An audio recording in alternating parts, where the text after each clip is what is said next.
What is up, everybody? Welcome to the stream. I am Brea Thorn. How the heck you doing? So sorry for being late this evening. Hoping that those of you who enjoy watching the stream and like that it's usually around 8 to 8:15, that you keep an eye on the announcements channel on the Discord so that you see whenever it's going to be 30 minutes or later, I'm going to announce there that it's going to be late. So, but otherwise, how am I muted?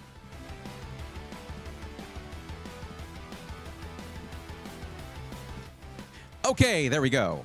Got it. Sorry, I didn't do my OBS switch. What's up, everybody? Welcome to the stream. I'm Brea Thorn. Sorry, YouTube, you get to hear this all over again.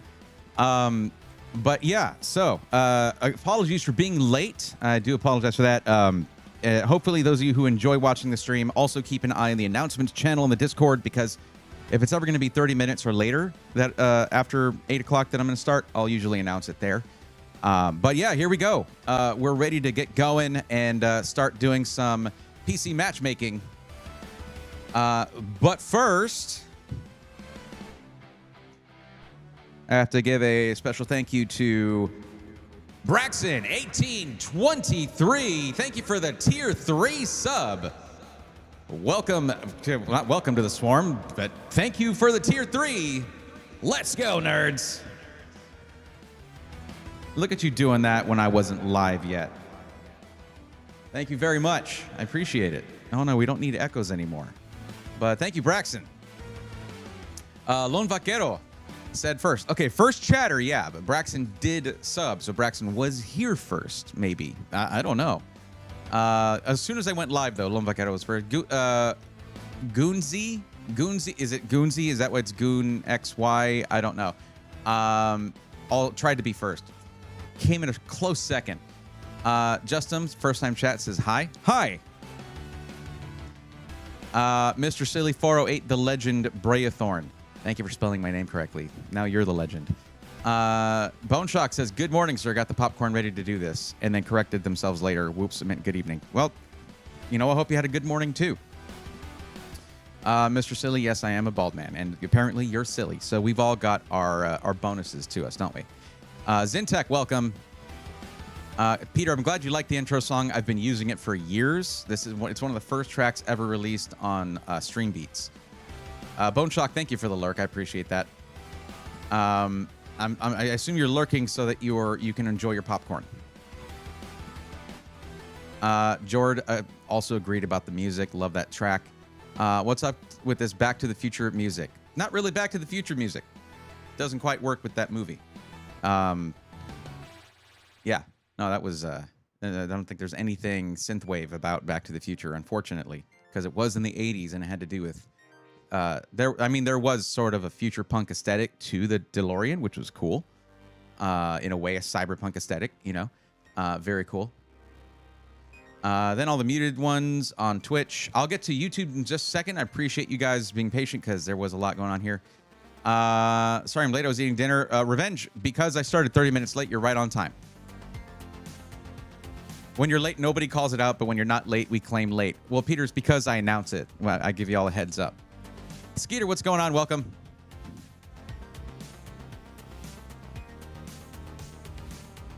Astral finally went Windows 11. I'm gonna make a suggestion, Astral. Right-click on your taskbar, go to taskbar behaviors, and then it's under, what is it called? Start playing taskbar behaviors, taskbar alignment. Switch that to left, and you'll be a little more comfortable with that. It is to left. There you go. All right, now what's up? Alucard, welcome. Great music. It is a vibe for real. Absolutely. It seems like it was designed to be an intro song, which is awesome. Also, trying out Edge. Yeah, you could skip Edge. Edge is, but there's nothing special about it. They're like, try our browser. It's Chromium based. Well, so is Chrome. And I'm already tied into that ecosystem, so, but there's also a lot of other good browsers. Would a 2017 MacBook be an improvement over a 2019 Chromebook? Revenge, here's a tip. Pretty much anything is an improvement over any Chromebook. Over in YouTube land, what is going on? Braxton over there as well. Thank you for being in both chats. That is always appreciated. Thomas Smith, welcome. Alice, welcome. Glad to see you. Empire of Noise, welcome in. Robert Fixit, what's up? Tanmay, how's it going? AB2, welcome. Nichelle, welcome. Yo, look at that Prime sub from Skeeter Gaming. Hold on, I could do that. I can do the actual thing. Skeeter Gaming, thank you for the Prime sub. Let's go, nerds.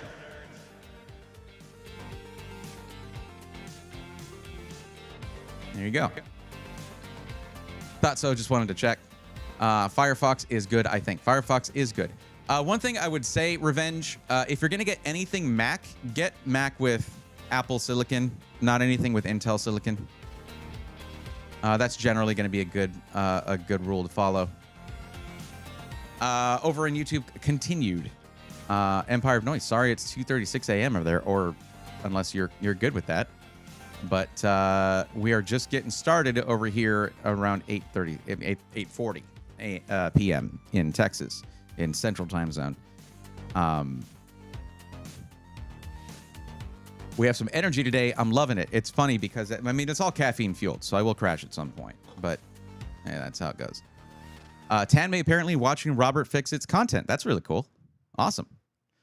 Alucard, of course, thanks for keeping an eye on both chats and hanging out. I always appreciate it. Goonsy says, I'm also in Texas, SA to be specific. Sweet. San Antonio. Love that town. Does a Prime sub support you as much as a regular sub? It does. Yeah, it does. The only company that doesn't get any money out of that is going to be Twitch, because they're owned by Amazon. But who knows whether that's going to continue, because apparently 10% of people are losing Prime sub privileges. So you're losing the ability to have Prime subs. It's a testing being run by Amazon to, I don't know, maybe have Twitch hemorrhage less money, because Twitch is never a profitable company, unfortunately. I know, but I have a deal for a 2017 MacBook Air for $75. Revenge? 75? I like Edge split view. I think that's something you can get in Opera, Astral. Like the Cowboy Bebop shirt, amazing anime. It is one of the greatest of all time, actually. Yeah, love it. Oh, that's fine. They don't need more money. Well, they disagree. It's barely 6:40 over here. We hour and a half behind. Much love from the Central Valley. Well, much appreciated, Mr. Silly. $75. Revenge, I guess you can't really go wrong with that as long as everything's working and you don't end up having to spend money to get it working, then yeah. But I would have specified MacBook Air, because the early MacBook Airs, they were really cool for what they were, but they were a little bit more anemic in terms of performance than, well, a lot more anemic in terms of performance than the ones that eventually went with Apple Silicon. But still, if it's $75, I can't really say much.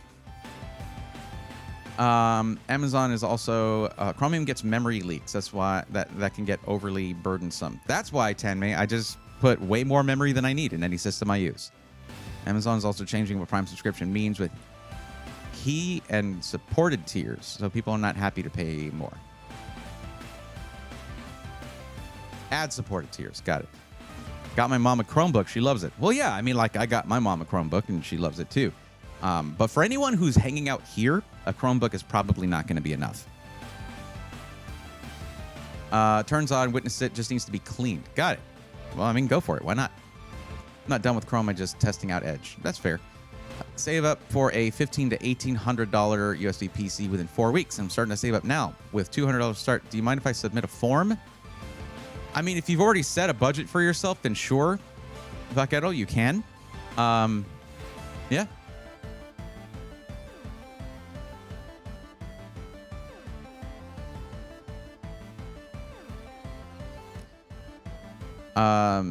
What do you think about Gundam?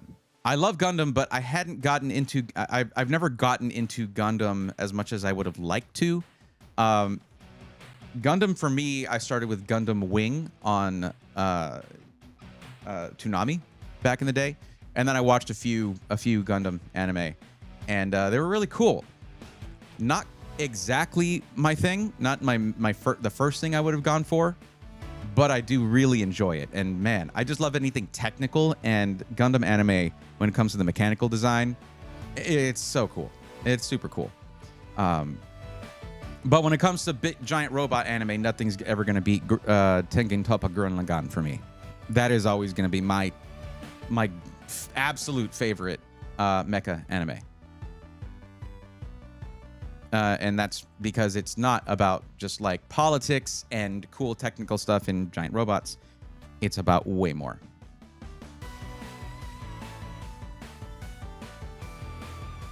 They did a 30th anniversary of Gundam Wing now to get the Height Y70 Gundam. Yeah, I know. It is pretty cool. But if I still don't have a, the Taro Milk, any Taro Milk case from them, I'm gonna want the purple case. I want the purple case. Vesper Fury, what's going on? Welcome. Chromebook works for me because laptops plus remote desktop into PC works well, and that's true. I'm talking about if someone's like, hey, I need a laptop and I want to game on it. Unless you do have a PC you can remote into, then probably not. Empire of Noise says, what's Gundam? How have you missed out on what Gundam is if you're into any kind of nerd culture? It basically, Gundam is like, was not necessarily the absolute origin of giant robot media, but it was what helped it proliferate massively. What made it really popular. There was other earlier stuff in Japan before Gundam, but really obscure.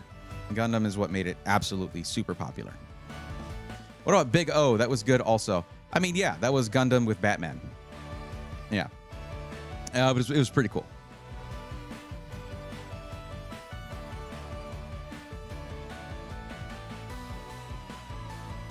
Gundam 00 is the best. Haven't seen it. I haven't seen it, Chef Spawn, but welcome to the stream.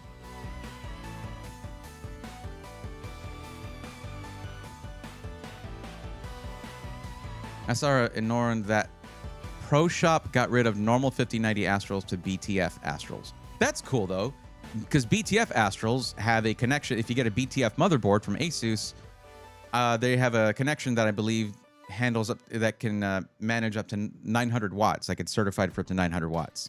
So I would go with that personally, if you can afford the price of an entire top tier PC for just a GPU, you know. But we've already talked about that whole thing, Astral.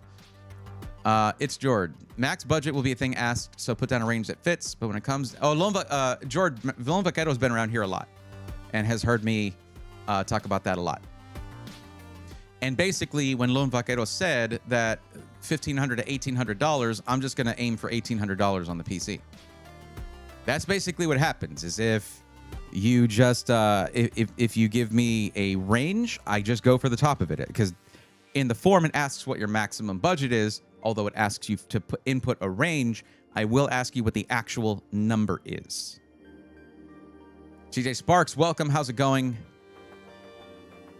Greetings, Beg. Gundam is Mount Rushmore anime for all of the series it has. I mean, yeah, if you want to talk about just how... when I talk about proliferation, it is the most prolific giant, mecha anime. That's the truth. Should I make a form if all I need is help with an NVMe SSD? Vesper, you don't necessarily need to do that. I would need to know what motherboard you have, so I know if you have PCIe Gen 5 or not, and if you need that. But if you're asking for just an extra storage SSD, that's really easy. I just usually recommend Kingston, or if you have access to it through Amazon or Micro Center, the Inland Performance Plus is always a good and affordable option. Barutu, I am not that. Sorry to disappoint. You getting the screen upgrade for the Taro Milk? They have it in purple now. Well, now if you get the Touch Infinite case, it comes with the color match screen, as far as I know. Also, German Pro Shop got full stock on Founders. Isn't this already a little too late? I mean, kind of. We're looking at Supercards potentially coming out in a little while. Zeno, welcome. How's it going? Vaquero, yes. Someone was mentioning you and talking about how the list works, but you hang around a lot, so I know you already know that stuff. Basically, that I go for whatever your range you give me.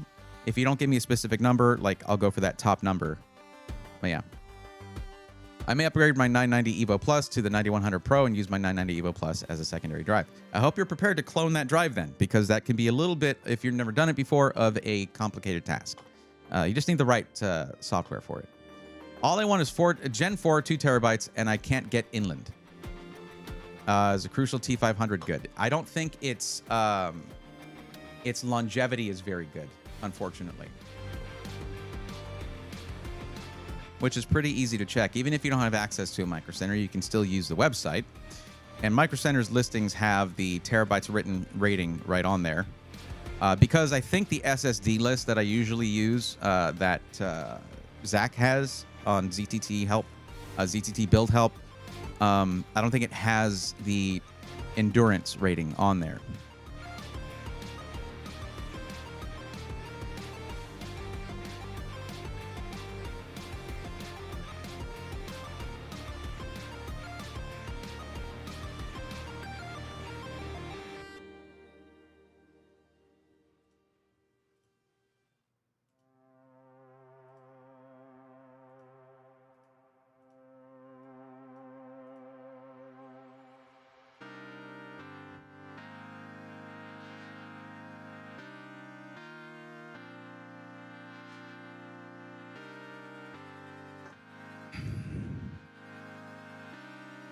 I just have to pick a motherboard real quick. Give me a second, guys.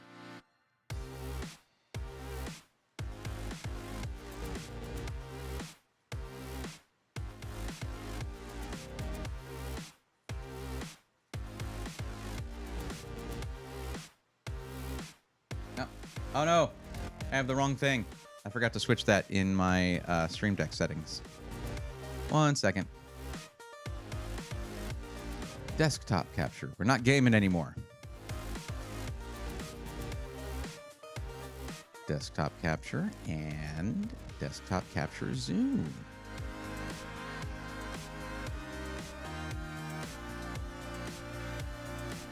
All right, there we go.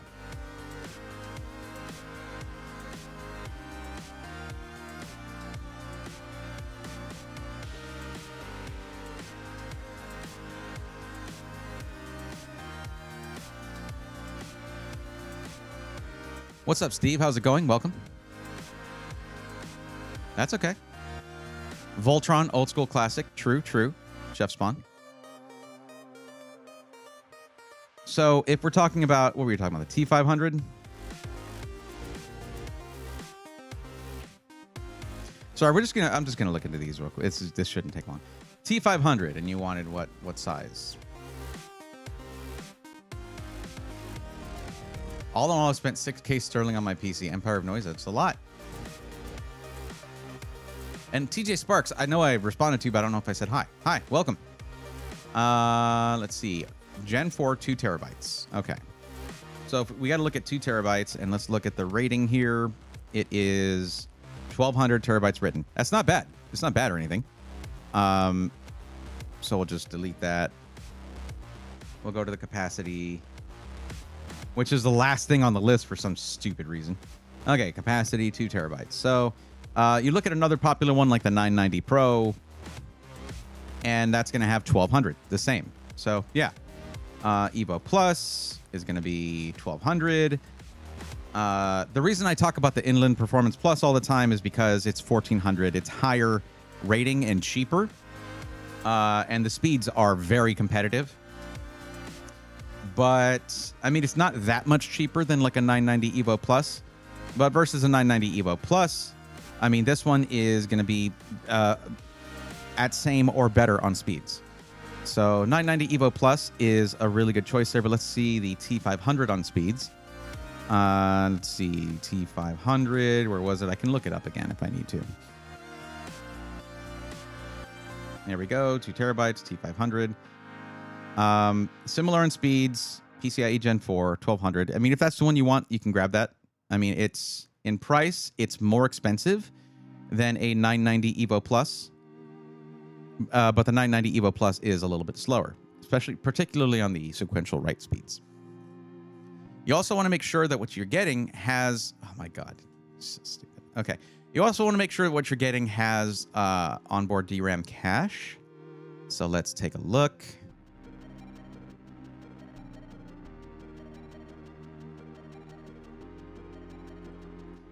It should. The T500, I'm sure has it. Okay, and DRAM, yes, it does. So yeah, but 990. What was the other one? It was the Evo Plus.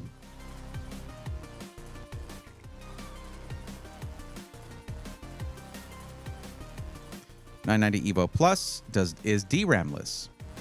That's another big difference. So 990 Evo Plus, T500, ding. There you go.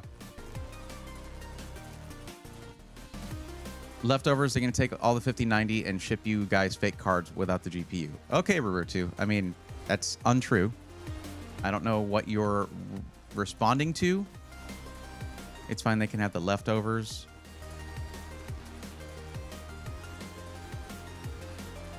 NVIDIA doesn't need to rush new cards. The Chinese market just opened up. I mean, I guess, but we'll see. I thought the super cards was after CES 2026. Well, that's what I was thinking. They might save it for CES 2026. I don't see why they wouldn't, because as was stated, they're not in a rush.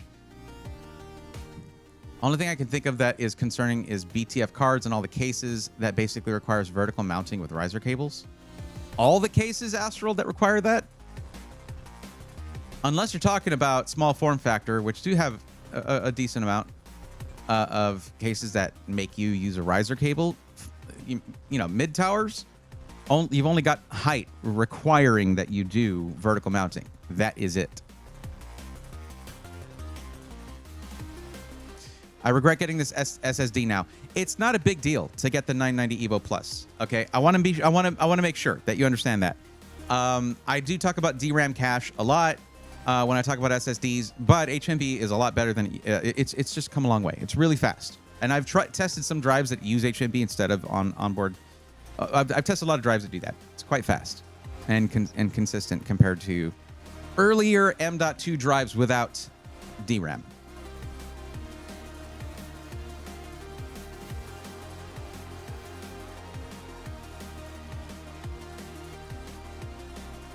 Let me pull your stream up on a better device real quick. Oh, that's right. You were filling out a form, so you should be on here. Oh, it looks like we've got a solid number of people who have filled out the forms. So we can get started here momentarily.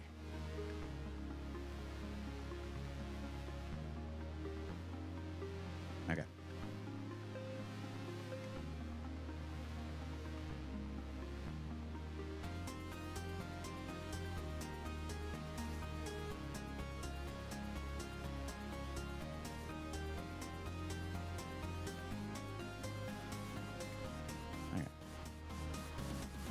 I'm definitely getting a new SSD eventually anyway. I don't know if it'll be 9100 Pro, maybe just a 990 Pro. 9100 Pro is worth it if you have the capability of running a PCIe Gen 5 drive. It's really nice. It's what I installed in the upgraded PC that I did. Kingston doesn't sell in my country. Okay. See, this is why the form is good, Vesper. Because at no point did you tell me what country it was, unless you did and I missed it.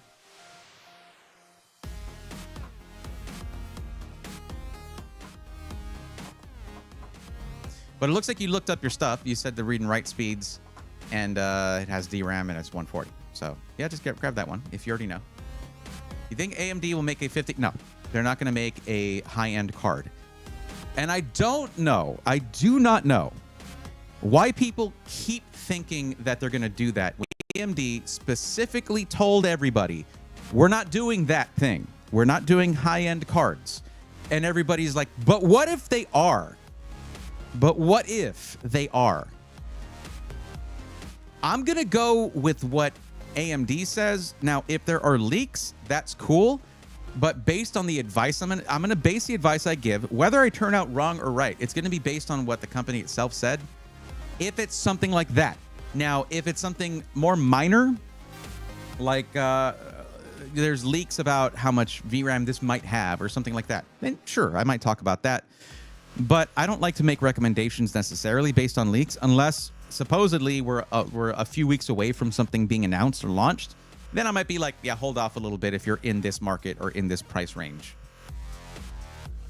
But yeah, it's just, you know, if AMD doesn't care to compete in that market, then you shouldn't care to wait for them to do something they specifically said they're not going to do. What about 10,000 cards? I guess if you could get 10,000 AMD cards connected, then yeah, they might be able to compete with a 5090. I'm going to tell you right now, 90% of gamers don't really need to get anything 5080, 5090 level. All you need to do is look at the Steam hardware survey and see that it's still about 4% of Steam users that game in 4K. Like 4%. Why would AMD put in all the research and development on something when most people are going to be at 1080p or 1440p? Why would they do that? They did it. It went okay, but not well enough to do it again.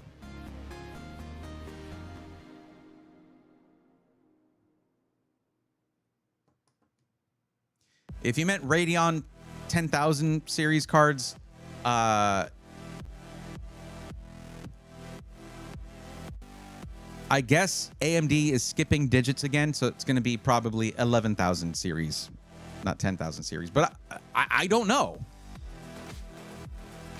If you're going to spend money or not spend money based off of me just guessing, I wish you the best of luck. But there is no way for me to know what's happening in the next year and a half.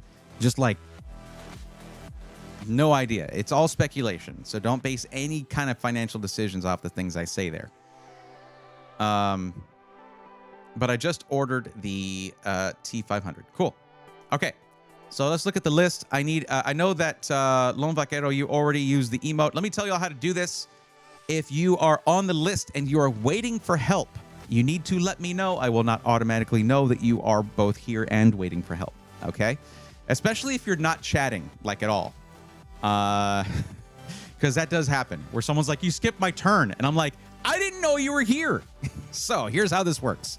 If you're watching on Twitch and you're following the Twitch channel, which is what I ask for me to give you the free help, just follow me on Twitch. It's free.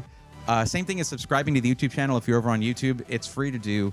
And it helps me grow as a creator, do more of this stuff, and keep doing this. Anyways, if you're following on Twitch, you have a free emote that says, I'm on the list. I need you to drop that emote in chat, just like Lone Vaquero did earlier, and that's why I'm going to mark that one in purple. There you go. If you're watching on Twitch, that's what you need to do. So if you're watching on YouTube, I need you to type in, @Breathorn, I'm on the list. Unless you're a member of the YouTube channel, then you can use the emote that says I'm on the list. But YouTube is stupid and dumb, and they don't allow me to give free emotes, free custom emotes for people for just subscribing to the channel for free. So please type in @Breathorn, I'm on the list. If you type in the @ symbol, start typing my name, it'll help you fill out the rest. Because if you misspell it, it's not going to work.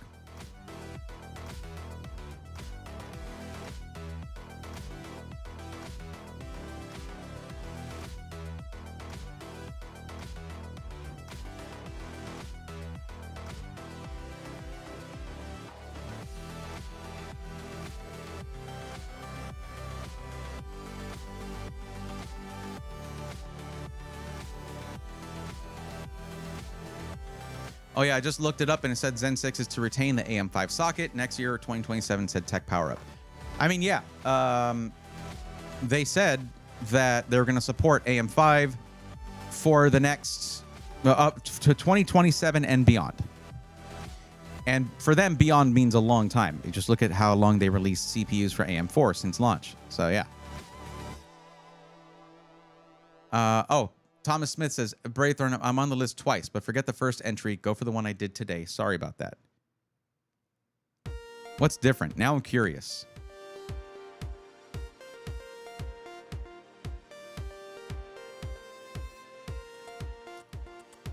Same budget.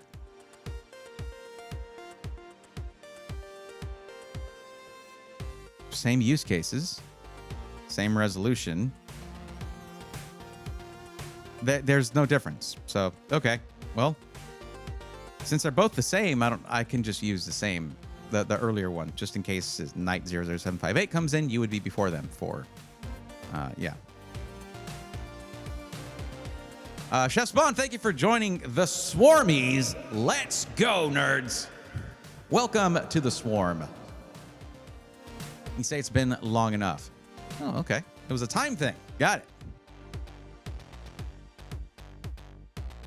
Do people prefer 1440p or 4K? I struggle reading text at 1440p. Astral, all you got to do is mess with your scaling to get it to where it's comfortable to read text on any resolution. Forgot I did one already. Apologies. No problem. I'll just delete the secondary one you did because they both seem to be identical.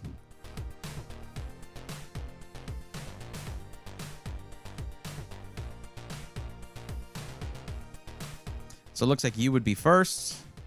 Unless Spy Blank comes in, or is here. But that was on the 31st. And then we have Knight 00758 who submitted it yesterday. Braithorn, have a friend with a 1440p monitor with a 4060. Is that decent? No, 4060's a little bit better suited to 1080p. Or a lot better suited to 1080p. It'll run stuff in 1440p, but it's not going to run it well. Necessarily, unless you really lower the settings on there. Yeah.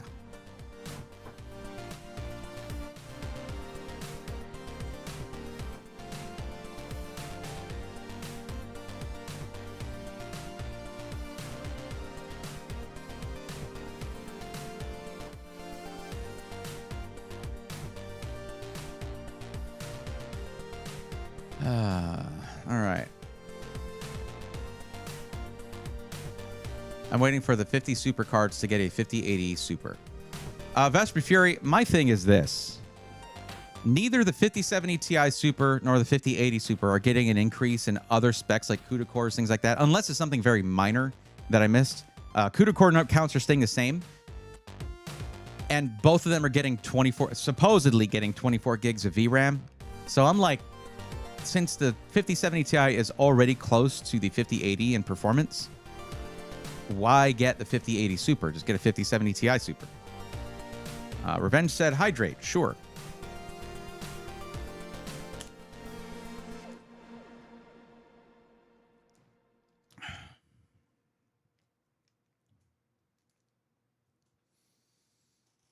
Okay. So far, we've got Thomas Smith and Lone Vaquero, who have done the process of letting me know they're here and on the list in the way that I specified. If you have not done that yet, please do so. And if you're here waiting for help.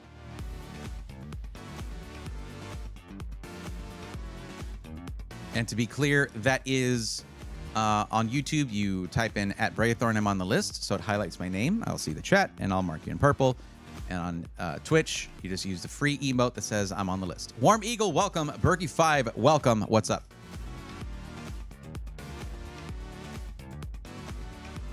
ZTT said he is a 6 out of 10 for PC knowledge based on what ate you. What ate me?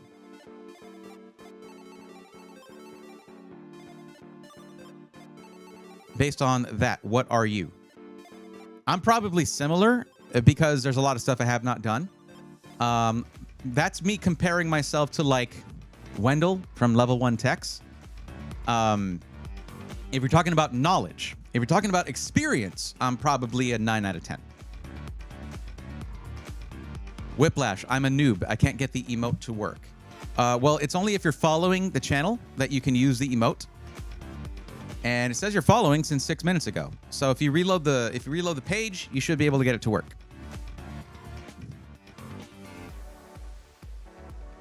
So if you're talking about knowledge, I'm probably right there with Zach. I've done half of a hardline liquid cooled build. He talked about those. I've seen the same short.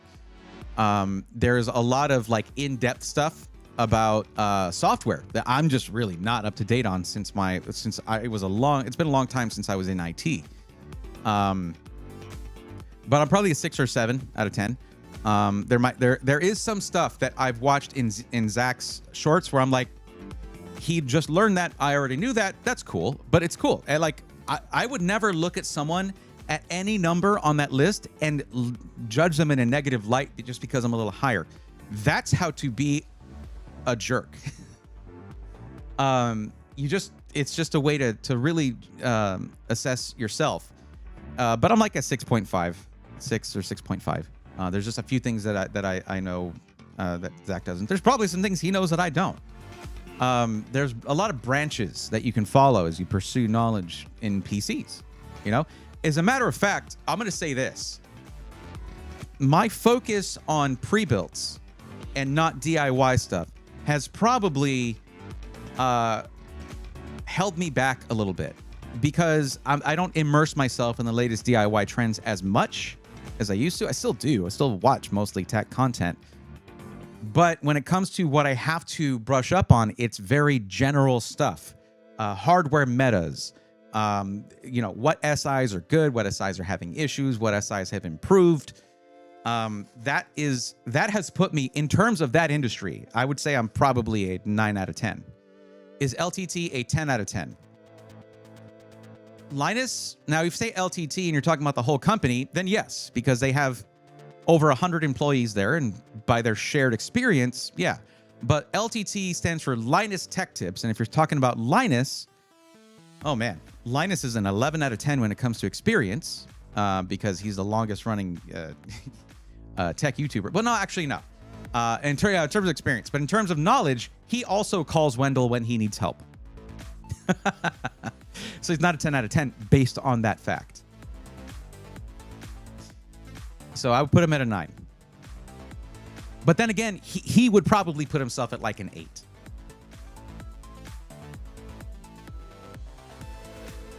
Refreshing. Oh, there it is. All right, cool. All right.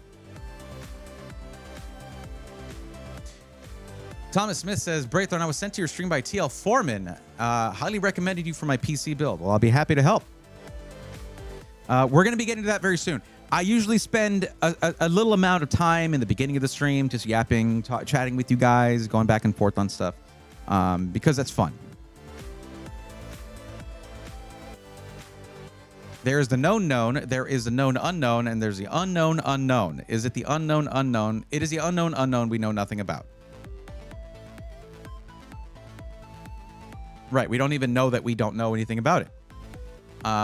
Skinny Dr. Mitch, welcome. How's it going?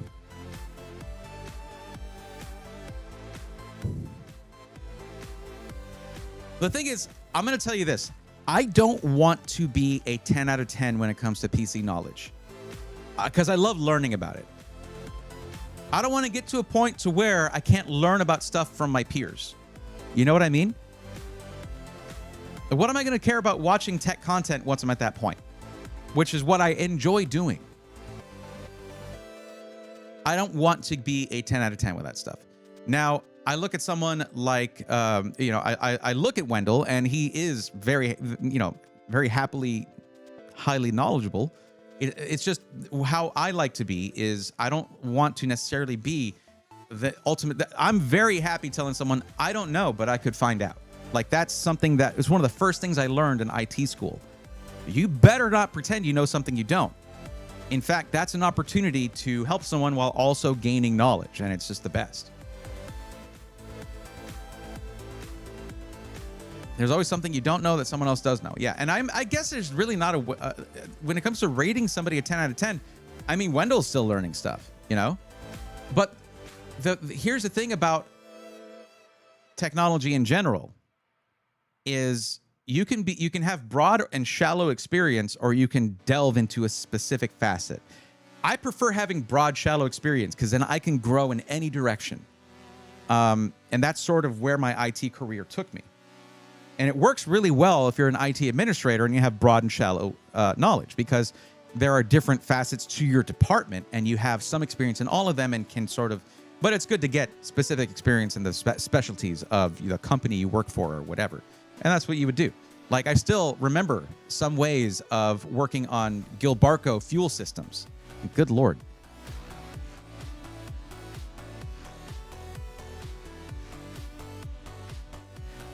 Night, it's totally fine. You got here right on time. We haven't started PC matchmaking, but we're starting that in 3, 2, 1, go. Do you like the AMD Adrenaline app or the NVIDIA app better? I like that the NVIDIA app is more hands-off. You can turn off the overlay really easily, and it just gives you drivers. I prefer the NVIDIA app right now.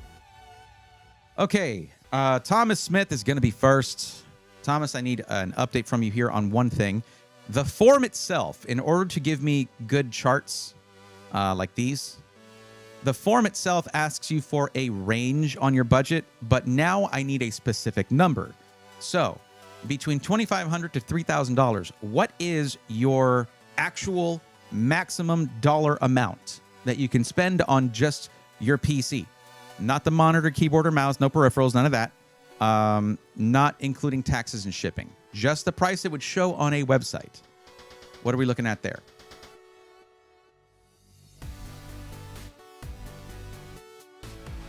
Casey Walls, what's up? Botanic Mango, welcome. What about the greatest technician that ever lived? He is very into repair.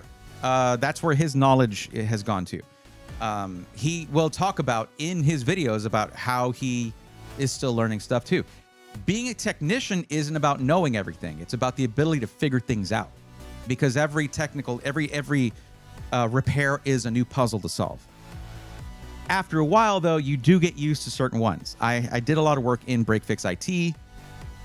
So yeah, Tanmay Windows 11 out of 10. I wouldn't say that, because he still learns some things too. He's 10 out of 10 in the range of people. Actually, another person who's probably a 10 out of 10, but in a specific direction, is Dr. Ian Cutress. But he's in like the deep facet of silicon, like to where he consults silicon manufacturers on things and companies on things. But then it's funny because I start telling him stuff about my side of the industry, and he's like, "Oh, really?" So it's really hard to just give a base rating like that. Casey Wall said, "I just snagged an MSI Trident 3 today for $200. Is that a laptop? Is it a PC? What is that? Is it a pre-built?" Christopher Crawford, welcome. How's it going? Have you seen the MSI Trident? No, that's why I'm asking what it is.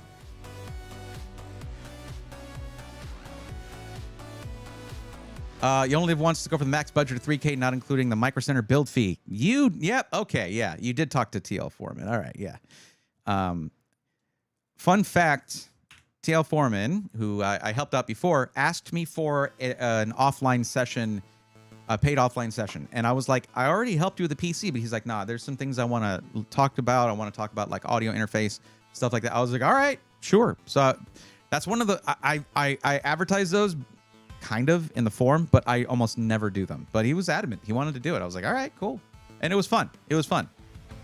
Trident 3 is a slim PC, so it's like small form factor.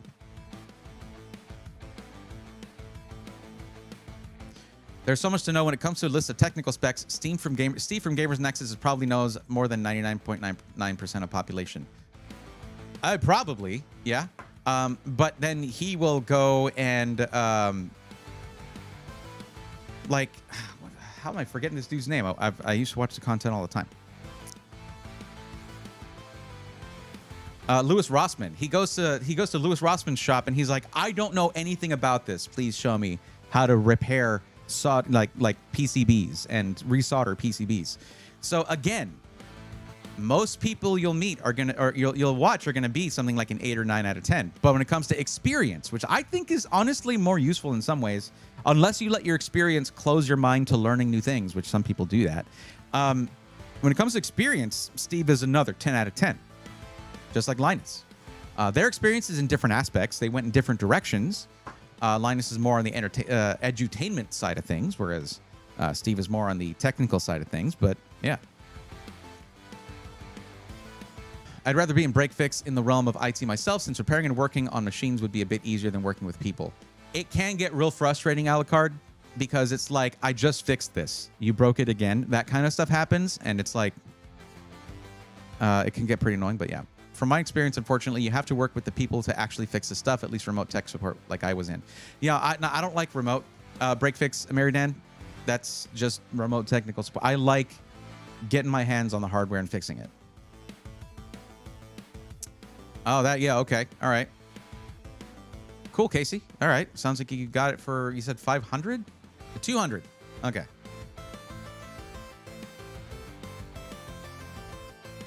Well, if you already know what card's going to fit, go for it.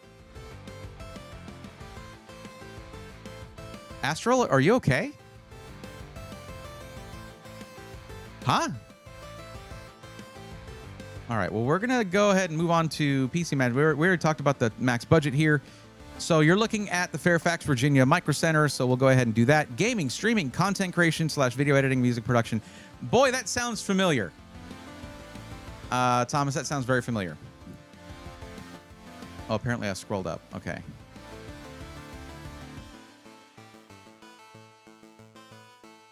But what's up, Dan? How's it going, bud? Okay. Good thing we're already here. And I'm probably still at the Fairfax. Yeah, I am. All right, cool.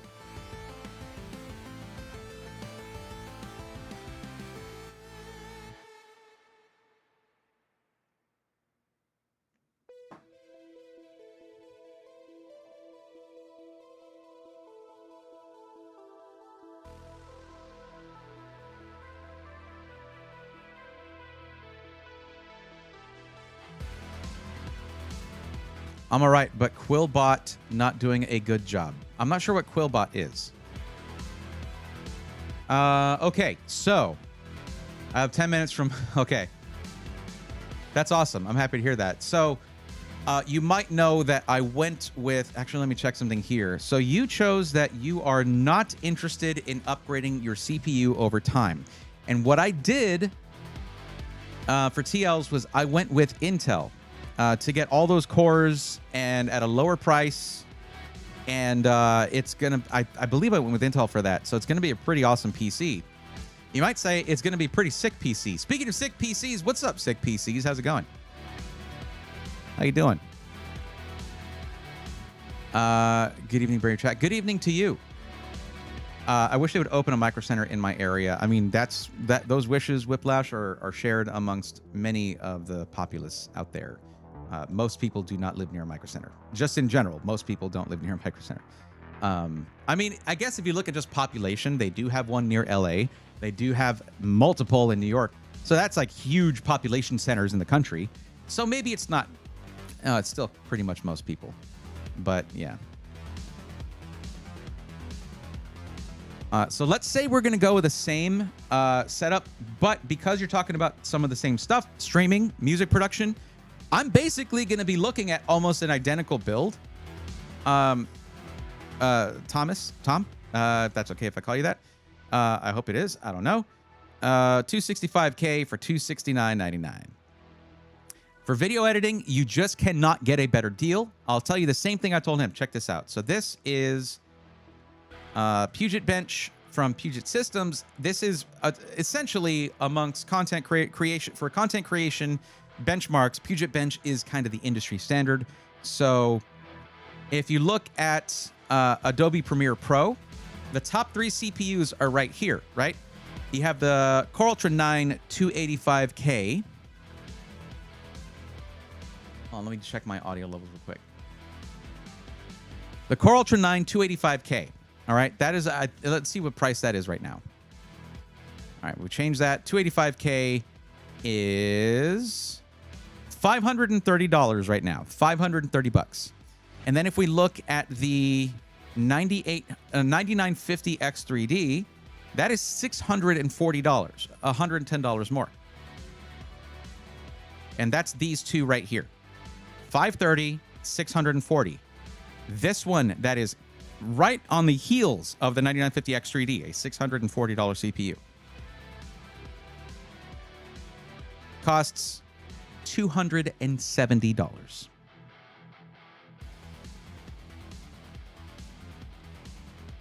The only difference between the 265K and the 285K is that it has 4 less efficiency cores and the frequencies are a little bit lower. But that also means power draw is lower. Temperatures are better. It's just awesome. Streaming, gaming, music production, and video editing is the order. He told me that as well. Yeah, he asked that I ask about what the priorities are. That's nice. That's good. You know, that's I appreciate that. If anyone's going to be coming in that you guys recommend, you can give them a heads up on a couple questions I'm going to ask. That's really helpful. Maury 213, thanks for coming in. What's up? How's it going? Hope you're doing well. I was getting can't read server error in the browser, moved over to the YouTube app. Oh, okay. But yeah, I mean, this you can. The thing is, this does translate to other use cases as well, where the 265K keeps up with the most expensive stuff on the market and costs way less. It's just a really, really good CPU. And for my money, it is the best price to performance CPU on the market, hands down. When it comes to gaming, well, you're going to be gaming at 1440p. So something X3D in a lot of cases isn't going to do a lot for you unless you play specific games that you've read in forums or something, or like, hey, AMD works better for this or whatever. There are some games that are still CPU bound, even at higher resolutions. Microsoft Flight Simulator. I've heard Call of Duty is a little bit more CPU bound than most other games. Rust, I hear, is CPU bound as well. But 95% of games at higher resolutions are all about the GPU, period. Grinding some OSRs, watching the stream, loving life. How are you, bro? I'm glad to hear things. Glad to hear that, Mike. Hope everything's going well. Yeah, or I'm glad to hear it's going well, and glad to see you here. Now the motherboard, what TL might have told you is that we went extra on the motherboard, and it's especially because you said the top priority is streaming. So you're probably going to end up needing a hefty amount of I/O, as in rear I/O, as in USB ports on the back to plug in all kinds of things. Music production, streaming, both of those require their own USB ports, audio interfaces, MIDI instruments, things like that, all USB stuff. Okay, and then Stream Deck pedal, USB microphone or high definition webcam, USB unless you're going with a external capture card. Also USB, you just need a lot of I/O. Now, let me see if I can find the same one that we went with there, and that was a gigabyte motherboard. Not the Aorus Master. Was it the Aorus Elite Wi-Fi? Or I think it might have been. There is apparently one left in stock. No, this wasn't it. Do they not have it? Oh, it was the Aorus Master. Okay, because it was like $500. It was an expensive motherboard. And you want the PC in black. Okay, good. So that does work. It was an expensive motherboard, but look at this. There's 3 of these in stock. Like, check that I/O. I mean, absolutely ridiculous. You have 10 gigabit Ethernet on this. I think actually this might be a little higher end on the motherboard. I think the motherboard for TL was a $400 one, not $500. But they don't seem to have the same one that I recommended before to TL. He might have gotten the last one, so sorry about that. But you have dual Thunderbolt 4. You have 6 Type A. These are USB Type-C, Thunderbolt 4. Thunderbolt 4 is insanely good for daisy chaining, very, very fast devices. Once you start looking into Thunderbolt 4 stuff, it's a whole rabbit hole that you're going to go down, and it's crazy. But this also is compatible with devices that are USB Type-C that require 20 gigabit per second, 10 gigabit per second, things like that. You have 6 USB Type-A's that are 10 gigabit per second, 4 of them that are 5 gigabit per second. Elgato devices really like this if they're not just a Stream Deck, if it's like the Elgato Facecam or Facecam 4K, or now their external capture cards, the 4K, what is it, Camlink 4K, the little device that's just for cameras, that needs just USB 3.0. You don't need to have USB like 10 gigabit or 20 gigabit per second, but you do have to have the blue ports right here. And then you have these 2 ones right here that are USB 2.0 for your mouse and keyboard. But 10 gigabit Ethernet, Wi-Fi 7, this thing is a monster. He said he said you went nuclear on the motherboard. If you're going to be streaming and music production, yeah, this gets more attention than picking out your GPU. Because like for streaming, you don't really need to have a monster GPU. Now, for gaming, it helps, and we're still going to put some attention into that. But something like, let's say, for some reason, you were trying to do this, and your budget was, your budget was lower, and you wanted to get it to where you built a system and you could upgrade it later.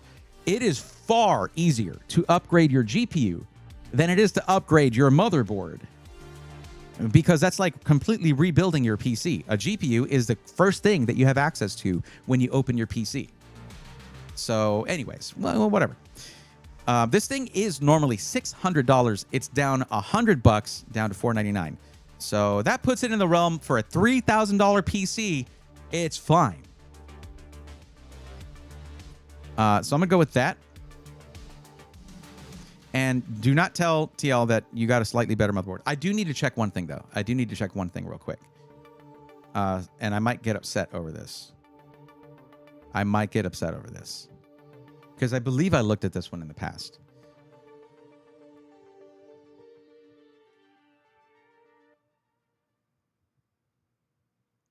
Let's see what they did with their PCIe slots. Yay, they did it right. Okay, good. So basically, looking at this right here, you can use both of these PCIe slots right here without affecting the speed of this one, which would be called bifurcation. Usually on boards that have bifurcation, if you use the second from the, whatever one is after this one, that's a full-sized one, instead of getting 16 lanes of PCIe here, you get 8. That's not happening here because this is direct to CPU, and these go through the chipset, and that's good. One of these is these are both full size in the physical aspect, but one of these has 1 lane, the other one has 4. So something like a very high-end capture card can go here, like the one that I put in TL Foreman's system, the AverMedia one that I use, and then you can put something like one of these here. I'll go here. Put something like one of these. If you ever run out of I/O, you can add it with a PCIe card right there in this one right here. There you go. He texted me the one you picked from. It was the Aorus Master. So this is the same one. Never mind. It's the same one. Okay. That was... I could have just looked up his list. I have it, but yeah. Okay. So same motherboard. There you go. I mean, in a lot of ways, y'all's systems could be identical. You're doing the same stuff. Now, on his RAM, we went with 96 gigs of RAM.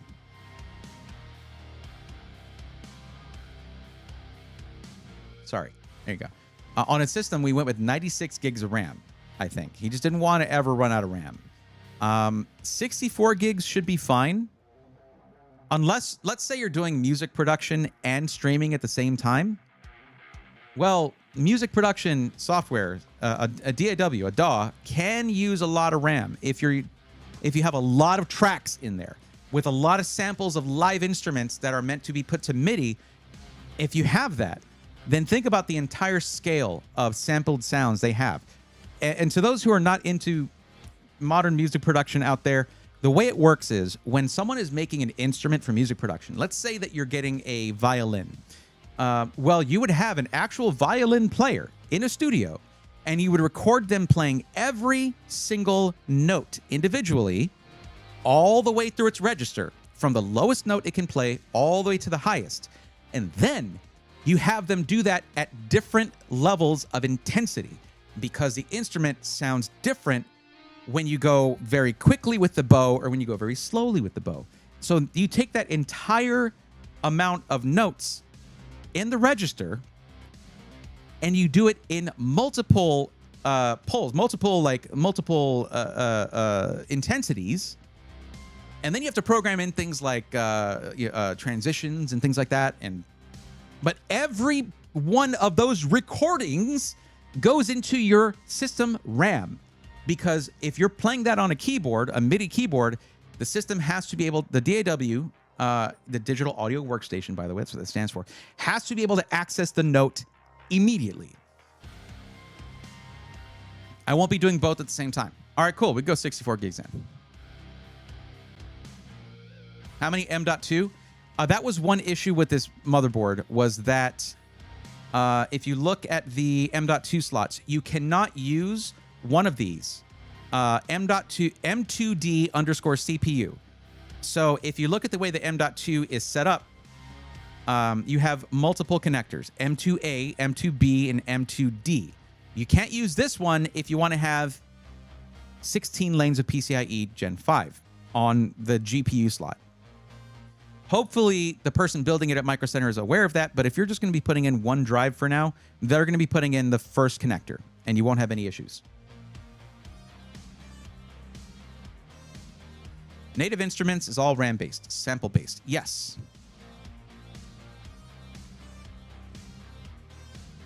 Holy digital file. Yeah. Yeah, no, I ran into RAM issues on my old system when I was doing music production. I have some tracks that had a full orchestra worth of tracks and the individual instruments in it. It was crazy, and it uses a lot of memory. Okay, so for RAM, we can go all out if you want, but I would say 64 gigs should be fine for you.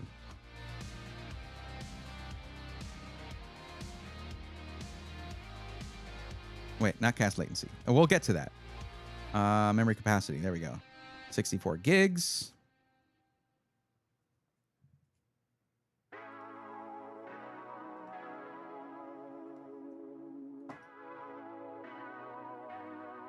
Let's go 6400 CL32.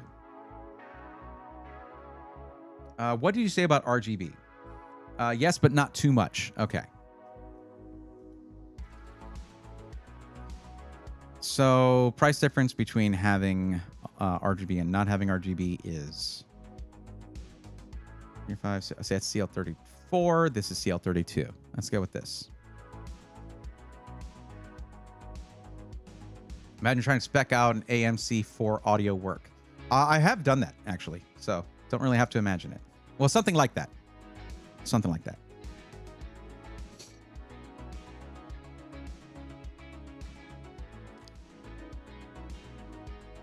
Had no idea you had experience in that field.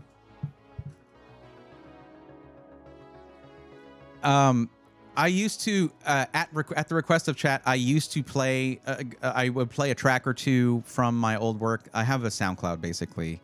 None of it ever took off, and I only have like 3 tracks on there, and 2 of them were still works in progress, but the one that is done is a 10.5-minute long modern orchestral piece with a pretty explosive final few minutes to it. It was months and months of work, but that was a track that I made for a 3-year, was it 2 or 3? It was a 2-year Pathfinder campaign that was coming to an end in a few months. So I was like, I'm going to make the final battle music for this. It came out pretty sweet. On a Mac. 64 gigs works for me. Imagine trying to spec out a RAM on a Mac for audio workstation. Oh, that would be too much. That'd be too much money. But no, I have done something like that, but on PC, where it was going to be for an audio workstation. And they needed very specific things they needed Threadripper because they needed that many PCIe lanes for their PCIe slots. Like it was crazy. I also like the fact that it has, small LCD that give error codes. Yeah. That is nice to have.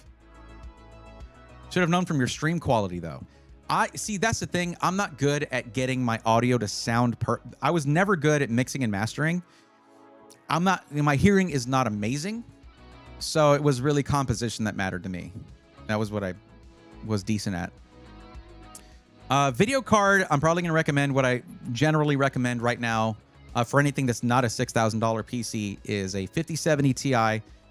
Because when it comes to things like video editing, it's like $500 cheaper than a 5080, but if you compare the 5070 Ti to 5080 in Adobe Premiere Pro, you get almost nothing for that $400 or $500 increase in cost. It's bananas. It's crazy. The only reason there's a bump up over the 5070 Ti is because of GPU effects.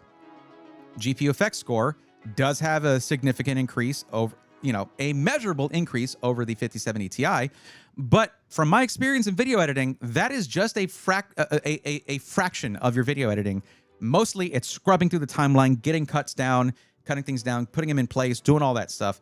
5070 Ti is goated for saving money on your GPU in content creation. Hans Zimmer actually uses PC, not Mac. Mac for music is not what it was. It is still, just because of the way iOS uses its resources when it comes to creative tasks, it's still in its way better. But I still would prefer PC, because when I found my PC was short on resources, I just upgraded it. Yeah. Not easy to do that with a Mac, if at all possible.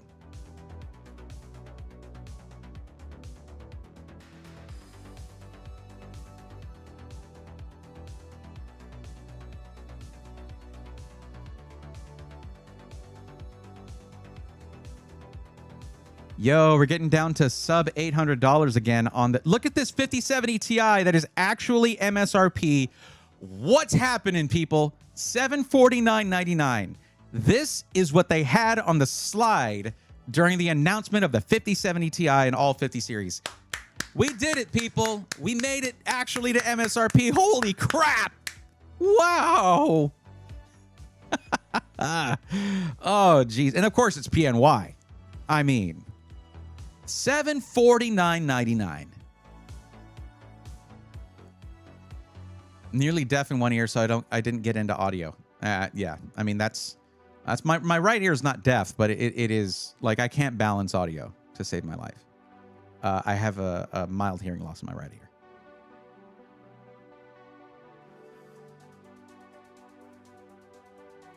ear. MSRP exists, everybody. Ed, yeah. I'm going to ask a lot about the 5070 Ti if you get to me, because that's pretty much why I filled out a form, lol. Well, I did just tell you a lot about it, Ed. Welcome to the stream. $749 is an incredible price. There's nothing on the market that beats that price of performance, I think, right now. Considering how much it keeps up with the 5080, yeah. Finally, the 5070 Ti is what I was really interested in. Very early on, but man, it was just $900. It was just too much. 16 gigs of VRAM, just like the 5080. Yeah, no, it's really good. It almost feels cheap. What have they done to my brain? What they intended to do. 5070 Ti, good for gaming in VR. I agree. Sorry for all the questions. That's what you're here for. Was that a question?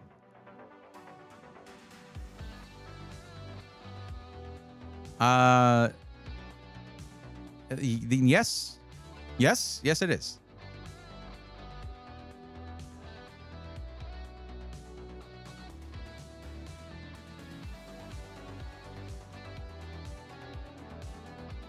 Thanks, and also CPU. Well, you do need both to have computer, Ed, so yes. A friend of me got Asus Prime 5080 for $1,170. I mean, it's creeping closer to the $999 MSRP. It's getting there. How does PNY compare to MSI, Asus, and other card makers? When NVIDIA, for many, many, many years, NVIDIA has been going to PNY to make their enterprise cards. So, until now, with the Pro 6000, that's like, I have to wonder what things were like at PNY once they found out they're not going to be making the enterprise cards and that it's going to be a Founders Edition. I was like, whoa. But all before that, any of those of the really, really high-end enterprise cards, the stuff that you wouldn't be buying because you're not charting out 3D geological surveys and stuff, okay? That the Quadro cards, all that was PNY. They make a damn good GPU. Falcon Northwest uses PNY. That's like all you need to know. Now, when EVGA tragically left the GPU industry, but they did make the right move for them, I guess. Well, I mean, it's just, we've seen how NVIDIA has been treating their AIB partners. But when they left the space, that left a huge vacuum in the GeForce market, in the gaming GPU market for consumers. So you saw Zotac step up their quality and PNY step up their production of consumer grade cards. They came from gaming, went to enterprise, and then came back to gaming. It's a pretty good storyline. Yeah, I mean, when EVGA left, it was like, okay, all right, we're back.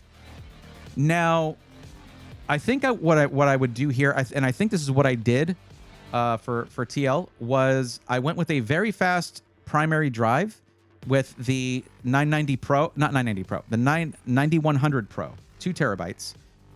This is one of the fastest M.2 drives you can get on the market right now. It works with your motherboard, and that's important.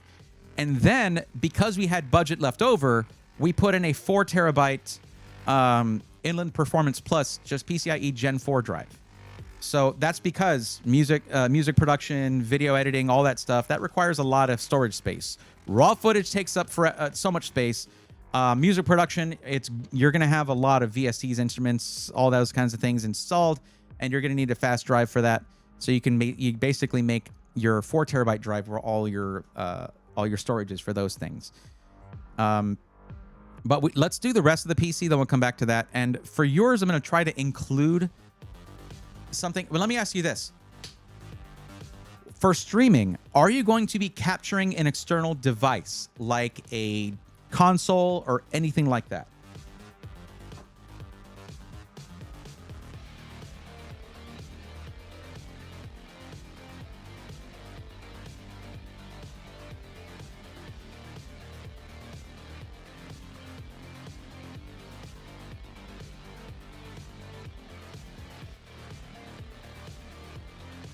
I'm using a PNY 4060 Ti right now. What's up, BC Murray? How's it going?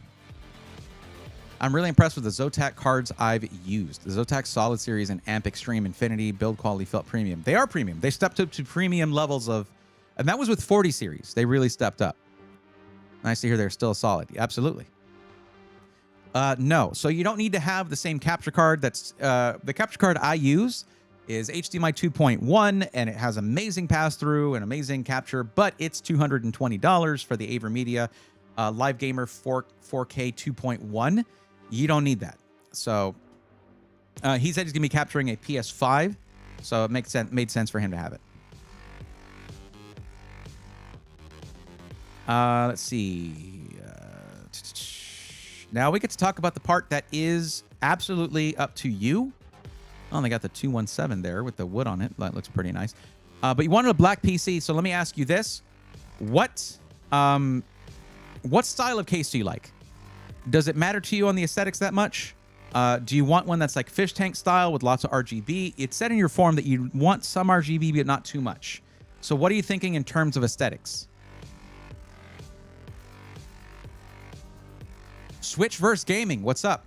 I got i7 14700K. What GPU to buy for it? Well, Switch versus gaming. Since you didn't tell me what resolution you want to game in and what your budget is, two of the most important things for me to know when you're asking for a recommendation, I'm just going to say grab yourself a 5090. If you need help with stuff like that, we have a form you can fill out where you're actually, it makes you answer the important questions that you need to be answering when you ask for help like that, because I don't know how much you have to spend and I don't know what resolution you intend to game at. So that's basically what I would need to know. You can fill out the form in the description of the stream, and that gets you on the list where we are currently helping somebody right now as we speak. So, Thomas, I'm just waiting for an answer on what style of case you're interested in, whether you want the mesh front panel or you want the fish tank style. They got the HS02 Pro. This thing looks insane. Look at this freaking case, man.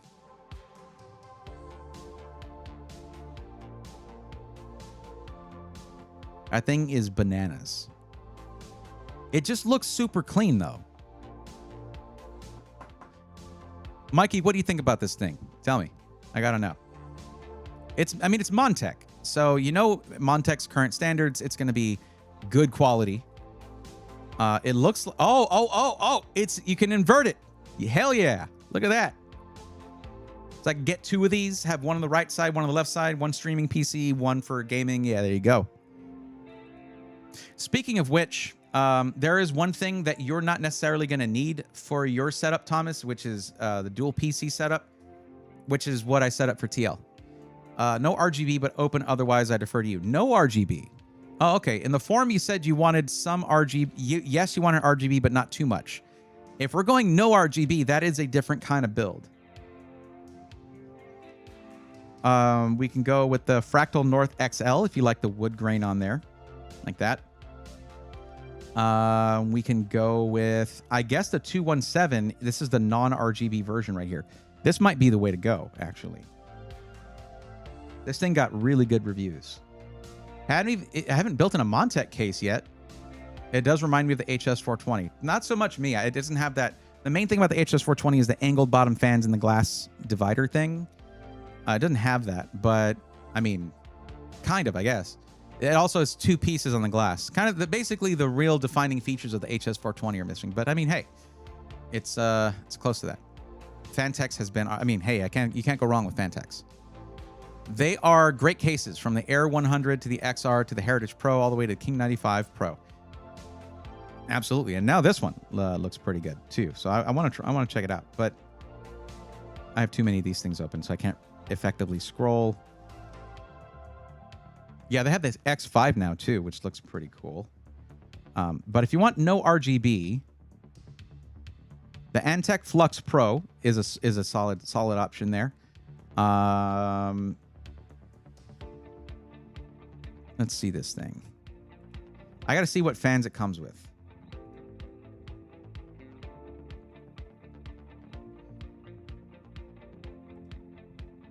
Comes with a couple of bottom fans, it looks like, as well. This thing comes with a lot of fans, I believe. Yeah, 4 140mm fans, 2 120mm fans. It's $189, so that's expensive. But it comes with all the fans you could need except for the top ones, which your AIO is going to cover that.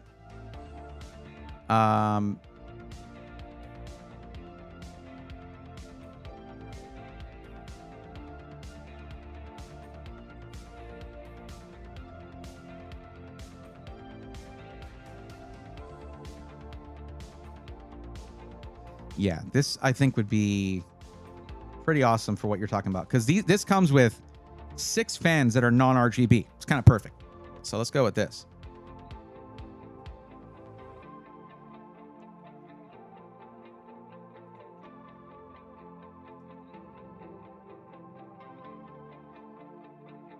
I hope you're okay with a little bit of wood paneling on there. It'll look classy. RGB is okay. I defer to you. That was a typing error. Oh, boy.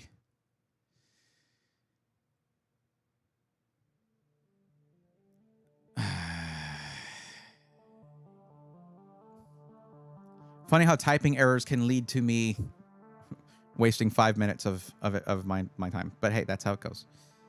Let me look at the X5 real quick. I want to see if the X5 comes with bottom fans as well.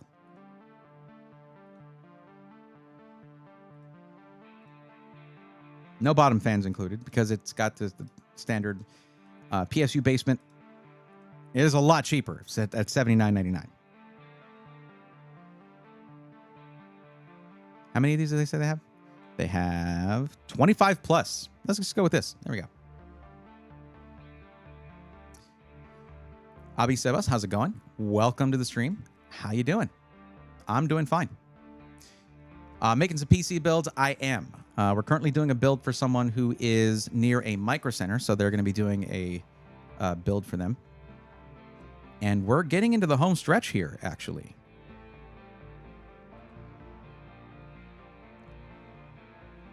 Glad to hear you're doing well. King 95 time. I wouldn't go King 95 necessarily, because that's kind of a lot of RGB, but also not, because it has the perimeter lighting on the fans instead of the hub lighting. But then you have that big strip of RGB on the side. It does get pretty bright. Let me actually check real quick. I'm going to ask you this. Between these two cases, so we've got this guy right now. It's a different one. Let's see.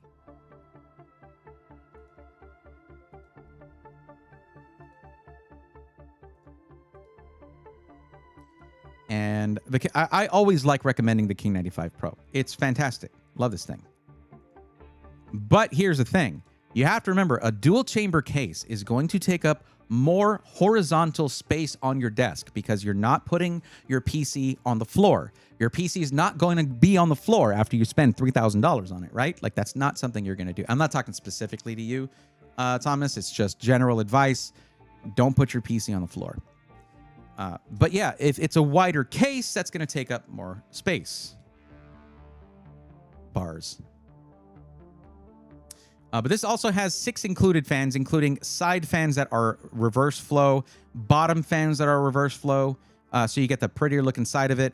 It really is a gorgeous case. So I'm going to ask you that, Thomas, between these two cases, just based off of looks alone, which do you prefer? Based off looks alone, this is a wider case. So yes, it will take up more space on your desk. But there are inherent benefits to a dual chamber case like this. Skeeter, have a good night, bud. Thanks for hanging out. I'll wait for my turn then. I have a PC that I already planned and wanted to know your opinion about it. There are 2 open box things that saved me a lot of money. I tried everything and no problems. Okay. Well, Abby, if you don't mind, there's a form that you can fill out that would give you the chance to give me all that info, especially if you have a link to your PC build, like on PC Part Picker or something, or if it's listed on a website, you can provide that link in the form. Of course, you're on Twitch, so you can just click my name and whisper it to me, but the form is where you can answer a bunch of questions for me that immediately help me figure out what's right for you, essentially. Not the King one, it takes up too much space. Cool, got it. All right, we picked the right one the first time then. Now, power supply, I'm going to give you some room to grow here. Understand, for those who worry whenever I recommend a power supply that's more wattage than necessary, because currently this thing is saying estimated wattage is 580 watts. Now, that's estimated. That's not necessarily going to be your peak power usage either. But whenever I see something like that, and I still recommend 1,000 watts or something, this leaves room for future GPU upgrades without having to go through the arduous task of upgrading your power supply, because that is kind of a pain in the butt, especially if it's a pre-built, because you don't have the experience of putting it in there the first time yourself. And GPU power requirements aren't going down as the years go by. Quite the opposite, actually. I do have it already. Perfect. Awesome. You'll notice at the end of the form, Abby, that there's a place where you can enter some text saying, hey, what company are you interested in? Just put the link right there and I can go off of that. So yeah, for those who are like, why do you put 1,000 watts in something that says 580? Well, that's because, first off, you usually want to have a couple extra 100 watts either way. But that estimate isn't always right. And we want to have a lot of room to grow there. Okay, so we'll go with the A1000G, I think would be a good choice.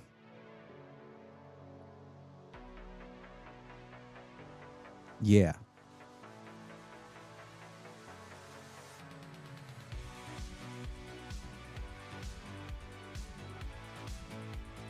Chris is all about the King 95. It's my favorite case that I've built in the last long while. It was really nice to build in. Okay. Liquid cooling. Let's go for Montec, just like we did with the case.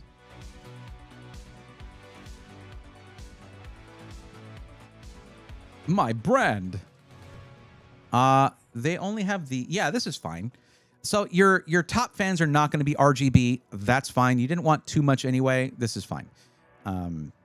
I think this is okay. Besides which, even the Montec... Oh, actually, it would match in this one because it's hub-lit fans. But yeah, basically, you're going to have the front and rear RGB fans, but not the ones on the top, as long as that's fine with you. If it's not, just let me know in chat, and I'll go and change it out for a different one. Define nice to build in. Lots of cable management space. Everything very accessible. Like, you don't have to, like... For one thing, Mikey, this might mean a lot to you here. I never cut myself trying to move things around in there. And no funky fitment issues with the AIO. And I'm not necessarily calling out a specific, usually very reliable brand here on their fancy new case, but maybe I also am, because I watched Brett also building in the Evolve X2, and he did not like the way he had to sandwich the AIO bracket on the top. That works for you. Awesome. Awesome. Okay. It's not fun. That's what I'm saying. See, if it's not fun, it's not nice to build in. Basically, there was no part of the process where I was like, ugh. Also, it's nice to build in because you don't have to mount any fans. You just mount the radiator at the top. You're done. It's all pre-wired. It's just really, really nice. The King 95 Pro is something I feel like anyone who builds multiple PCs, like you're not just doing it to build your main PC, but you build PCs just now and then or whatever. I feel like every PC builder should try building in that case. It is inexpensive for everything you get with it, and it turns out gorgeous.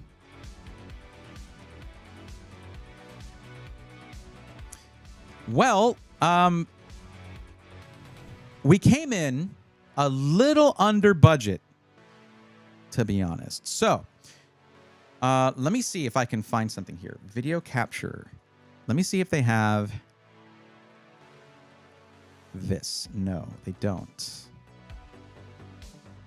I'm going to show you something on the website here. Check this thing out, okay? This is the Rode microphones. X Streamer X. I think they did that. This is incorrect here, the way they put that. But this is the Rode X. And this right here is probably the most versatile audio interface on the planet, okay? Because you're going to be streaming, right? You have a good amount of budget left over, and this thing is $249.99. Well, at some point, whatever webcam you're going to be using, you might be upgrading to something like that's a mirrorless camera. Like you can get some. Wait, what? I'm back. What was the exclamation point? Sorry, what? Huh? Did I exclamation point something? Alucard, I was talking about the Fantex Evolve X2. So at some point, you might get so you need a microphone to stream. And if you're going to use a nice XLR microphone, which you can get some really nice ones for like less than $100, okay?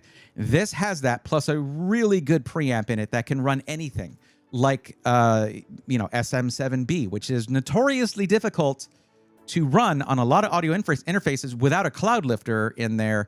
This doesn't need that, okay? This is the same amp that's in the preamp that's in my Rodecaster Duo that I have here, which is a $500 audio interface, okay? You have good audio jacks out, one just for a headset, so you have a microphone in and audio out as well. This tiny thing can run a dual PC setup because of the dual USB-C. Are you going to need that? No, but it can do it. And it has a capture card built in that can do 4K 30, like for a camera like this one. And a capture card like that, just getting something like the Camlink 4K from Elgato by itself is like $100. And then on the top of that, you have microphone and headphone knobs right here. You have mute buttons right there. And you have 4 programmable smart buttons that can do things like vocal effects. Like these right here. Okay. Sound effects. No, that's not wrong. It's correct. What are you talking about? Smart buttons. More like dumb buttons. Okay, like that. Plus, this means pages. You can basically go through pages of these and color code them so you know what's what. This thing is insane for $250. So, yeah. If you're not going to be using just a USB webcam and you want to get an actual HDMI out kind of mirrorless camera at some point, and you're going to get a microphone interface anyway, consider this one. I think it's absolutely sick. I'm not sponsored by them. I wish I was. I've bought both the Rodecaster Pro 2 and the Rodecaster Duo at this point, and that alone is like $1,400. I didn't mean to censor. $1,400 worth of equipment from one freaking company, but I buy them because they're really nice. It's an absolutely gorgeous case. Sandwich plate is annoying, but once it's mounted there, is no finicking with the radiator after that. It goes straight in. But you can only have it with the tubes pointing in one direction, right? That sucks. That's what I was told. Oh, you're stuck in an ad. Okay. Something I will definitely consider. Thanks for the info. I was telling you that, but also the rest of chat, for people who are interested in streaming, this thing is freaking awesome. But yeah, since streaming is your #1 priority, that means at some point, you know, whether you have a webcam that uses HDMI right now or not, at some point you might, and this would definitely be a good option for that. Instead of buying an audio interface and a capture card, this does both. But I definitely recommended this thing to TL, so I thought you might want to know about it. Sick PCs, there you go. Hold up, I was gonna say something, but also wasn't. But Sick PCs, thank you for subscribing to Tier 1. Let's go, nerds.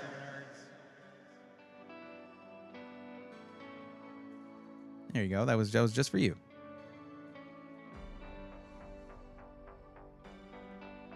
Okay.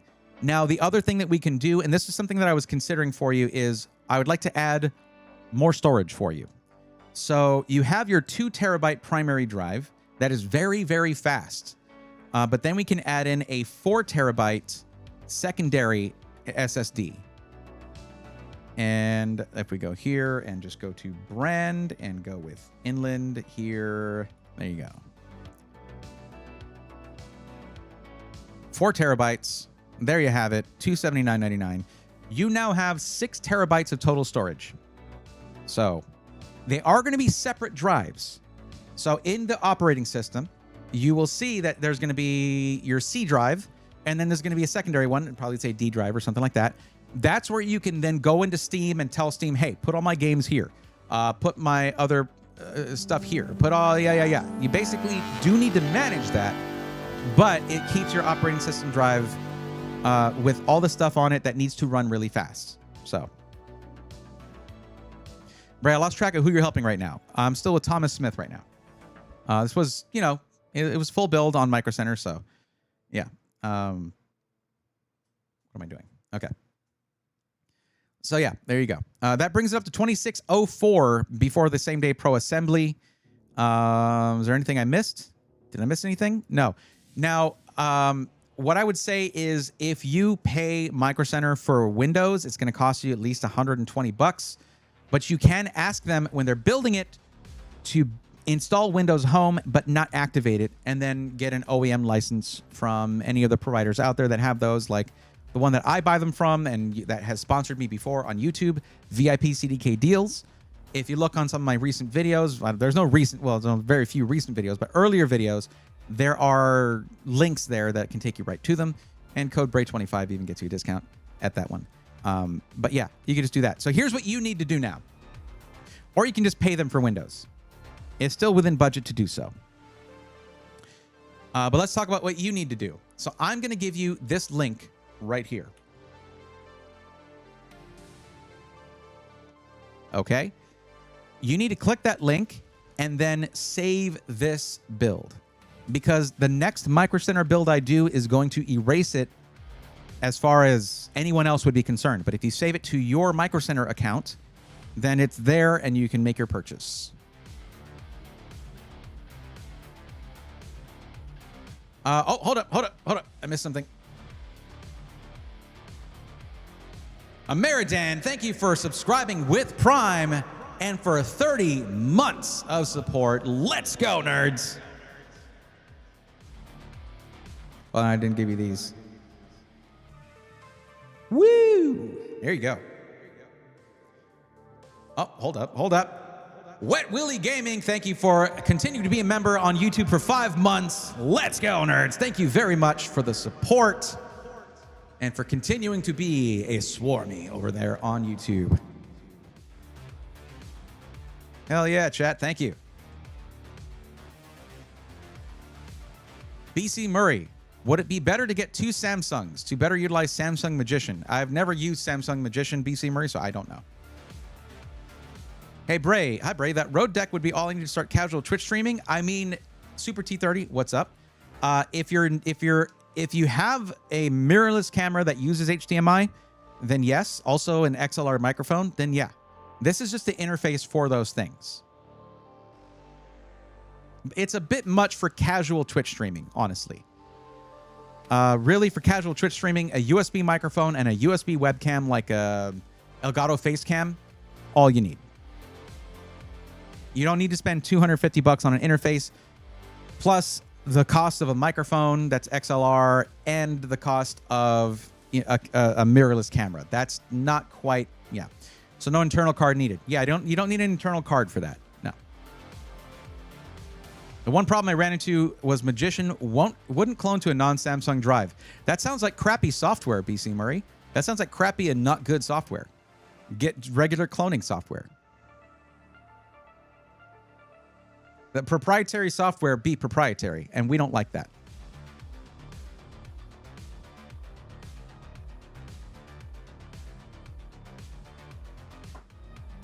Yo, there we go. All right, and that's Electric Yoshi from, okay, cool.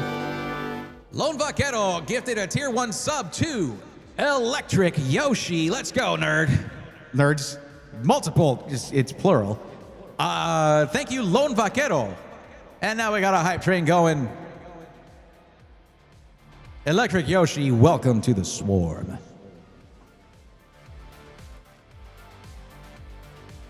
Thank you very much, Lone Vaquero. Appreciate that. Look at that, the gifted leader badge you got there. Very nice. Build saved, good to go. Thank you so much for your help.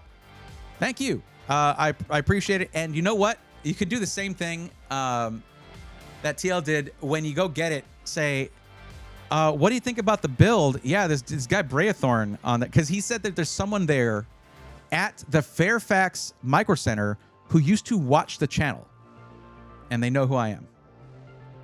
So that could be funny.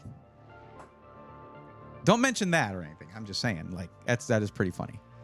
And it's just cool to know that people who work at Micro Center, I mean, I know the guy who actually works with influencers and whatnot, and this and that. They're not, you know, I'm not big enough for them to work with me yet. They don't do coupon codes for creators, things like that. I mean, you think about it, guys. You watch Jay's 2 cents do a promo for Micro Center.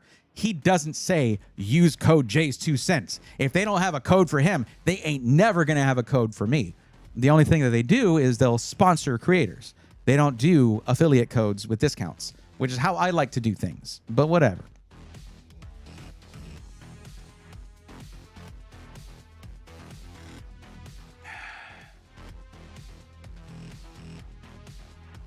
But yeah, Super T30, no internal card is needed with that with the Rode X. It's pretty cool, especially for that price. All right, so build is saved. I can go ahead and close it.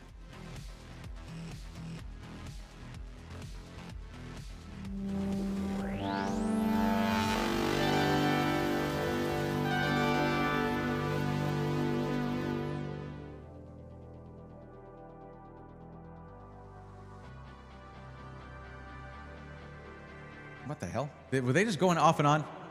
I don't know. Lone Vaquero 684 gifted a tier 1 sub to Cosmos' T.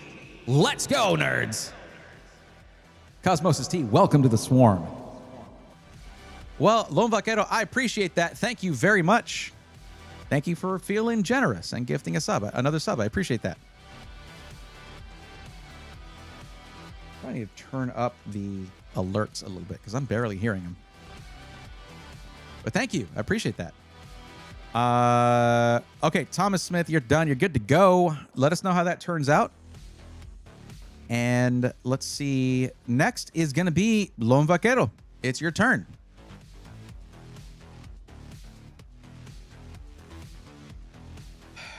I just want to point out real quick to everybody, okay? When I say that I'm getting mostly Micro Center builds, I want you to notice that every one of these, except for one, is Micro Center. Every freaking one of these, except for one, is Micro Center. And this is like, I don't know what it is. But this is why one of the reasons SIs are hurting so much right now, system integrators. And I mean, Micro Center's cool. It's cool that if you have an issue with your PC, that you can just take it to Micro Center and they fix it. But remember, if you buy from a system integrator, you can still do that. You can still take your PC to Micro Center. It's just you won't have a warranty with them. But if it's after the warranty from your system integrator, oh, well, just take it to Micro Center, pay the fee to get it fixed, you know, instead of shipping it somewhere. Cool. But it's just.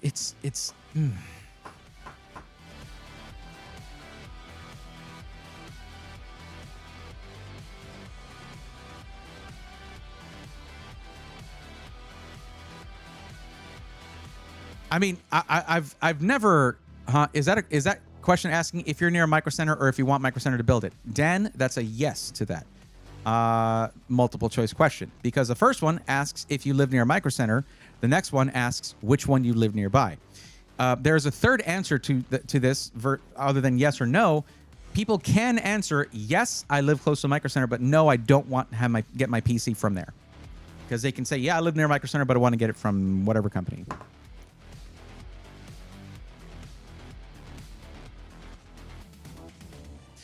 Lone Vaquero, I'm not judging anybody for choosing Micro Center.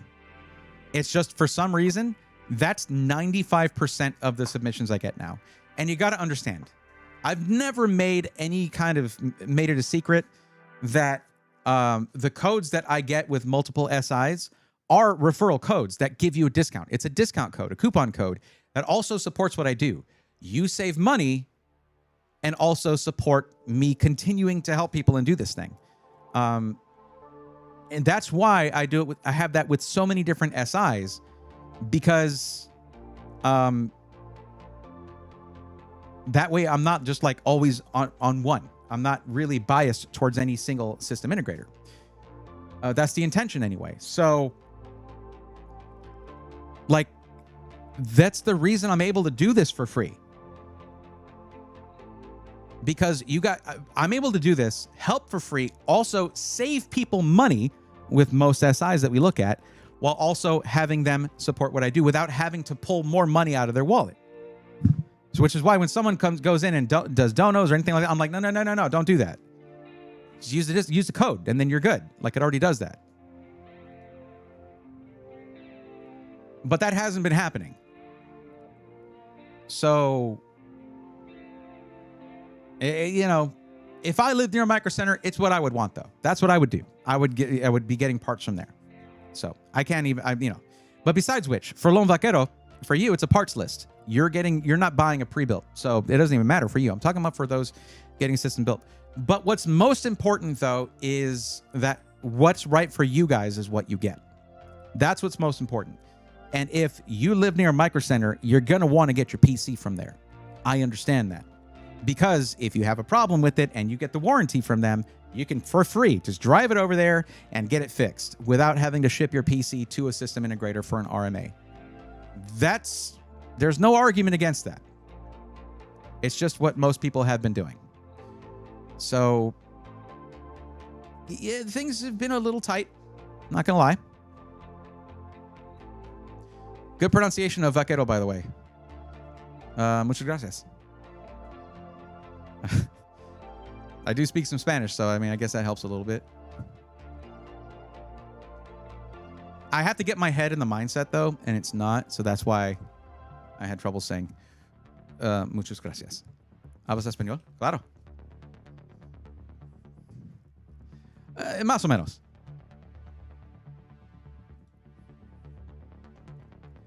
I know it's been a while. Knight, what's up? Do you still like Alexander PCs? Yes. Do you have any evidence they don't honor the lifetime warranty? No. As long as that place is in business, you got a lifetime warranty. Which one are you saying yes to? Wait, what? Oh, what's up, John Paul Bacon? How's it going?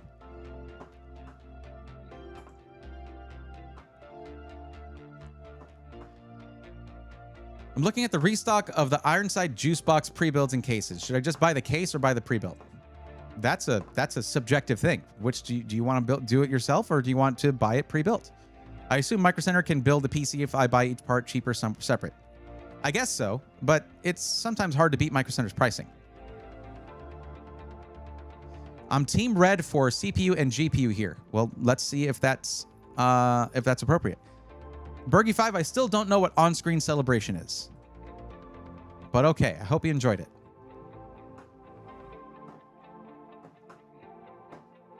See, I just show the preview from my stream software up here. I don't see the preview from Twitch, so I don't know what Twitch does when you redeem that.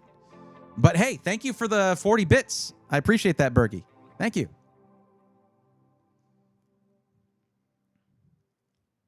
Team Red for CPU GPU here. So let's see what you're doing. What you're let me go ahead and mark this as green because we're done with that. And we'll go back to the screen here.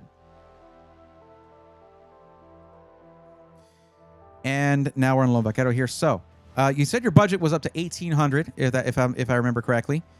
Dallas Micro Center parts list. Gaming, streaming, content creation, video editing. I am not Team Red for GPU for you anymore. Because on a scale of 1 to 5, streaming and content creation is a 2 and gaming is a 5, 5 being best. Okay. That was probably the weirdest way to tell me that. Sure thing. You mean most important, right? So like highest priority is gaming and content creation and streaming are low priority. The thing is content creation is better on NVIDIA. And AMD has done very little to change that. They've done some, but not a lot to change that. Streaming is better now than it used to be on AMD. 100%. They have way better encoding, and they have AV1 encode and decode, all of that. But it's still better on NVIDIA for content creation. Having it built this weekend, Thomas, that's exciting. Let us know how it turns out, please. I'd like to know. On-screen celebration. A lot of heads emotes pops up. Looks like bubbles after you open a can of soda. Or pop, as you say in Texas. We do not say pop here. Most people will just say Coke. Hey, can you get me a Coke? Yeah. And you bring them a Coke. They're like, I wanted a Dr. Pepper. Well, why'd you say Coke? Because we're in Texas. Yeah, pop is not a Texas thing. That is, to me, we think of that as a northern thing. Won't say no to an NVIDIA GPU. Okay, well, it's just because of the content creation thing, the video editing thing.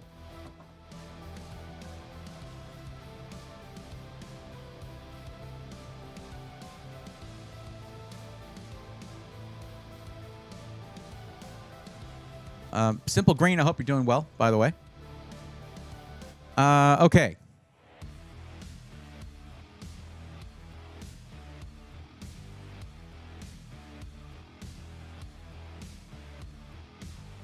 Okay, so we're going back to Micro Center. We are going to be clearing this build. I will still use this, but you're just using it as a parts list at that point. And we're going to where? It's the Dallas. Okay, Dallas, Texas. Got it, got it.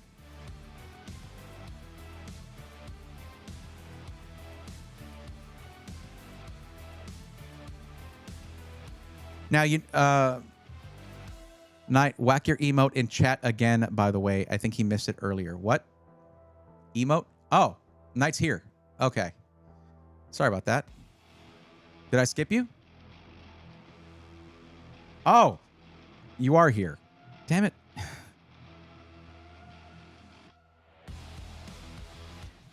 Abisaba says, I think I just found my favorite streamer for these kind of things. I'm happy to hear that.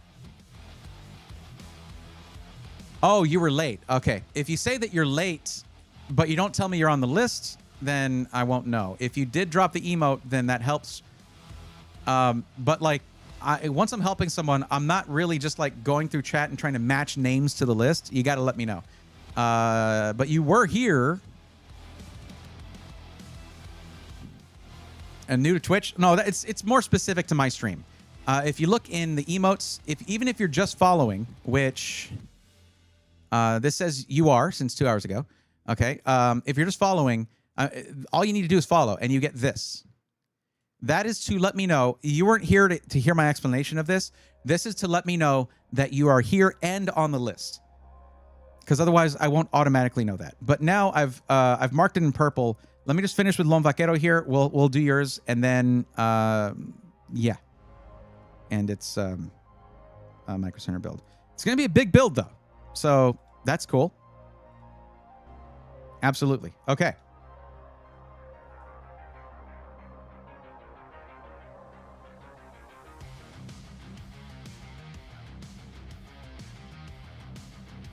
Let's see. What color is this build? It is black. Okay.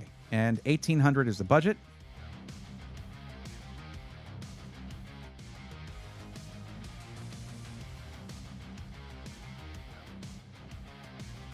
$1440p. Okay. Now, if you've been paying attention as I've been going, what I focus on is the motherboard when you're going to be streaming, and RAM and CPU cores if you're going to be video editing, right? But you said those two are low priority. So what we focus on instead is a build that you can upgrade as you go if you need to.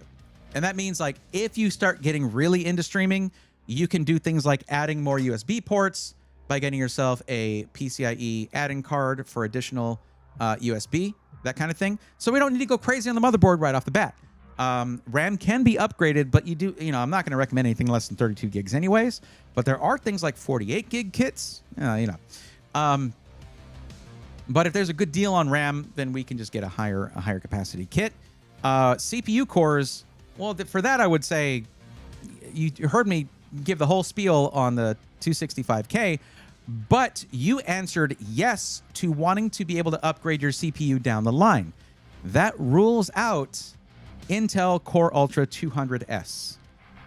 So, because of that, well, let's approach this from a different angle.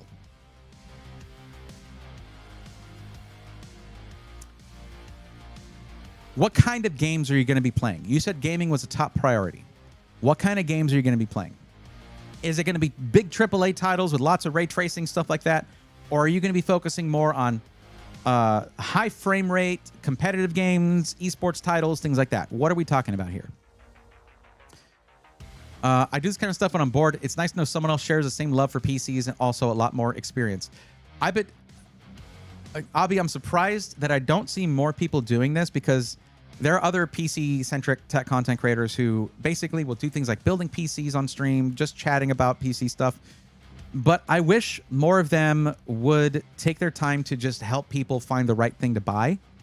But I focus on pre-builts in a way no other content creator does. So it gives me a sort of unique take on all that anyway.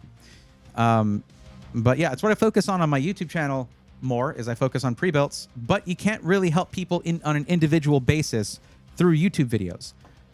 The goal of those is to help thousands of people in a general way, whereas the streams are to help individual people with what they need for themselves. So, but I also do stream this on YouTube for that reason. All these streams get to stay up forever on YouTube so that people can go back and hear my methodology over and over, sort of how I figure things out and make recommendations. Well, thank you very much. I appreciate that. What did I miss? Packing lunch for my nephew. We're doing a Micro Center build here. I was just asking Lone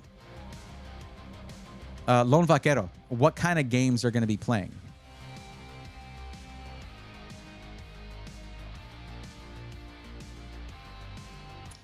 Because you're going to 1440p, and if you're playing mostly AAA titles, something like an X3D chip, already we're at $1,800. If you go with something like try to go with something like a 9800 X3D, that is over $400 just for the CPU. And at 1440p AAA titles, they're not going to benefit much from 3D V-Cache, which is why I think 3D V-Cache chips are a little overhyped, because they mostly benefit people at 1080p in competitive titles. Rust, Hitman, World of Assassination, Minecraft, GTA 6 if it ever releases, Subnautica, Satisfactory, to name a few. Satisfactory can be, from what I understand, pretty CPU intensive once you get your like 900th conveyor belt out there. Rust is supposed to be more CPU intensive as well. So you can actually benefit from something 3D V-Cache. And if not for the streaming and content creation aspect of the build, I would say, because you're in a Micro Center, you can benefit from the 7600X 3D, but that is going to be dog water for anything other than gaming. Like, almost on purpose, it seems. It's just not great for that stuff. So this is a tough one because you would benefit from 3D V-Cache. So let's try to go with a bundle and see what we can do with something that has X3D. See, like right here, 7600 X3D, B650E-E, tough gaming motherboard, and 32 gigs of RAM. If you were just gaming, this would be dope for what you're doing, but you're not. And this CPU will hold you back in video editing like crazy. Here's the thing. You go with something like this, and you told me that in terms of priority, rating them 1 to 5, with 5 being the highest. Gaming is at a 5, streaming and content creation are at a 2. You get something like this, it's going to stay at a 2. It'll never be easy for you to do things like content creation. Streaming could suffer too, depending on how complex your stream is going to be. If you're going to have a lot of things going on, some of those things can be demanding on the CPU. You can do basic streaming, 6 cores, 12 threads, no problem. But you try to go beyond that in any way, you might have issues. So this is a bit of a tough one. But what that means is you do have to sacrifice a little performance in gaming to have decent performance in the other things. That's just a balanced build for you. You're not looking for a balanced build. You're not looking for a just gaming build.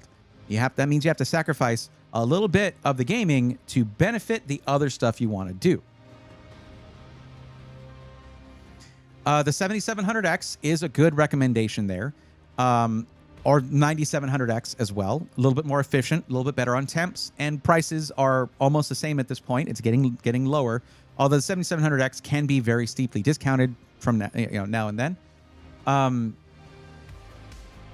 Also, memory stability did improve with 9000 series, but yeah.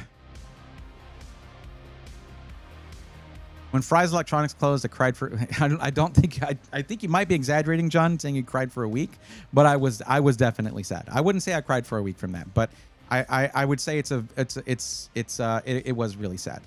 I missed the Fry's that we had in San Antonio. It was pretty good. I can sacrifice a bit of gaming performance if I can still have an AMD CPU. Yeah. Well, I mean, we go AM5 if you say yes to this question here, which asks, do you plan on upgrading your CPU over time? Because Intel's not interested in allowing you to do that. But AMD definitely is. So we're going AMD for sure. Okay, this one has a 7700X, 32 gigs of RAM, and a B650 Gaming X. The Gaming X is usually not great for streaming. They usually are pretty anemic on I/O. Let's go by price here. Well, first off, we're going to go to CPU brand support AMD only. Okay. And then we're going to go with lowest price and move up from there. Yeah, $369 for 7700X, the Gaming X motherboard from Gigabyte, B650 style, 32 gigs DDR5, 6000. Thank you for having the correct frequency for 1-to-1 memory sync. Here's another one with a better motherboard, same RAM, and it is $40 more. $30 more, excuse me. And it takes another $30 to get up to a 9700X, but you're back down to the Gaming X motherboard from Gigabyte. Interesting, interesting.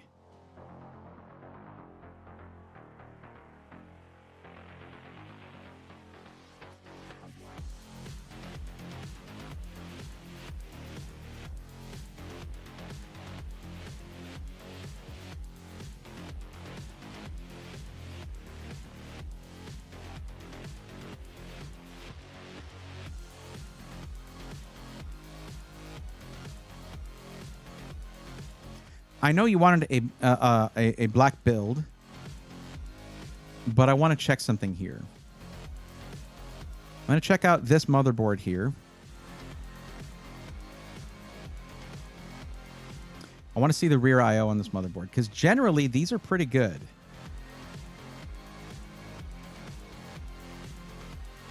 But this is the B650E version. Yeah, no, that's pretty good, actually. Yeah. Wi-Fi 6E. It just says 6, but it's Wi-Fi 6E. 4 USB 2.0s. Don't be alarmed when you see this color of USB port because they're slower. Don't be alarmed by that, because mouse, keyboard, USB headset, things like that, they don't require a lot of bandwidth to be very responsive and be perfectly connected to your system. That's what you plug in here. Then you have 5 USB 3.0s for 5 gigabit per second, 2 USB 3.2 Gen 2 for 10 gigabit per second, and 1 10 gigabit per second USB Type-C. 2.5 gig Ethernet and Wi-Fi 6E. This is a pretty solid motherboard, especially for the price. I don't mind some contrast in color, that is. Sounds good to me. So for $459, you are getting a solid motherboard out of that with the 9700X. So what we're going to do is we're going to try to go with this motherboard, and if we start running out of budget, we can come back and change this up. When the Good Guys closed, is like a punch to the gut. There's very few computer technology stores near us now. Is it called The Good Guys? Is that what it is? That what it was? Gary, what's up? Welcome. Hey, how you doing? What's the absolute budget wired keyboard or probably rechargeable you recommend? I'm not good with that. Anyone else in chat good with really? I mean, I have a few keyboards, but what's the one that?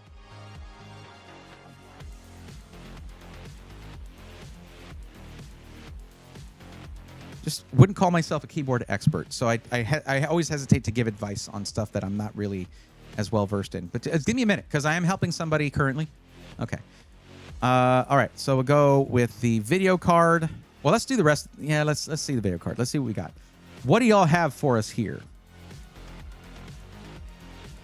I would say we should budget probably try to stay between $400 and $500. 5060 Ti, 16 gig. Okay.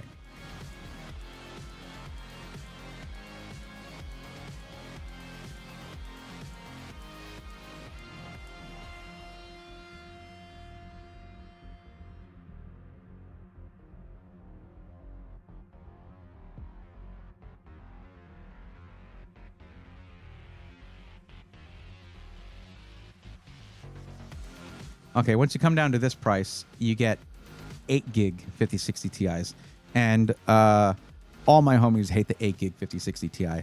So we won't do that. So 5060 Ti, 16 gig, lowest price, $449.99. There you go. That is for a dual fan version of that. You want to boost the cooling a little bit, you can go with this one, which is $10 more, $20 more. There we go. For the Gigabyte 5060 Ti gaming over triple fan. Yeah, $469.99. Let's try that just to get the extra cooling on the GPU. But yeah. Now, if you watched a lot of reviews of the 5060 Ti, you might be thinking, oh man, they hated it. It's so bad. It's this and that. You have to remember that the reason so many reviewers hated this card was not the card itself, but because of NVIDIA and how they released it right during Computex. Or was it the 5060? It might have been the 5060. It really doesn't matter, because NVIDIA's behavior during 2025 is peak bad NVIDIA. Like, it's just been bad. Their PR department is do they have one? I don't know. But when you actually sit and look at the benchmarks for the 5060 Ti 16 gig VRAM version, there shouldn't be. There should just be a 12 gig VRAM version, pretty much. 16 is a little overkill for this card. But still, if you sit and just look at the benchmarks, you're like, and if you can get it near MSRP, well, I should be, yeah, no, I'm pointing in the right direction. Then it's not bad. It's just that NVIDIA is a very bad company this year. They've been very, very bad. They've been naughty. And we don't like that. Now, that can get in the way of objective reviews. Can and did, I would venture to say.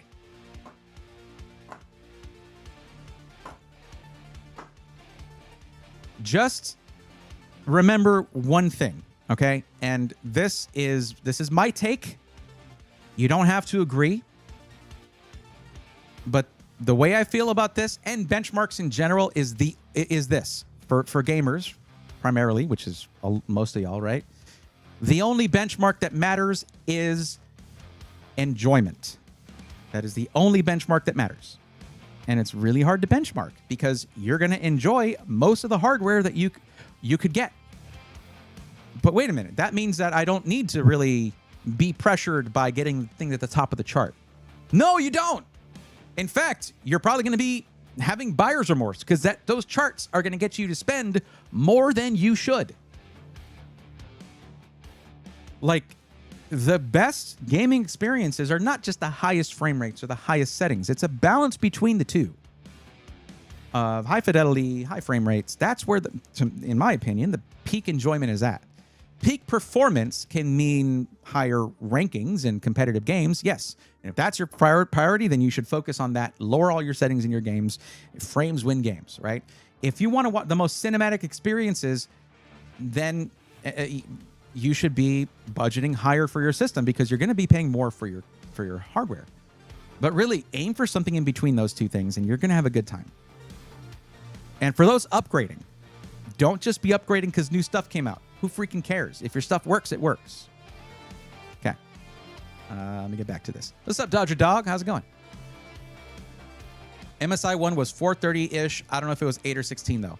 I didn't see one that was under $450 that was 16 gigs. What was it? Let me see. What was the...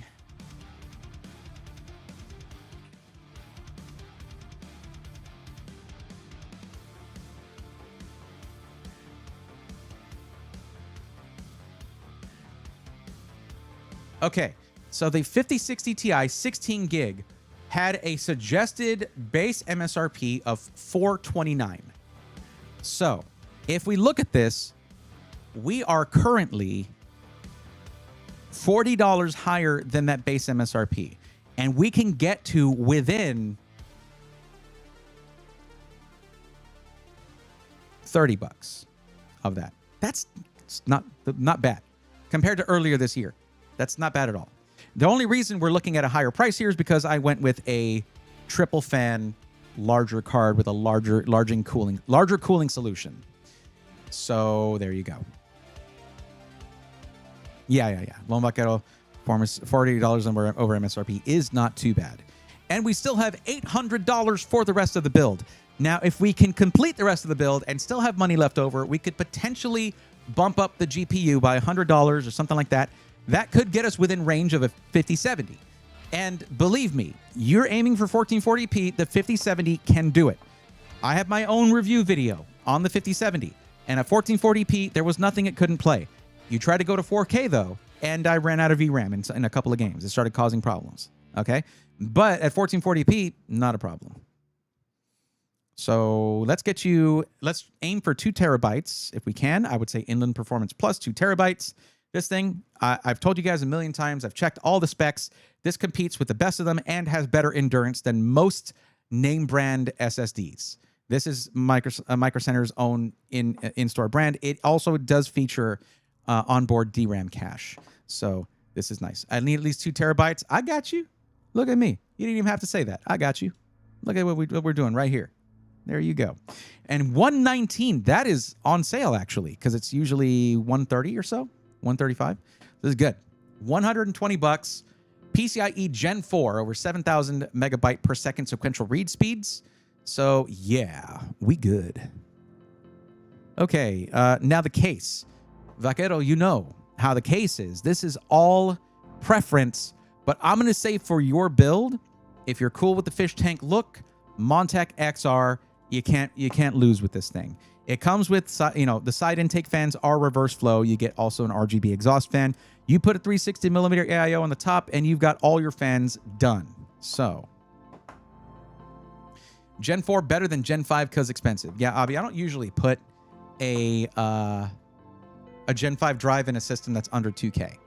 It's just not worth it. We did a system with a 3K budget earlier, and we did a Samsung 9100 in there because it's a $3,000 system. So yeah. Do not need a fish tank. Those are for RGB builds. Did you say no RGB, actually? I should pay attention to this. You said no RGB. You see, I made the form, but I need to read it. I need to read afterwards what it says. Okay, no RGB needed. So then we got the Landcool 217 is double the price of that. There's going to be a lower price case that is going to have the no RGB. You guys got to understand, at this point, no RGB is a feature. It's a feature at this point.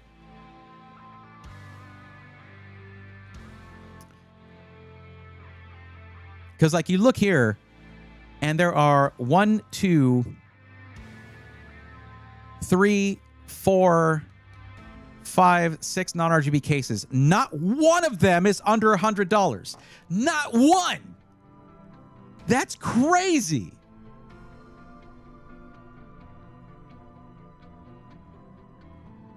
Well, it's 5 actually, and also still not under 100. Damn, son. All right, all right.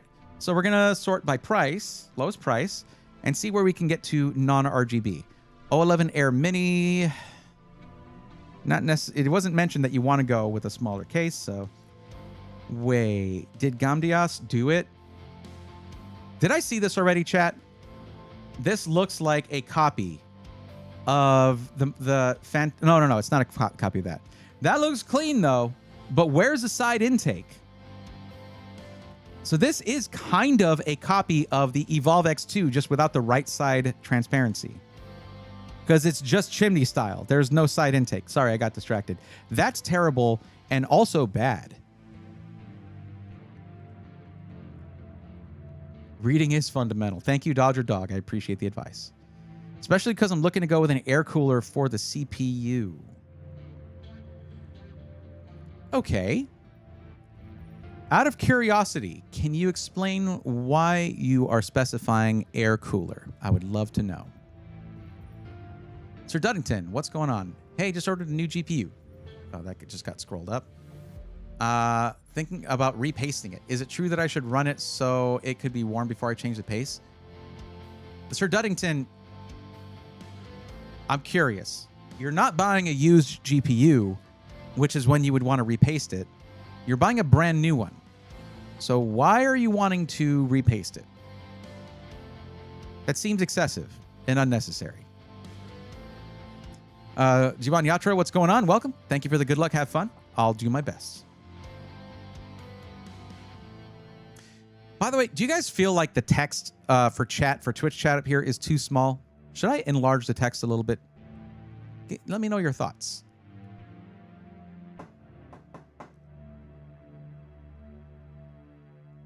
But yes, before you repaste a GPU, you should run it for a while to just like, to soften up the thermal paste. AIOs are more expensive, but if you can find a good AIO not too expensive, then I'd be happy with an AIO. Yeah, there are really low-priced AIOs. Yes.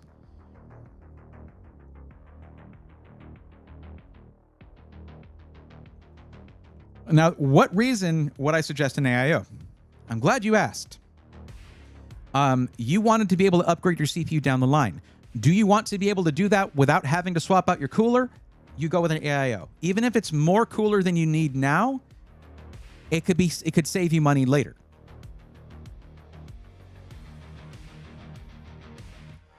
I'll also say this. The only truly additive upgrade that you can make is storage. Everything else, every other kind of upgrade, you're going to end up with spare parts. And unless you have the hobby of PC building where you can actually leverage those spare parts, you should get the right thing the first time around unless it's cost prohibitive and you plan on upgrading later anyways. Just like with your CPU. You can't just put in another CPU like you can with storage. And also, RAM used to be an additive upgrade as well, where you could buy one kit of RAM and just add a second kit with DDR4, DDR3, previous generations of DDR RAM. Now with DDR5, it's just not that great to put more than one kit of 2 sticks of RAM. You just want to go with 2 sticks of RAM. Just make sure you're fully dual channel, and you get the capacity you need right off the bat. We can't really do that here because we're going with a bundle. So I would normally recommend a higher capacity of RAM for video editing. But you stated that video editing was a low priority. That tells me you're probably going to do very simplistic video editing for starters. If you really get into it down the line, you can buy a larger RAM kit. You will remove the 32 gig kit and replace it with a higher capacity kit later on. Me too. I'm on mobile too, but a little bit if you want. It looks good. Awesome. It's fine for me even on mobile. Awesome. I appreciate the feedback, guys. Thank you. Not much. I'm looking at this old PC a friend sent my way. Not sure what Mobo it has, but it's an Aorus with a Ryzen 7 1700X. I should say somewhere on the motherboard what chipset it is.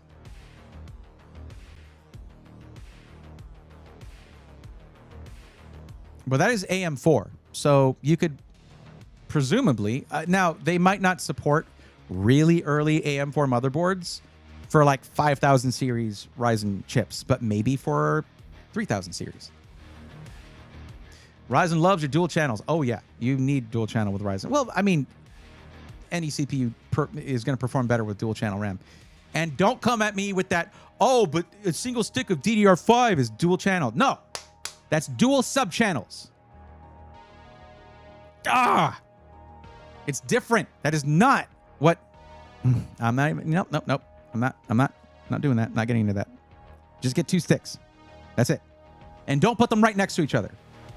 Use 2 and 4, second and fourth slots. That's what you do. Where are we on the list? Did I miss my turn? We're here, and I have to go back up here.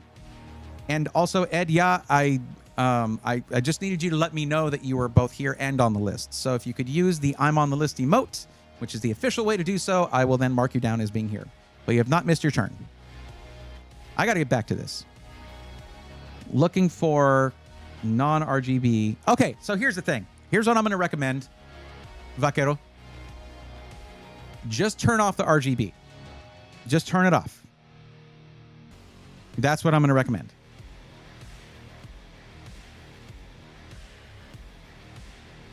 And as for getting the best airflow, I'm probably going to say to go with this one here. Just don't hook up the RGB or just set it to 0 on brightness. I'm going to recommend this case right here. It is large and spacious, tons of airflow. That's going to do your job for you. Now, if you want to spend more on the case, I'll tell you, there's a case that is a monster for airflow. It reviewed amazingly with Gamers Nexus, and that is going to be actually farther along. It's even more expensive than this. It is an Antec case. It is the Antec Flux Pro. I talked about this one earlier. It is $190. It comes with 3 140 millimeter fans on the front and 3 on the front, 1 on the rear. So that's 4 140 millimeter fans and then 2 120 millimeter fans as bottom intake. They are all non-RGB. This right here is probably ideal for what you want, that or a Fractal Torrent. If you do a Fractal Torrent, I will recommend an air cooler regardless. They don't have this in stock though, because Micro Center is dumb. You can click in stock and they'll still show you stuff with 0 in stock. They're real brilliant over there. Real smart guys over at Micro Center. No, there are smart guys. It's just whoever runs the website is... They never really figured that one out, I guess. But the Antec Flux Pro is going to be one of the peak cases you can get. It's just going to cost like double the price of the one I'm showing you right now. Which is... It was this one. The X5. George says H5 Flow. I wouldn't do a dual chamber case because honestly, dual chamber cases can get good airflow. Peak airflow, though, is just front to back in one direction. If you want peak airflow, you don't give it 90-degree turns. That's just how that works. You want to basically have... You want to do your best to achieve laminar flow if you can. So giving it a 90-degree turn is kind of the opposite of that. And most people who get a dual chamber fish tank style case understand that they're not getting the most peak airflow you can possibly buy, but it's still very good if you set it up properly. $70 case is good. Awesome. There you go. Well, $79.99 is what it is, but yes. Just don't turn on the RGB and you're good. You want eddies? That's how you get eddies. What are we in? Night City now? No, I know what you're talking about. I know what you're saying. You want vortexes? Vortices? That's how you get vortices. Actually, good fans are meant to sort of create edge vortices. Yeah, I don't think that's the right term for it, but they do that, actually. It's part of how fans work, actually. Generally, aviation fans, not airflow fans, by the way. I'm not talking about airflow fans, but aviation fans. And that's one of the reasons for the taper. You know what? I'm getting into the wrong topic here.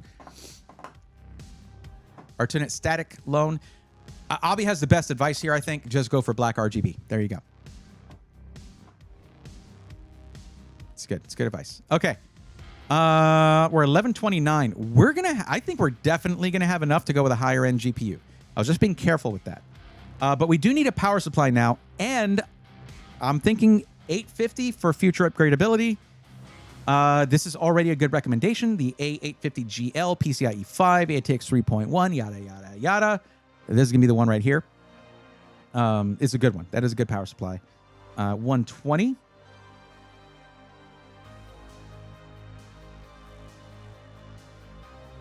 Lava lamps, says Tanmay, are much cooler than RGB and LCDs. Tanmay, that is demonstrably incorrect if you're being literal.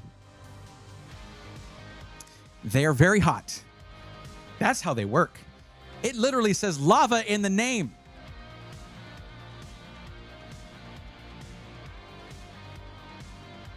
Okay. So we go here. Go to radiator size. We say 360. Any CPU you upgrade to down the line, that's pretty much going to be peak for you when it comes to cooling. And then we look at what the lowest price options are. And you have one for $85. That is white with RGB. That is not what we're looking for. But then there's this one, the Hyperflow Silent. And yes, Montech does currently have... This is actually a funny little way to test whether hardware is decent or not. And you look at who Gamers Nexus allows to have as sponsors for videos, because before they will accept hardware sponsorships, like check out this AIO from this company, check out this case, they review it first, or they'll look at it for review it internally. And Montech's Hyperflow AIOs are one of the sponsor spots you will see on Gamers Nexus videos, and it's only $90. There are plenty of air coolers that are at that price or higher. And also, it's 0 RGB. I'm not showing the full screen. That's right there. You could see the price. You know what? This was actually perfect because you saw the price. You saw it. I know you saw it. But yeah, it's 0 RGB. There you go. Looking good. Oh, yeah. All right.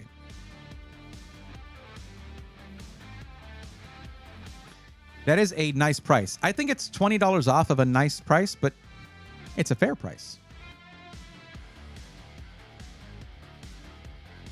Okay. So we have a complete build here. So now we got some thinking to do, because we still have, your budget was $1,800. We still have hundreds of dollars remaining for the budget. I like the RG Beant build, not gonna lie.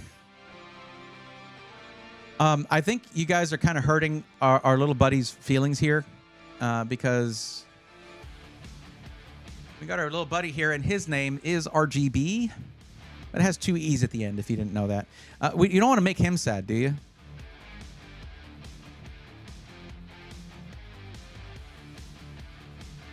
Please don't make RGB sad. Anyways. You don't want to make RGB sad. I thought you might like that. Okay. Better GPU and maybe a 4 terabyte SSD. It might not be both because, well, actually, yeah, maybe. A 4 terabyte SSD is not just going to be double the price of this. Because we're at 120, right? So if we look for a 4 terabyte of the same kind,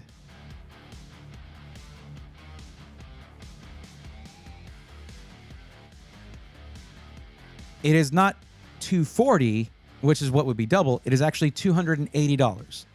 But the benefit is it will save you from having, from having, say if you had two 2 terabyte drives, because that would be cheaper to get 2 of those 2 terabyte drives. But that's going to take up more M.2 sockets right there. So that means you have fewer to use down the line. So, but this isn't too much over like it used to be. This is a decent price. So, yeah. I know I chose I thought I chose a 4 terabyte capacity. I was like, why is it showing 500 gig drives? Yeah.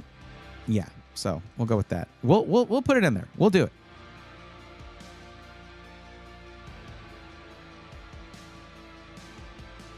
X670, ahem. Lots of SSD thingies. Well, this one's not bad. If we look at this motherboard, there's a reason I like this one, and that's their Gigabyte. One reason that I feel like they're low-key underappreciated is that they're pretty generous with I/O and storage. But before wait, hold on. I need to put ice at the end of that.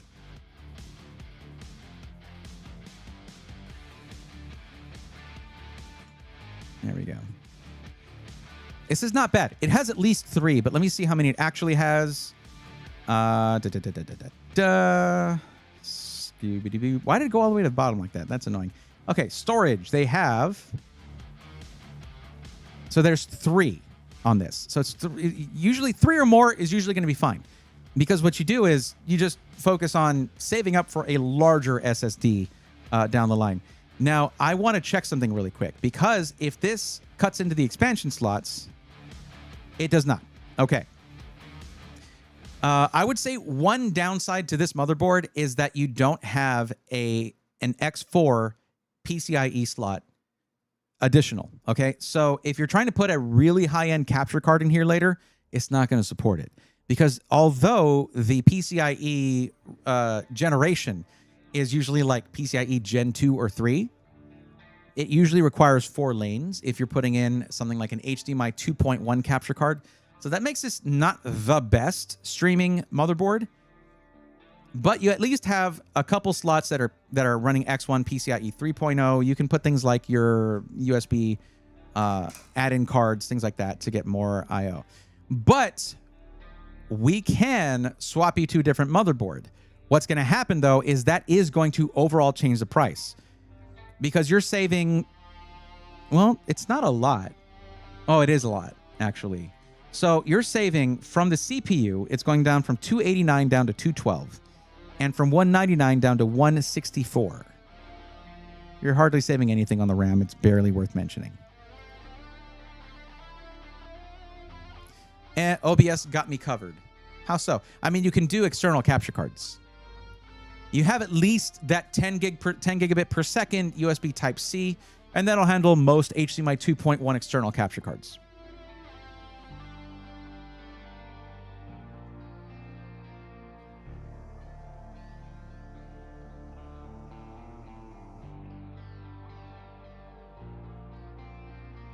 Uh-oh. Let me snooze the ad real quick.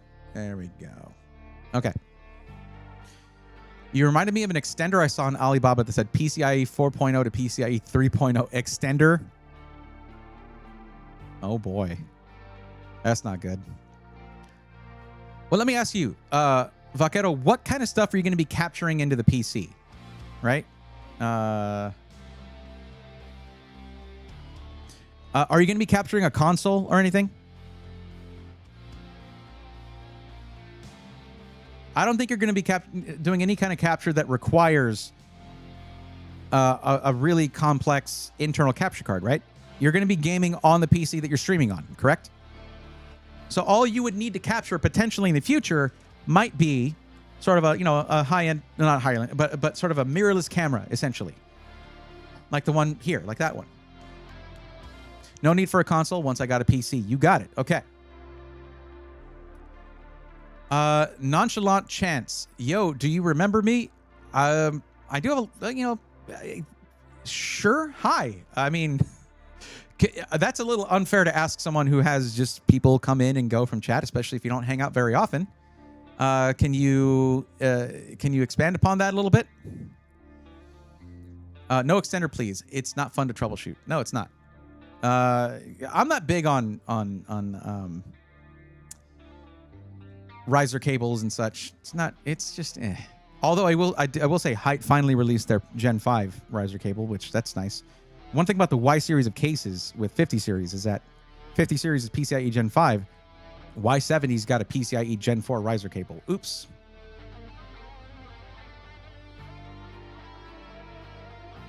Okay, so we can stick with that motherboard then. Just remember, upgrading your motherboard is the most pain in the butt thing to do for a PC, okay?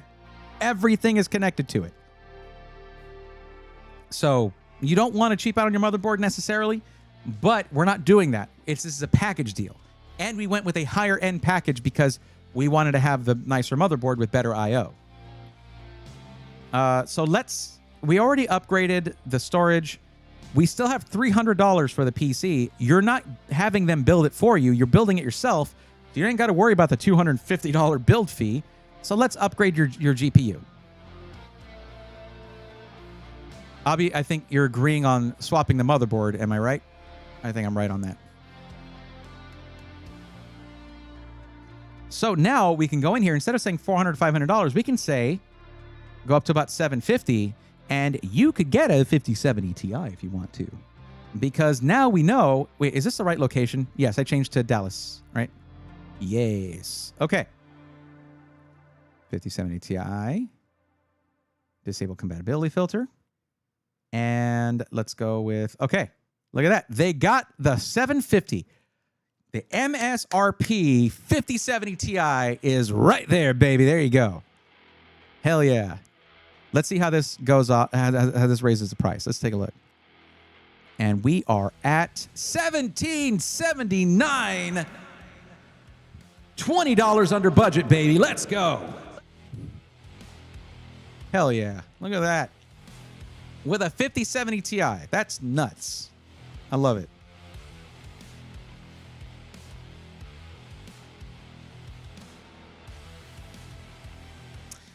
Oh, yeah, we're happy. And that extra $20 you're saving there can be put towards an OEM Windows license from blah, blah, blah, CD deals, whatever, you know, VIP CDK deals, yada, yada, yada. You've already heard the spiel a million times. So let me give you the list.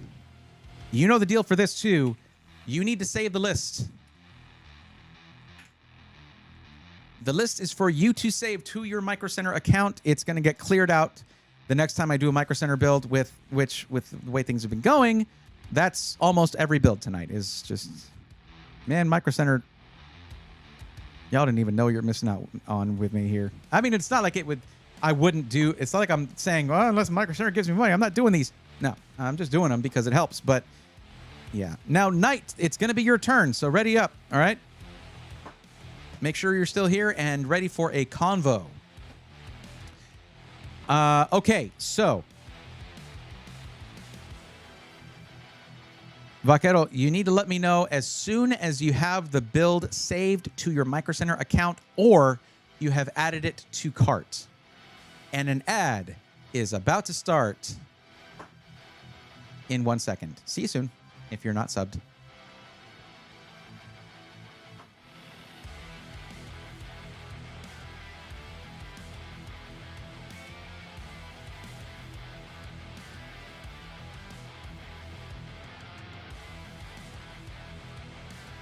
Warm Eagle said, Warm Eagle might not be able to hear me right now.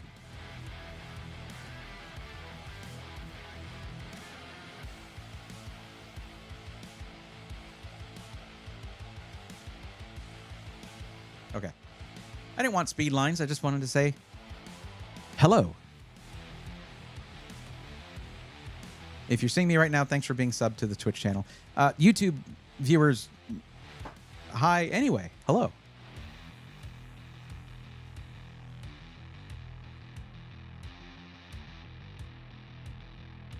Oh, I guess the ad's over. Hi. Well, I said, it's just starting, I guess. That took longer to start than it should have, but okay, whatever.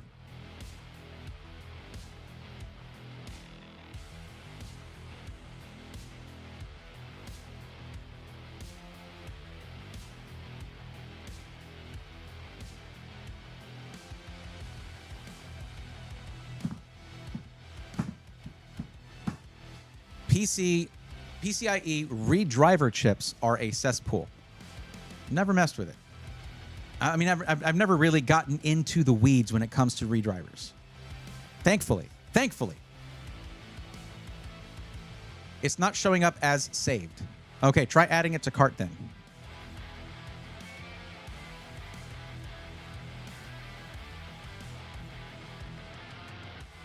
Knight, if you're back from the ad, which you should be, please let me know, because the budget, it just says 5,000 or more. That's not a solid number. So what is the actual maximum amount of money dollars that you can spend on your PC? Just a solid number, not a range.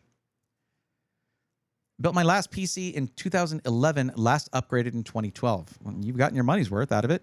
I have some money, would like a nice build that I won't have to upgrade for a while, but has the capability. Boutique, because I want value, quality components, and expertise and cleanliness. Won't be doing intensive gaming or apps, maybe some flight sims, handbrakes, some games, etc.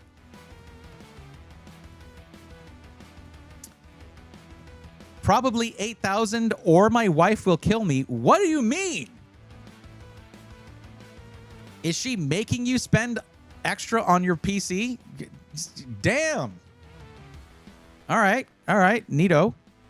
There we go. Added to cart. It's there now. Vaquero. Awesome. Neat. Let's go ahead and mark you as green then.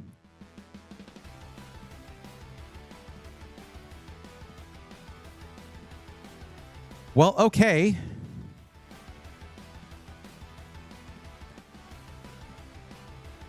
$8,000, sure thing. Now, you want this thing pre-built. 8,000 max. I got you. She would prefer 800. Fair enough. 5090 user spotted. Indeed. However, I will say this. They do have content creation / video editing on the list of use cases. So that's good. And that means I'm not going to be internally angry about someone getting a 5090 they don't need. So let's think about this. You could go to the Santa Clara, California, Bay Area Micro Center and get it there. But if you want a boutique build from a boutique builder, that would be a different story. No, I really like how you use the specs to make the recommendation. Definitely not a 5090. I don't know how we're going to make this thing $8,000 then. I mean, I'm not saying we have to. But like that's really the thing that would get it even to where you're close to that. There are just no, I mean, unless you're talking about Threadripper, okay? Which I guess we could do a Threadripper build. If you're doing a lot of video editing, you could actually leverage that, but it's not going to be very good for gaming, you understand. Threadripper is just not great for gaming. It's okay now with like 9000 series Threadripper, but like, I mean, Threadripper, you could spend $5,000 on just the CPU. Would be great if much less. Okay.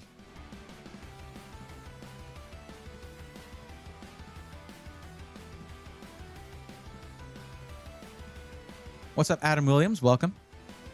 John Paul Bacon. Anyone in chat ever do a layaway for purchase? I mean, yeah. A while back, yeah. Was thinking highest Radeon or 5070 Ti Super. Well, you can't buy a 5070 Ti Super. That's not out yet. Most people are thinking Q4 or around Q1 of next year, CES 2026 in January is when it might be announced. That's my thought. But I could sort of poke at my NVIDIA contact and see if they would maybe give me a hint as to what quarter they would be announced. He can't tell me. He can't. He's going to say, I can't tell you. But like, I don't know. Maybe.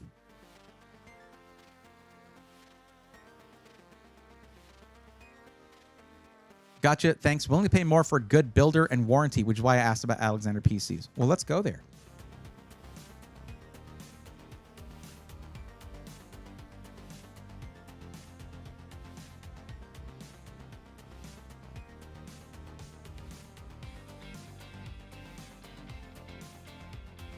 The thing is this, like if you're talking about wanting to get something that is not going to be obsolete for a long time, I mean, heck, we could even look at ready to ship, okay?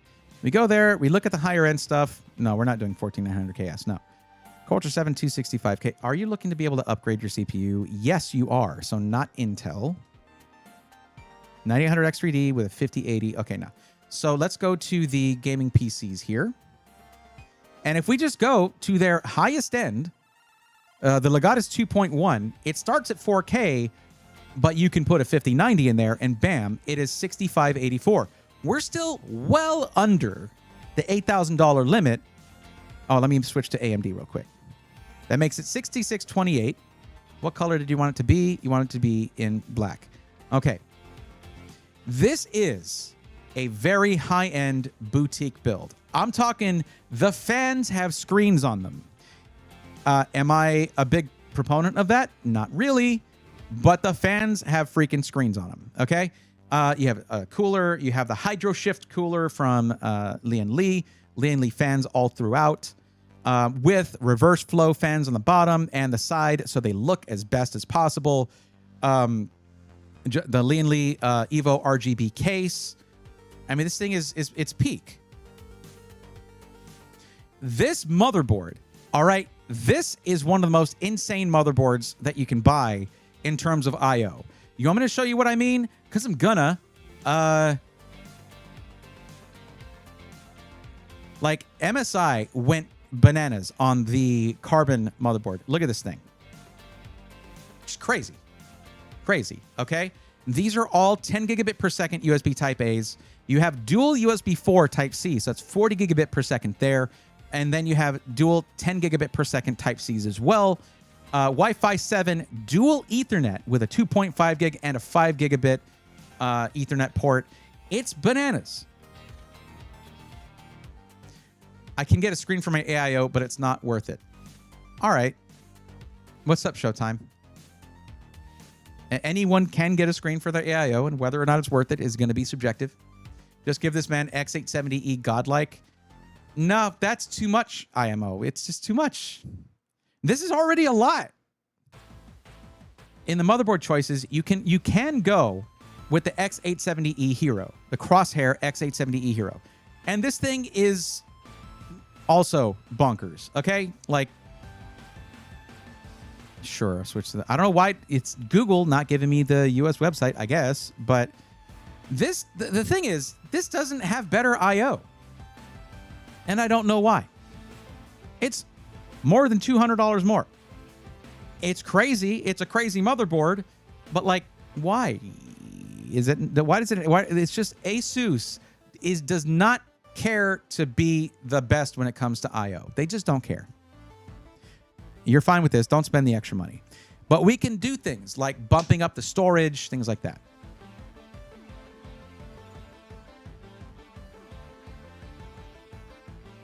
Also wanted to know if you thought Hardline Custom Liquid is worth it, or does it get in the way of future upgrades?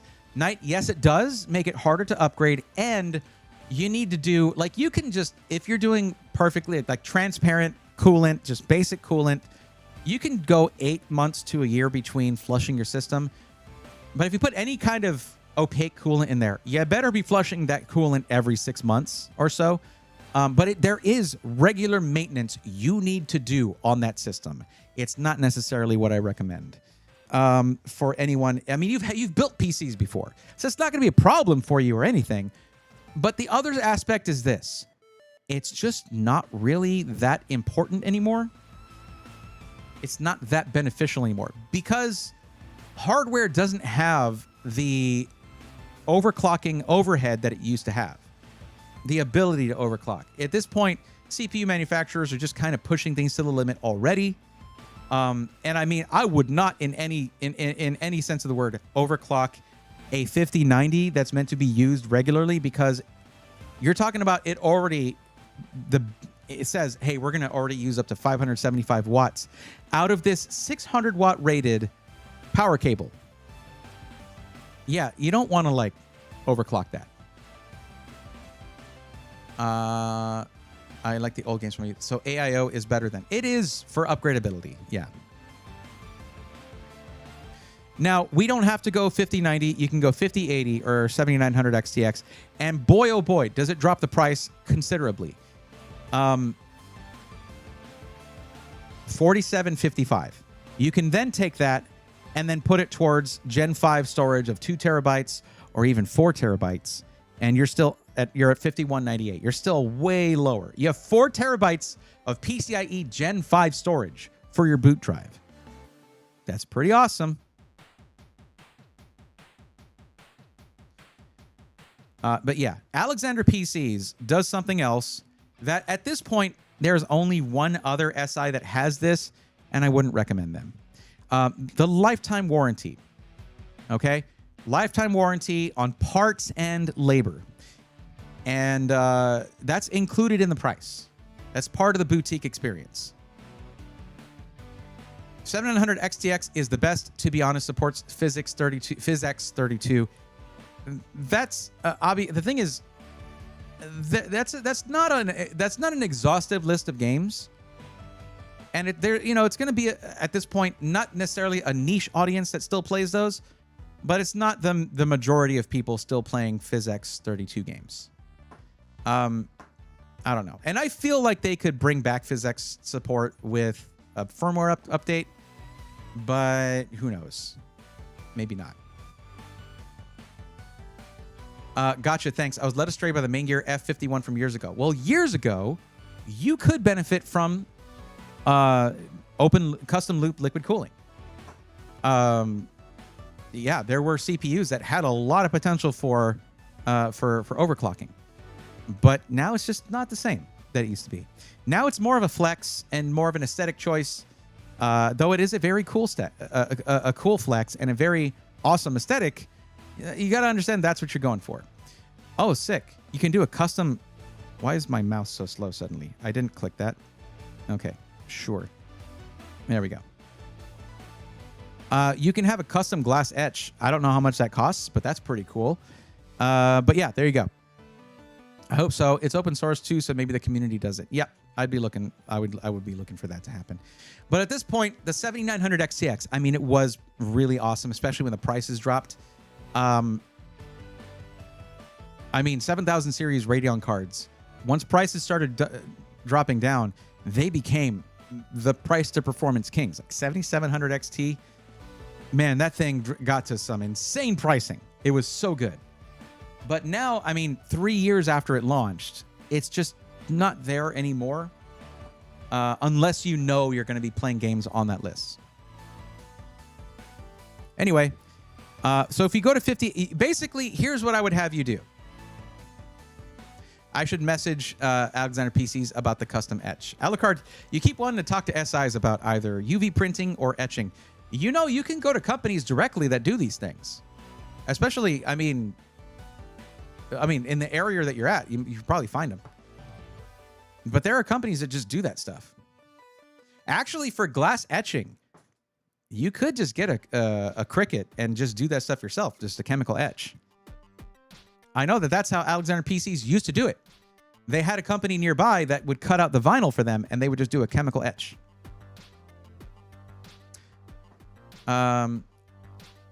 Is it Sien Fian? I'm not sure how to pronounce that, but please let me know how to pronounce that correctly. Dude, thinking about using this rig for 1080p competitive play. Okay.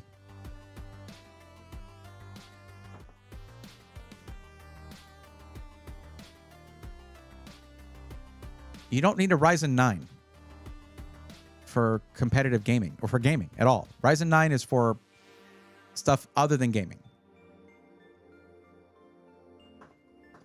Like Ryzen 9 next to the word cheapest doesn't fit. That doesn't work. If you want basically some of the best that you can get for that, if you can still find a 5600X3D, grab that. Oh, no. Still find, when did that come out? I don't remember. 5700X3D, 5800X3D.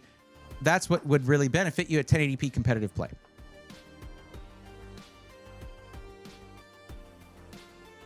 But yeah, Alucard, if you're trying to do glass etching, just look up a used Cricut machine and print out custom vinyls and just do the chemical etch. Like you can do crazy stuff with that. Do you think the price is fair for these specs and the warranty? If you're looking for the price to be fair, you're not looking for boutique. Boutique means you're spending more for the boutique experience. The warranty you're getting with this, lifetime warranty, is nuts. You are paying for that. They are lower volume, meaning they sell for a higher price, but they're putting out fewer builds, putting more attention to detail into every build that goes out the door. You have a better, more direct contact with them. They have a single person working on every build, unlike what you might see at a high volume seller where one person's doing all the motherboard stuff, passing it along, whatever. Where you have a team of people building PCs in an assembly line sort of process. A little slower than your standard assembly line, but yeah. All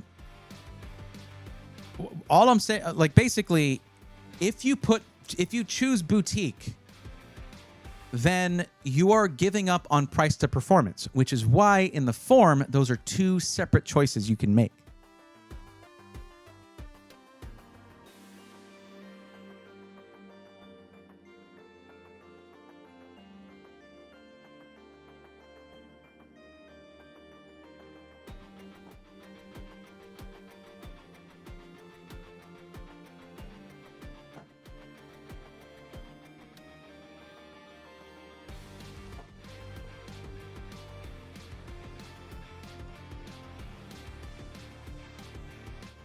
No problem. Just make sure, though, that before you install something like a 5000 series Ryzen chip, that you update the BIOS on that motherboard and make sure that the chips that you have, I think X470 and or B450 and X570, of course, and B550 will support 5000 series Ryzen. B350 and X370, I'm not sure. I know that they stopped supporting much older, like some of the first chipsets they released in terms of for 5000 series, but I don't know. They asked a pretty basic question, 10 May, so it's all good. So yeah, if you're concerned with like price fairness, we look at price to performance type of higher volume sellers. You can get these same specs for less, but you have to remember just the CPU here. Okay, the CPU should be a. Wait, why isn't it listed? Oh, choose from above. What do you mean choose? Yeah, it's a 9950X3D. The CPU by itself is $640. It has 16 cores, 32 threads, with half of those cores on one chip. Half of those cores, you have two chiplets. One of those chiplets has 3D V-cache. The other is what you would see in the 9950X as the higher performance chiplet. So when you do, though, start up a game, it does shut off half those cores, and you essentially have a 9800X3D. Gaming on an ultra-wide monitor, especially if it's a 1440p vertical resolution ultra-wide monitor, you're not going to necessarily use that much, the 3D V-cache, but hey, you're paying for the best you can get in terms of that. And yeah, every part, this is all high-quality stuff. Lee, they have some of the nicest RGB you can get. They have really, really high-quality components. You're getting a high-end power supply. In this case, they're specifying, let's see what they're specifying, 1300 watt, 80 plus platinum rated, fully modular PCIe 5 power supply. You have a referral code or something? Well, yes. So you can get essentially $50 off your build. Just put my name in there. It's just code Braithorn. Let me give you a link to the build. Okay, I'm going to back up here, go into a fresh option here. What you'll need to do is switch over to AMD and switch to the 5080 or switch to the 5090. Now, why am I recommending these? Because you mentioned content creation / video editing. And again, Abi, that's also why I didn't go 7900X TX, because for video editing, it's just not as good in most video editing platforms that you have. So you just switch those two. And also, you're going to want to switch the storage to the 4 terabyte if you want to have the same price that I showed you. You could also go to the 96 gigs of RAM if you want to. I don't necessarily think you need that if you're not doing heavy video editing, but it's an option.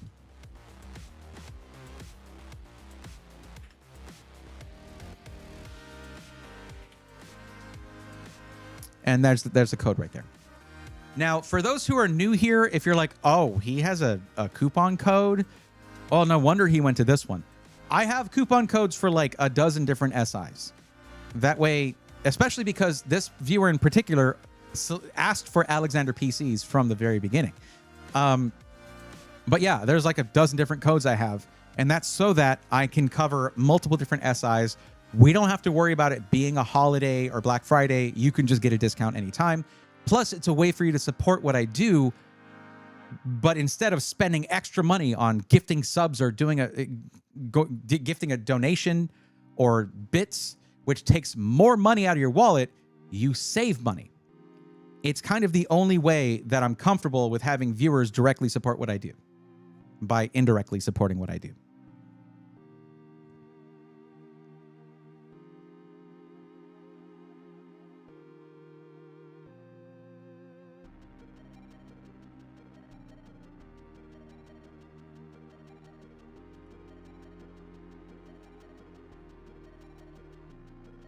So I guess that means I need to take you out of my will.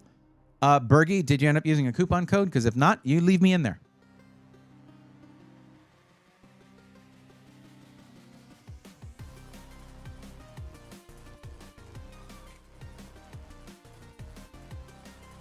Oh, another thing, Knight, something that you'll need to do when you make your purchase, okay?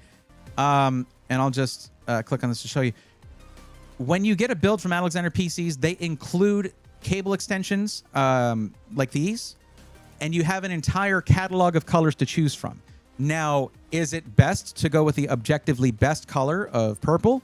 Probably, but opinions are what they are, and if in your opinion another color would be better, it's okay to be wrong sometimes, but pick whatever color you like the most.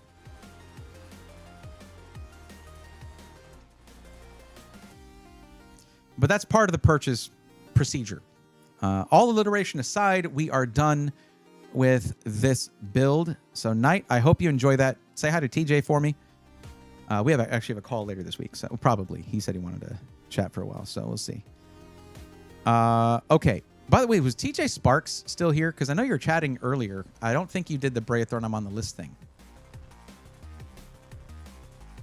You could do a custom build for them, Braithorn, on stream for $8,000. I guess, Knight, that would be an option. Just give me your $8,000 and I'll do a custom build for you live on stream. Sure. Tanmay, that's a hell of a recommendation. The thing is, it would take a lot longer than Alexander PC's doing it. But yeah. Sick PCs said, did someone say $8,000? Yes, and they also specified a system integrator when they did so. I'm sorry. Literally profit, yeah.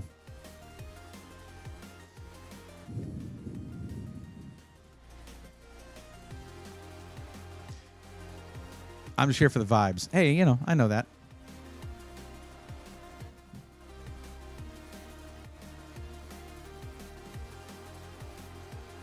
I honestly, I don't know what I would charge if somebody wanted me to just build them a PC. If it's not something that I already have, like there are some times where an SI sends me a PC and they're like, you can keep it, sell it, do whatever you want with it, give it away, whatever. And I already have a giveaway running or whatever. For some reason, I didn't give it away. Sometimes, especially when times are lean like they are right now, I'll sell one of those PCs. And that's awesome because like that is directly supporting, like it just keeps me going. But to build one from scratch means I'm going to be ordering parts. I would need to do some kind of upcharge or build fee or something. I don't know what I would charge for that. I'll say I'm damn good at building PCs. I can build a PC really well. My cable management can be amazing. I'm good at testing PCs. I do it all the time. But like, what do I charge for that? It would be more than a system integrator that has teams of people to do that, or they do it themselves, but their whole business is built around doing that for a profit and having that support, like having that keep the lights on. I'm not set up for that, really. I'm not set up to offer a warranty. I'll do support. I'll offer support if there's an issue. Just help you out with that, help figure it out. But I mean, really, the best thing would be like you got a local shop around there, and take it over there, get it fixed. I can't offer what system integrators do, so I don't necessarily recommend having me do it for you. I don't have 24/7 support. Hell no, I can't offer that. Yeah, it's tough to figure out what your time is worth unless you're doing it often. Well, it looks like the benchtop Mobo I have has a Ryzen 5 3600 plugged into it. Okay, cool. Alucard Markov and I were just chatting about this. Yeah, that's the thing. People have asked me, why don't you start your own system integrator company? I don't want to. I know how hard it is. Whenever I'm criticizing a build that I get for review, I'm doing that understanding that it's not easy to run this business. I just thought it's just a cool video idea. Tanmay, making it a video is even more work too, and would make it take even longer. You know how much work goes into a PC build. Imagine having to record every step. It's a lot. It is a lot of work. But I mean, I don't know. I think the best thing for me to do would be to do like Shroud or something and sign on with an SI. But at that point, like, and be a consultant or like be part of it, help build one, help put together like OTK did with Starforge, right? But at that point, I can't be a system integrator content creator anymore. I can't do that, and no one else is doing it. So because of that, I just can never do it. I'm excited to get my PC. I got to work hard these next few weeks. Yeah, get it done. Let me know how it turns out, too. And you know the deal. Go into that Dallas Micro Center and be like, yeah, this guy, Braythorn, he's actually a content creator in Texas who helps people with Micro Center builds and other stuff. They don't need to know that.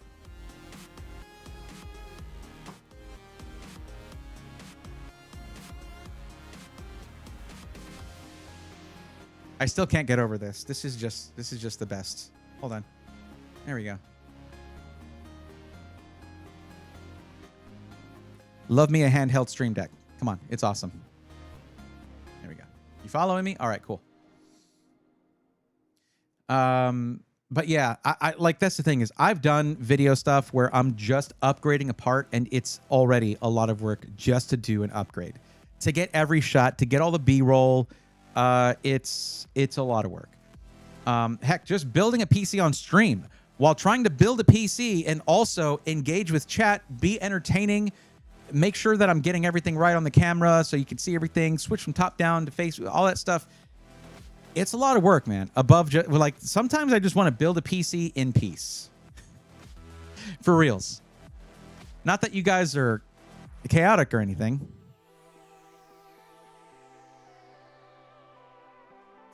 I do want to do more PC builds on stream, though. It's been a little while since we did it. And that one Thursday stream where we got to do that upgrade, that was a lot of fun. Plus, the person I was doing it for, they enjoyed it a lot. They got to see how much work goes into swapping out a motherboard and CPU and RAM and all that stuff. It's a lot of work.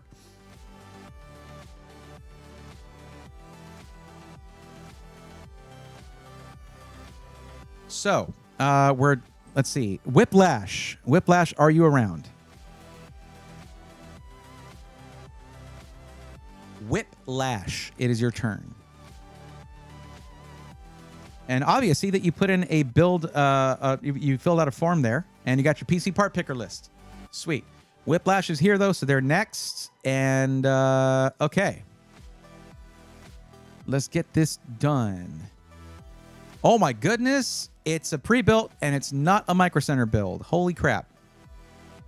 If it's something that you like and enjoy, we're all happy for it. Oh, well, thank you. Streams can get a bit unpredictable. Normally, it takes me about 3 hours on some builds, and I don't even stream. Tanmay, were you here for the dual PC build stream where I streamed for like 11 hours for around Black Friday? Good Lord. I don't know that I've been that tired before. Man, I was loopy by the end of that. Okay, so let's take a look at this form here. Whiplash, I'm going to need to know, you gave me the range of $2,500 to $3,000 for your budget. Within that range, what is your actual maximum budget? Like the number, a solid number. $2,750, $2,800, what are we looking at? Oh, I should set aside some money for some tools too, a couple basic screwdrivers or something. Yeah, it's not a bad idea. Generally, you can get a PC, you can get a screwdriver, like we did at Micro Center, right? You can get it there. They'll have some tools there. It's not going to be expensive. Okay, $3,000, got it. So at the upper end of this range, perfect. Oops. Not me to press that.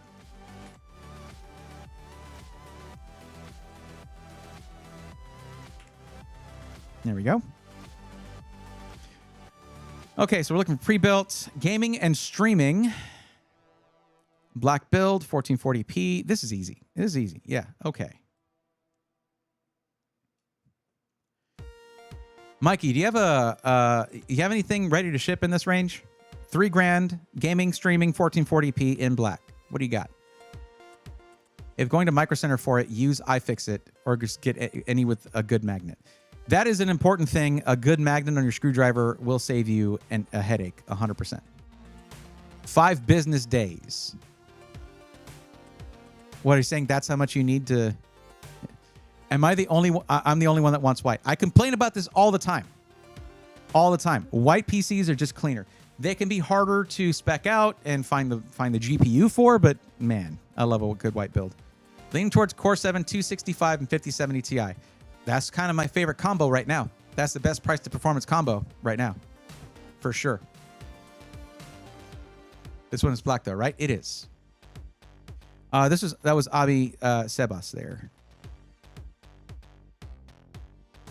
I was saying that. I'm going to go ahead and mark you purple because I know you're here. That's the wrong purple. There we go. A little too dark. There we go. Purple. Perfect. Purple.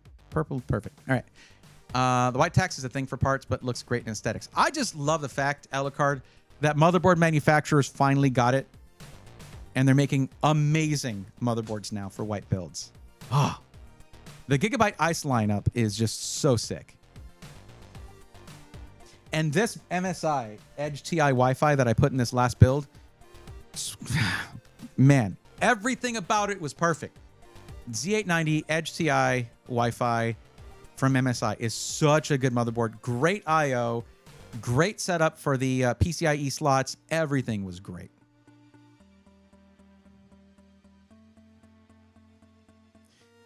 Just so you know, Whiplash, we've got the owner of Sick PCs in chat. Oh, okay, let's see what you got. They did say they're looking for 265K. I'm not sure you caught that when we said it, but they're looking for 265K. 31, 35, 22. Before my discount, that should come out to under 3,000. But they're looking for 265K, and it's for streaming. So that would mean a decent, a solid I/O motherboard there.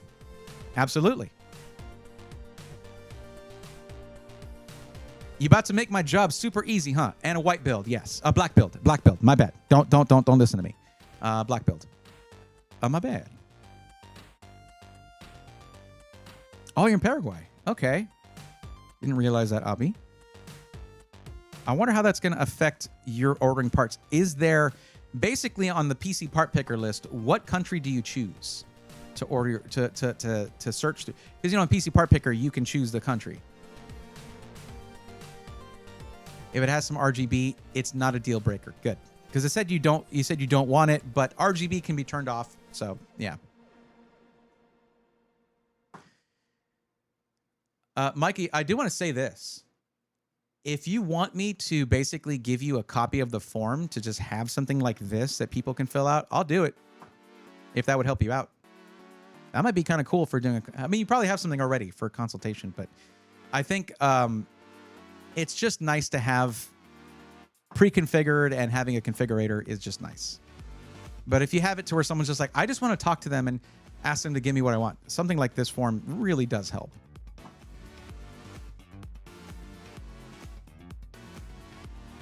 Yeah, I actually have stats on that, Abi. Check this out.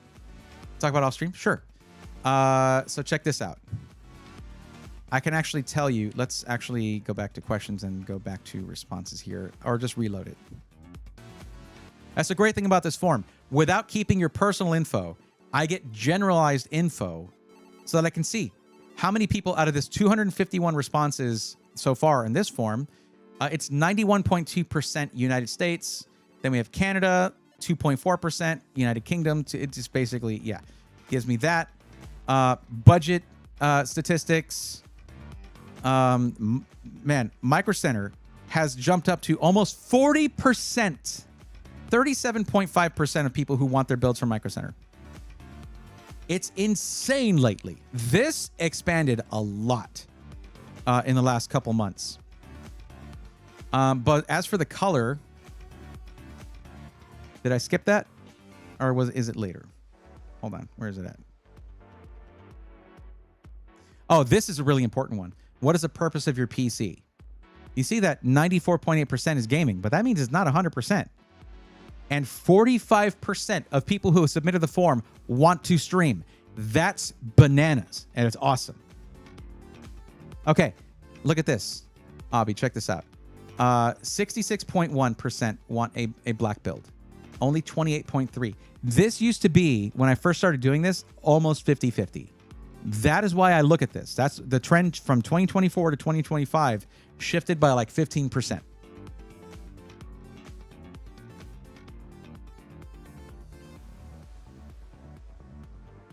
I'm from Paraguay, but the thing is, I'll send it on a Miami box thingy. Oh, okay.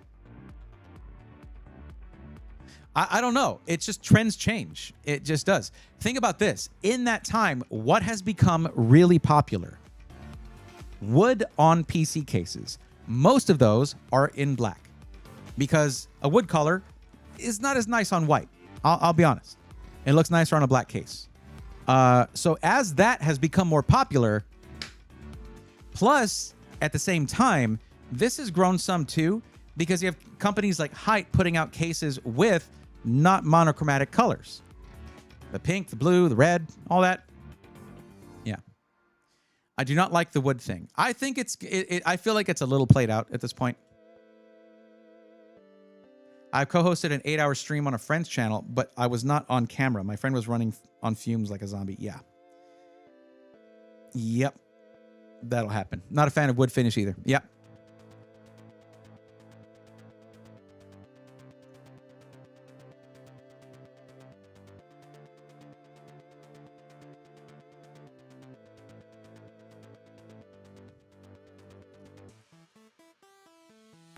I would love to join in on that. On what? What were we talking about? Was I talking about the dual PC build stream or something? I remember when I wanted an 12900K with a 3080 Ti. I wanted to pair it with a 4000D airflow. Man, that is very like 2021 coded, 2022 coded.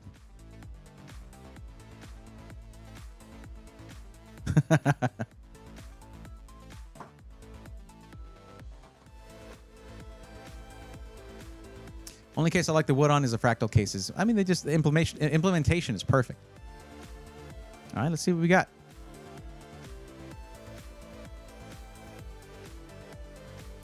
$3264.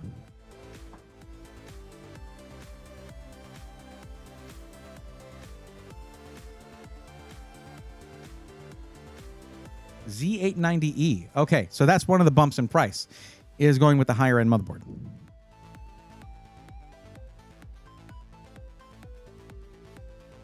Glacier 1. Okay. Let's see. We can use this as a basis. And then I think I can edit it, right? Like, do you have a non-RGB AIO? Or not really? That's Strix tax. Yeah. I feel it. Money is the thing too, 100%. And sometimes what you want to look for is the point of diminishing returns. If you like high-end stuff, look for the point of diminishing returns and be just below that. Dare to be different. Go for a pink build. Pink builds are sick, okay? I love a pink build. It's awesome. Hell, the color pink isn't even supposed to exist on the visible spectrum, yet it does. That's metal AF. LF3 360 is compatible? Sure thing. Just remember, though, you said it's not a deal breaker if it has RGB. This is a nice case. The XT Pro Ultra is a nice case. You can have that RGB turned off. But you have 140 millimeter fans on front and back. And the nice thing about 140 millimeter fans is that they are larger, and larger fans can move the same amount of air as a 120 millimeter fan at a lower RPM, though. So it runs quieter. It's nice. Plus, wait, hold on a second. What was I going to say? Oh, okay. I want to be real clear, though, Whiplash, because you mentioned the 265K, right? Yeah. You did answer on the form that you want to be able to upgrade the CPU over time, and Intel is making it to where the LGA 1851 is just going to basically have one generation of CPUs plus a refresh, so it's almost like 2 generations. But whenever Nova Lake is going to come out, I don't know, next year or whenever, it's probably going to be a new socket. So keep that in mind. Is it the best price to performance wise right now? Yeah, depending on the SI and what price they're getting them at. But yeah. Okay, just want to make sure you understood that. Now, I'm sorry. I just want to be clear, Mikey. I'm sorry. I didn't mean to put you to work. I was literally just asking if you had a ready to ship. I was going to do the configurator myself and configure it myself. I feel really bad because I keep like sending you back to change things. This is what I do, though. This is how I do it. Like I got this. If you want me to just do it, I got you. I remember seeing a pre-built in a store of a yellow PC. It had the 2080 Ti Cyberpunk 2077 edition, and it looked so awesome. That was a sick looking card. And they made the, I think they made the 50 series version of that as well, but it looked better in the 2080 Ti. I mean, we have been just been talking for a while. Well, that's because Mikey was like, give me a minute. So I would be doing it myself otherwise. Let me see. Continue. Okay.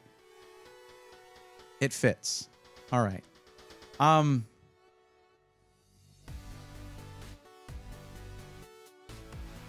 We got the 5070 Ti in there. Cool, cool.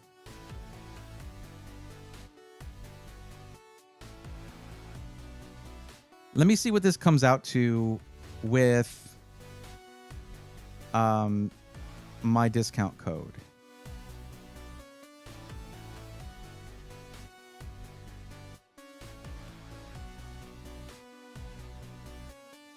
I don't think we're supposed to have 2 of these in here, are we?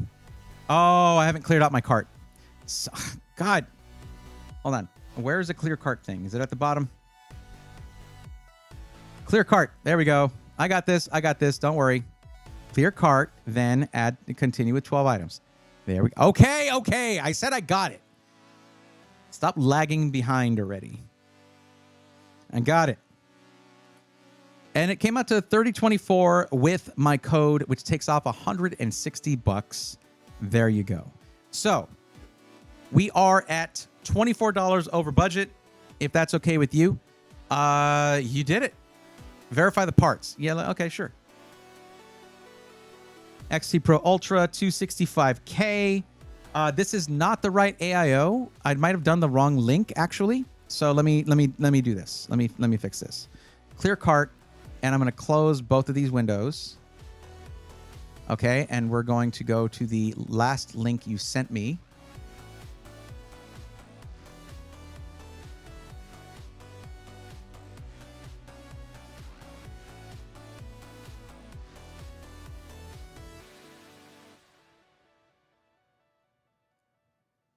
When was the last link you sent me? I didn't resend it. You can do it on the builder for fun if you want. Oh, okay. So I'll just do this. I'll hit continue with 12 items. It's going to add them to the cart. And then how do I edit this build? Let me see. Sorry, edit build button. I just need to get back to the page where this would be. Like, we don't want extra RGB fans, that kind of stuff. So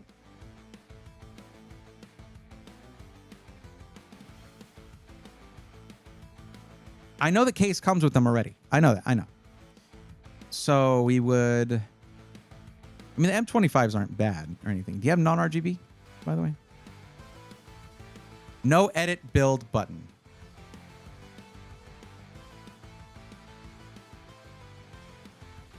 Okay. All right. Like you said, I can do it myself. I'm going to go ahead and do that.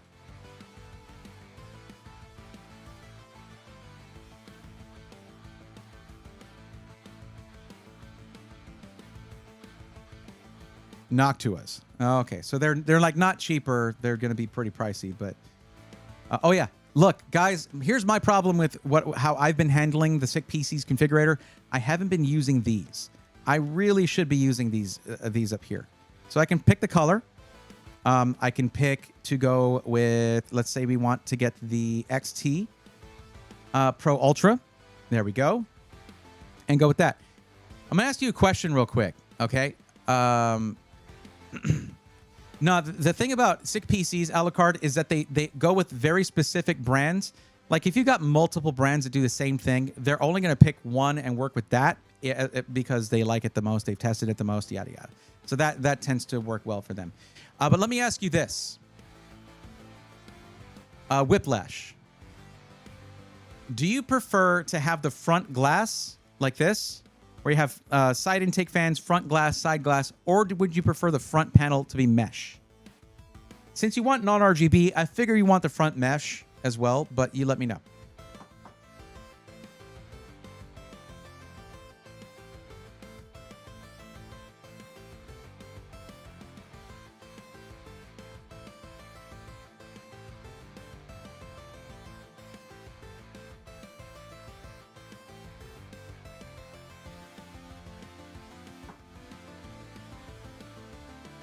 Okay, mesh. All right.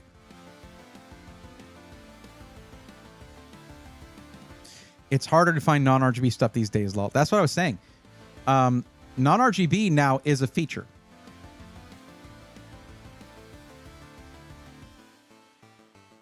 Oh, yeah. See? I was about to scroll through the whole thing. All I got to do is do this. And there it is. Hate to say it, but it will sit on the floor next to my desk. Okay, we're going to be moving on to the next person.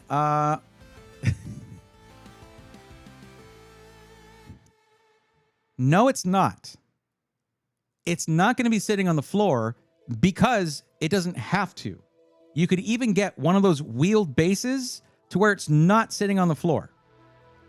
Even if it's not on carpet, do you know what ends up on the floor? Because of gravity, everything, dust, pet hair, everything gets onto the floor. And anything that can elevate it from that at least a little bit is good. Anything. Okay? So just not on the floor. You could get a little platform or just whatever. Anything to get it off the floor. Please. Okay? That's, yeah. Mine is on carpet. Well, that's bad for your PC. That's one of the ways that life can suck. The way that life can suck is by clogging up your power supply, because the intake for the power supply on most modern cases is right there on the bottom. Even on dual chamber cases, it's near the bottom on the side, is right there where it can, yeah. So no. Intel refresh, ew. You are new here, Avi, so I understand that. And this is not refresh. It's not 14th gen. This is Core Ultra 200S. And it has been very unfairly badly reviewed.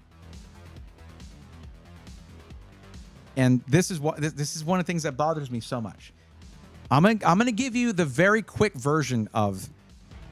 I get emotional about this. The rant. I have friends. Like, I've made friends with most of the PC tech YouTubers out there. And friends can disagree with each other. Just the fact of the matter is, when you're testing CPUs for gaming, well, for the most part, in 2025, most people that are getting PCs now, even when you see the Steam hardware survey, it's surveying people who have already had PCs for a long time that are on 1080p and just aren't going to upgrade. But most people who are now looking for a PC should be looking at 1440p and are 1440p or higher. Unless you're doing esports, that's what you should be looking at. And all the testing, the only way you can really show a difference in performance between CPUs in gaming is by testing at 1080p. Why is that? Because higher than 1080p, 95% of the time, it doesn't freaking matter what CPU you have. So spending $400 plus on a 9800X3D is not smart if you're gaming at 1440p or higher, unless your budget just allows for that. The 265K for anything, but for everything other than gaming, is better than than the 9800X3D, and it costs like half the price. But because of reviews, people say stuff like, ew, Intel. But damn, it's $280 at most for a 265K. And at 1440p and 4K, most gaming benchmarks, it's right there with 3D cache. Unless you're talking about games that are specifically more CPU dependent, which is very few of them. It's just, it is so, that messaging is so prevalent. And the same people turn around and say, oh, but we need competition in the CPU space. But we're going to smash that competition as much as possible because people click on our videos when we do.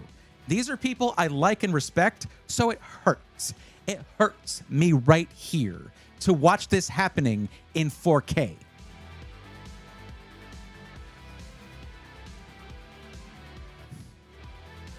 I'm sorry.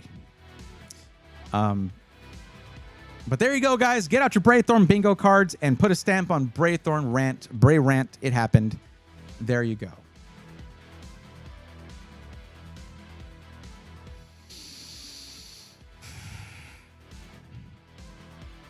But why go for the new if you can get the 12th cheaper?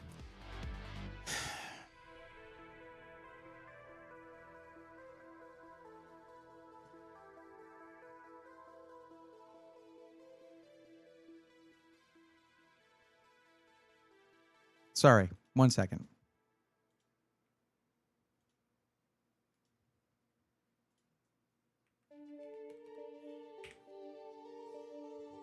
Can you?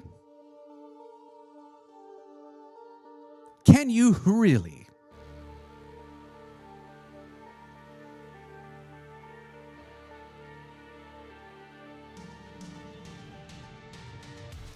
All right, Vaquero, take care, bud. Thanks for hanging out. If you have one, if you have a 12900K, you're like set for a while. It was goated. It still is. It's really good. But if you're building a new PC, it's not anymore. It's not. Abby, you have to understand, I am tuned into this stuff like it's my job. Because it is. So you can't, it's going to happen to where like stuff updates like this or changes, and you might not have known. But I look at this stuff all the time. I need to make something with 12900 KS I have on me. You should. It's still a great CPU with no microcode issues. Yeah. Dare to be different. Go for a pink. Oh, I already read that. It's ironic. AMD and Intel have swapped places. Yep. AMD used to be the value brand. AMD used to be the brand that you go with if you're doing stuff other than gaming. And Intel was the gaming brand. That has flipped. Anyways, back to the builder. We're looking at, we'll do 360 in black. That'll help narrow it down. Price low to high. And you said that you would go with the same arc. You could go, well, I mean, you don't really need to add fans to this case. But let's see. This right here should do the trick. Why is the RGB cheaper than the non-RGB? I don't know. Okay, in Paraguay. Okay, yeah. It's the USA. It's way different, huh? Yeah. But even then, if it's like $70 to get a much more up-to-date 20-core CPU, you should do that. Especially because DDR5 has inherent benefits, and it's a lot cheaper than it used to be. PCIe Gen 5 storage is an option, not a necessity, but an option. And that's going to get cheaper over time as well. It's just, it makes more sense if you're building a PC in 2025 to buy 2025 technology. I don't make the prices. That's fair. I ain't mad at it. It's fine. Okay, motherboard. Now, we're going to just pick black here, but I want to take a look through the motherboards and probably, let me ask you this real quick. I know Whiplash we've been taking forever. Like, oh, so, okay, we can change that. Sure. Let's go back to the cooler then, and I will choose the RGB one.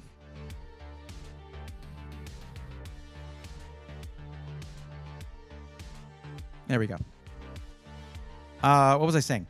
Let me ask you this, Whiplash. Gaming and streaming, which is the priority here?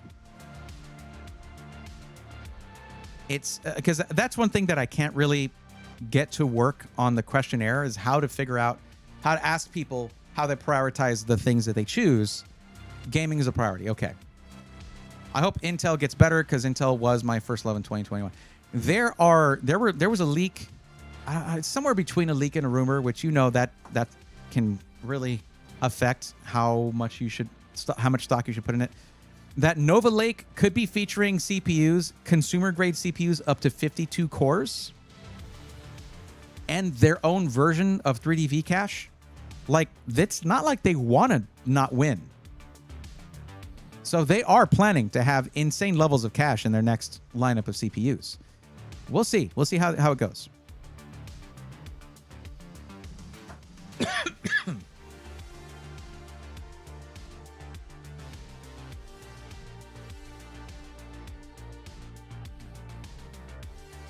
I'm gonna look this guy up real quick. I want to see if the tough has improved at all. Because it's tough. It says tough gaming because it's mostly for gaming. Then again, the Strix, the E one as well says for gaming, but it has like a lot more I/O. But let's see what we got here. I hate that they don't have a gallery for this, but let's just say connectivity. There we go. Yeah, it's not great for streaming, but it's not terrible either. But it's not great. We'll compare really quick the ROG Strix Z890-E.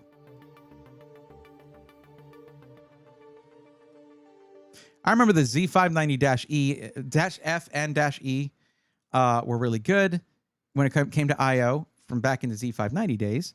But that was around the, you won't like the I/O. Yeah. Yeah, it's not great. However,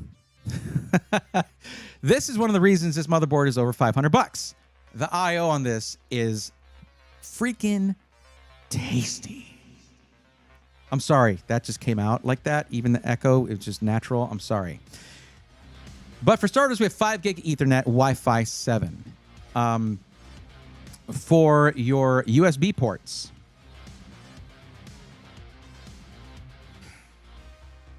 just give me a second. Give me a second, okay? 14 USB ports on this, with 4 of them being Type-C. 2 of those are Thunderbolt 4, and then the other 2 are 10 gigabit per second USB 3.2 Gen 2. And then you got all the Type A's here, with 7 of those being 10 gigabit per second and 3 being 5 gigabit per second. It's a lot of I/O. It is a lot of I/O. But we got to check how they did their PCIe. I do like the pixelated ROG I on this thing. It's like that. It's like that's what it is. Okay.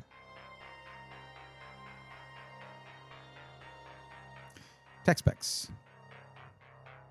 Asus's build quality on their higher end stuff is completely unmatched in my opinion. I will say this. $500 and this being completely bare, not having the sort of backplate, that's an unnecessary thing. But a lot of motherboards around the $500 price are going to start having stuff like the thing protecting all of your solder joints in the back of your motherboard. This ain't got it. Like, that to me is part of build quality premium stuff, and it ain't got none of it. Like, it's fine, I guess. They put all that stuff on the front, sure. But there is a big downside to this motherboard, and I'm going to say it, okay? For a streaming PC, this thing is kind of and the reason is they put 3 M.2 sockets up here, and that moves the PCIe slot, the primary one for your GPU, down. That makes a big difference in where the GPU sits in the build, and also it means they cut off having the second PCIe slot here, so you only have 1 extra PCIe slot for putting in a capture card that is internal. That right there means I probably would not recommend this for some specific builds. If you're gonna, like, it wouldn't work for me, and I'll tell you why. I need 2 high-end capture cards in my PC. One, because I have multiple HDMI cameras here for when I'm unboxing a PC, okay? So that requires a Camlink Pro. Then I have my HDMI 2.1 capture card for the PC I'm testing. That, that I don't want to limit any of the resolution or frame rate on that. So this wouldn't work for me. Now, would that work for you, Whiplash? Well, let's talk about what you're going to stream. It's LGA 1851. What are you going to be streaming? Are you going to be streaming your gameplay, and that's pretty much it? And you're not going to be streaming a console or anything, right?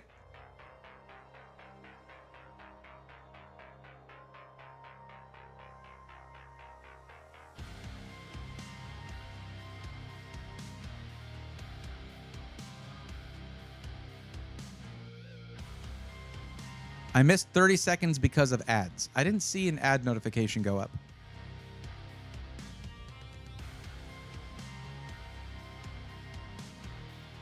Okay, it's funny because I was directly talking to you, Whiplash. For your streaming, you're not going to be streaming anything outside your PC, right? Like a PS5 or any kind of console. It's basically going to be you streaming the gameplay that is on the PC itself, correct?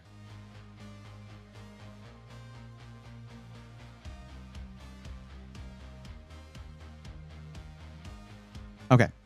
So that's one good point for it right there. Expansion slots, PCIe 4.0 X16 supports X4. Okay. So you could still put a really solid capture card for an external camera or something if you wanted to in this, because like my Cam Link Pro that supports up to 4 cameras, HDMI at 4K 30, supports 4 HDMI inputs. That's about the peak of what most of the average streamer would need. That's way more than the average streamer needs, actually. So this would support that. So you're fine with this, I guess. That's fine. That is fine. So we can go with this, and it'll be fine. Yeah, that's what I was checking. It would work there.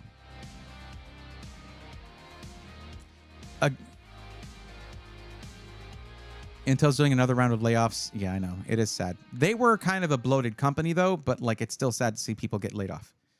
By the time Intel releases a CPU with Vcache, where will the AMD chips be? Could the Intel Vcache chips be able to compete? Funny thing, John Paul Bacon, is that AMD is now upping their core count per chiplet, according to leaks. They're going to be going 12 cores per CCD instead of 8, which is going to be huge. It's plus 50% of cores per chiplet. And in their Epic CPUs, it's going to be insane.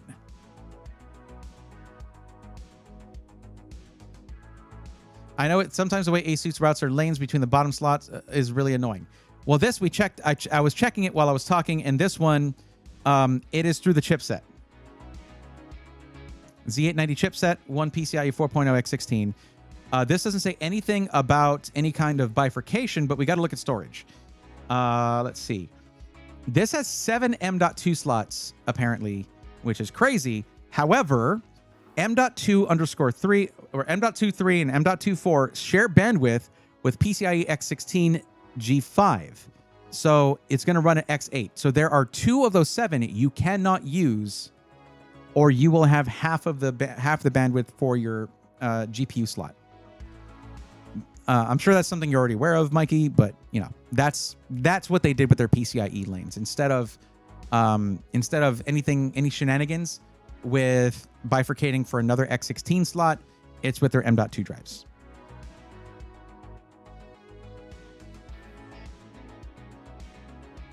Okay, I'm fine with that though. That's fine.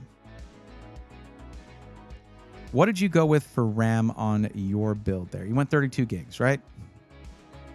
Can you give me, Whiplash, can you tell me a few of the games you're going to be playing? Just list out a few if you haven't already. Have I already asked you that? I might have already asked you that. Let me go back. I'm browsing right now. Whiplash, let me see. Go there, and then look at...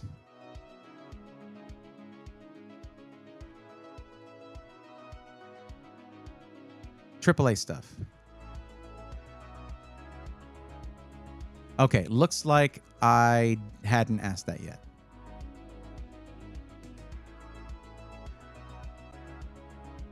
Okay.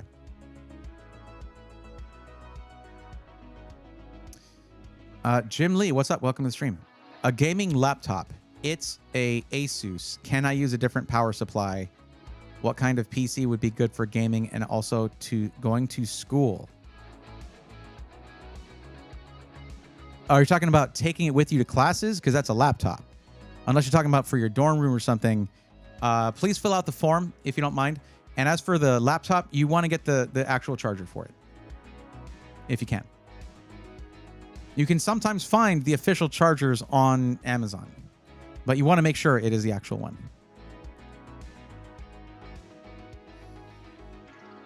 The reason I'm asking what kind of gaming you're going to be doing while streaming is there are some games that will start to get up to using like 30 gigs of, if you're playing Tarkov and stuff, or very heavily modded games, they can be pretty RAM intensive.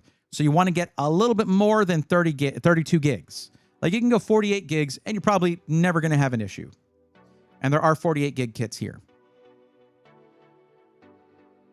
But also there's 64 gig kits if you just want to like blow that problem out of the water. No problem. You have way more RAM than you could need. I play Call of Duty, but I suck. Unfortunately, I can't help you with that. The only thing we can do is remove the PC as an excuse. So the only issue you'll have left is a skill-related one. I think 32 is a good start. See, that's the thing. With DDR5, there is no start and then adding to it later like there was with DDR4 and DDR3. You don't just add another kit to your existing DDR5 kit. You get whatever you would potentially need right at the start. Because if you add another DDR5 kit, you can potentially say goodbye to any XMP overclock. Because stability is potentially an issue there. Has it gotten better? Yes. Is the meta still to just put 2 sticks? Yes. You still just put 2 sticks of RAM. If I need to change to 32x2, we can just do that. The main focus seems to be gaming here. Correct me if I'm wrong. I mean, yes, it is. But if you list something, Mikey, in the list of things you're going to do with it, I just want to make sure it can do it regardless. If you need to change to 32x2 later, you can very easily. It's just you're going to be taking out the current kit and setting it aside as a backup in case you need to troubleshoot, whatever. You could set it aside, I guess. So we're going to go 32 gigs of RAM. All right. 6400 CL32 I think should be fine. Wait, DDR5 6000 CL30 budget? What does that mean? That's nice. Okay, let's go with that. I like that. And it's non-RGB. Hell yeah. So this way, if you're going to be upgrading later, you know you didn't spend a whole lot on your original kit. That's good. Minimum 2 terabytes is what I would do here. Anytime you're spending more than 2K on a PC, and that price is even probably going down because storage is getting cheaper and cheaper as time goes on. 2 terabytes is becoming kind of the norm here. I wouldn't mind a T500. That is a really solid drive.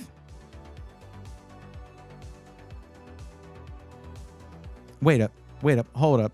1 second. The 9100 PCIe Gen 5 drive is 229.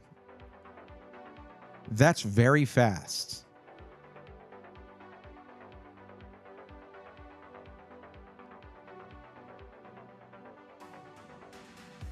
Okay.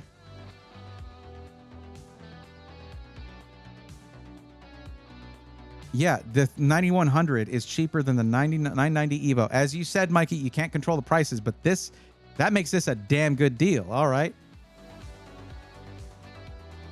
Just for context, these drives, most PCIe Gen 4 drives that are on the higher end are going to cap out anywhere from 7,000 to 7,400 megabyte per second sequential read speeds. Potential, right? Up to 7,000 to 7,400 or so megabyte per second sequential read speeds. This is over 14,000 megabyte per second potential sequential read speeds. It's double, essentially. And it's not double the price. That is a hella good deal, and we're doing that. You already mentioned 5070 Ti. I can't disagree. I really like it. So there you go. And I'm not sure where we're at right now on price. Okay. Now Mike chose the that's a bit nuts on the speed. It's crazy and unnecessary, but in the pricing with the SI we're looking at right now, it makes it kind of a no-brainer.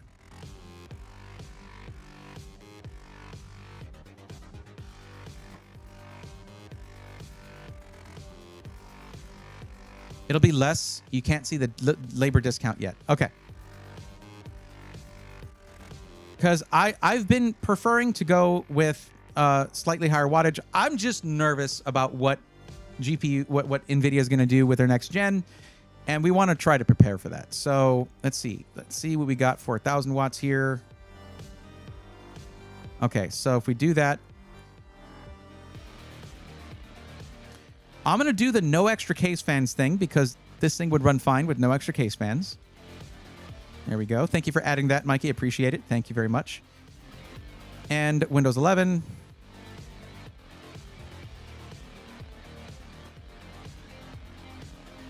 And I love that you got this, man. This is just so cool. If we were choosing a motherboard that didn't have enough I/O, which we could do, you could just add this in for $41. So it's something we should consider. Should we go with a more entry-level motherboard and just add in the USB add-in thing? There is going to be an option here, like we had the Tough Gaming. Wait, hold up. What did they do? Did they? No, see, this has more options for PCIe right there. So you can put in the card right there, and there you go. You have more USB ports. So we could probably go for the Tough motherboard, and even though you have less I/O on the USB on the back here, you'll have more. Yeah, but no PCIe 5.0. That's a good point. We would have to change the storage.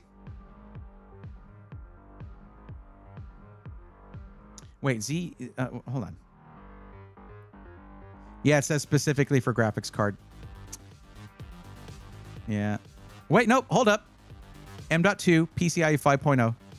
It does have it. It does have it for the primary drive. Let me go to tech specs and make sure that that's not going to bifurcate the X16.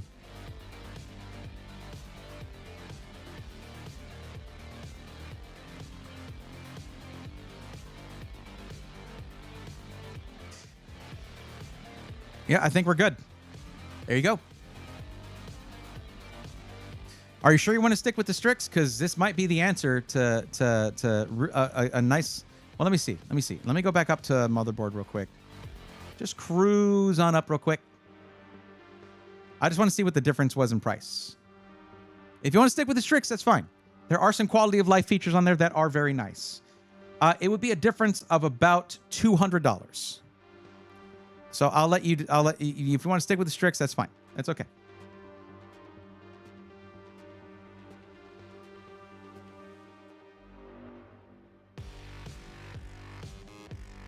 Just give me a yay or nay on that, and I will know.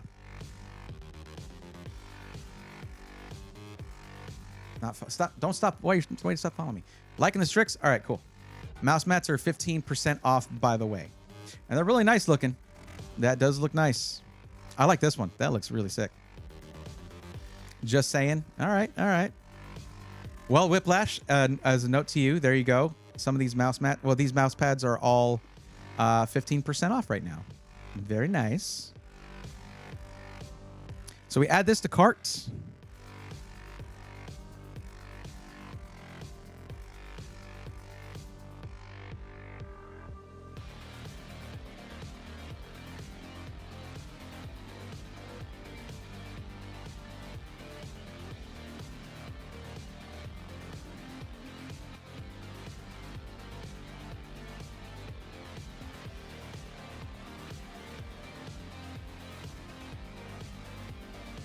I did.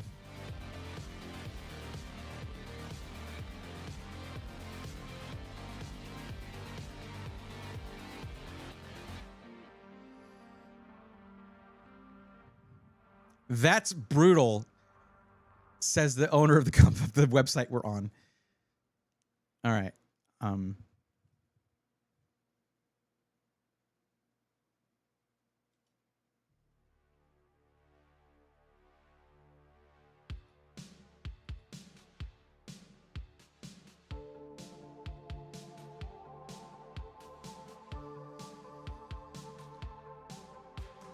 Um,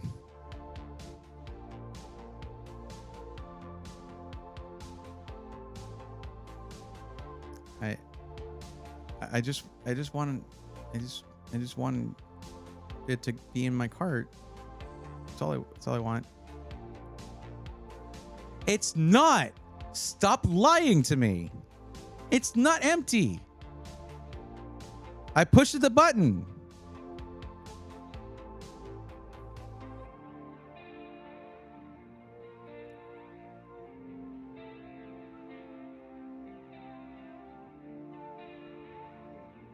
Oh, I didn't know you did non-GPU builds. I got to remember that for whenever someone asks for one of those. Because it's just apparently you guys in Power GPU that does that. Okay. I know yeah, I selected that. It's just to get past that option. Yeah, it's a long story.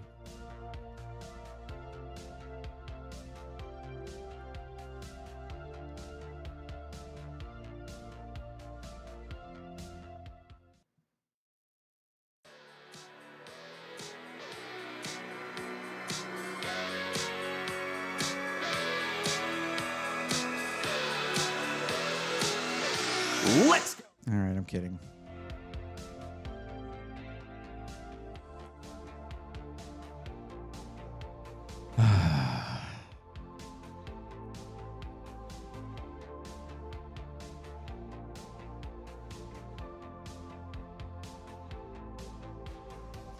Look, it's a Shopify thing. All right, it's a Shopify thing.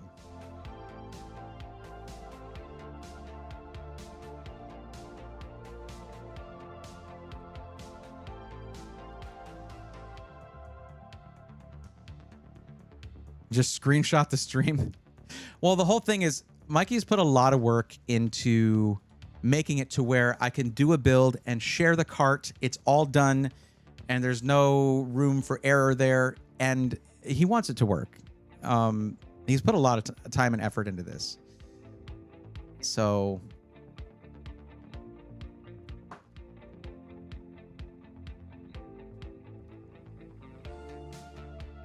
isn't RAM and memory the same thing? System memory? Yes, it is the same thing. Why? Was someone saying, how can I add more memory and RAM on a laptop? They might have been talking about storage, not memory. If your laptop allows for it, you just open up the bottom and you put another SSD, a little M.2 drive in there, and it depends on the laptop you got. Oh, wait, let's talk about warranty. What you get with sick PCs is you get... Here, I'll go to it. I forgot where they keep it. Where do you put the...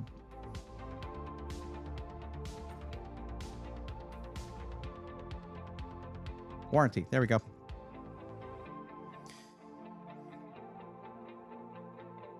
Okay. So what you have is lifetime labor and support from sick PCs.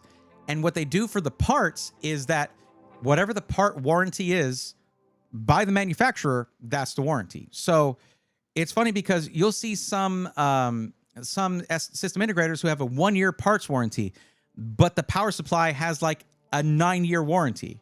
So how does that make sense? So what this leverages is the oftentimes longer warranty provided by the original parts manufacturer with free lifetime labor and technical support. There you go. They approach it differently, but I like the approach.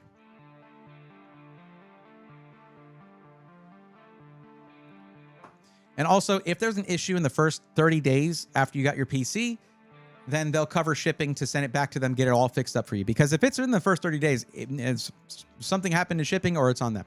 So they do cover that.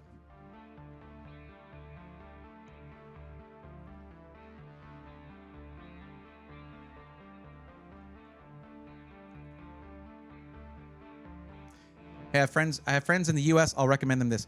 I don't just help people in the US. I do help people in different countries as well. As long as there is accessibility to order stuff, I can do that. But yeah, but I'm glad you enjoy it. I think I fixed the bug. Please, please. I would like that. right, this is everything here. Yes. Yeah, you did it. Everybody, let's freaking hear it for Mikey there. Hell yeah, buddy.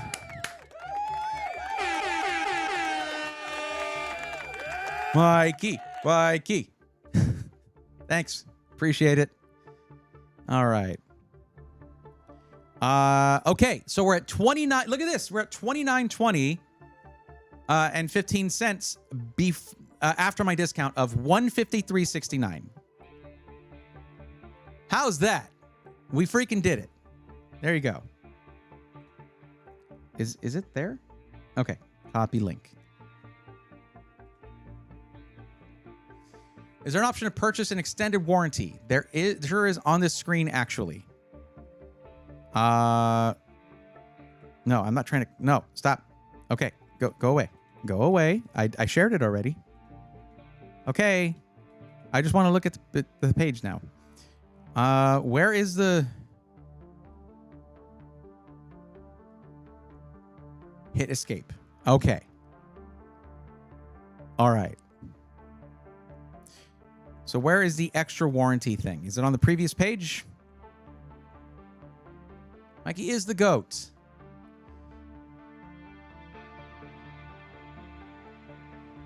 Right above the discount code. Oh, I'm an idiot. All right, cool. Okay, 2-year warranty is $150. 3-year is $250. There you go. That's fair. That's fair. And hey, look, I saved you $153.69. So that's a 2-year warranty right there. Not a bad code right there. I like it.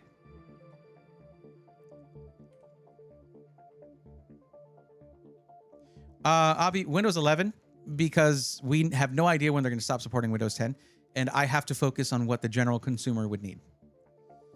It's not for me. Just ask for a friend in case he wants to buy from Sick PCs. Sweet. Nice. There you go. So there is your cart.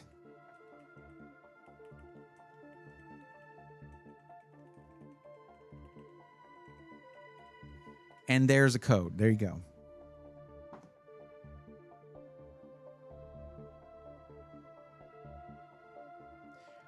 I would, if I were to make a suggestion, I usually do this off stream, but I would highlight this in some way or not have it as a drop down. Just let it be a couple radio buttons there. Just make it to where it's like very obvious that that's there.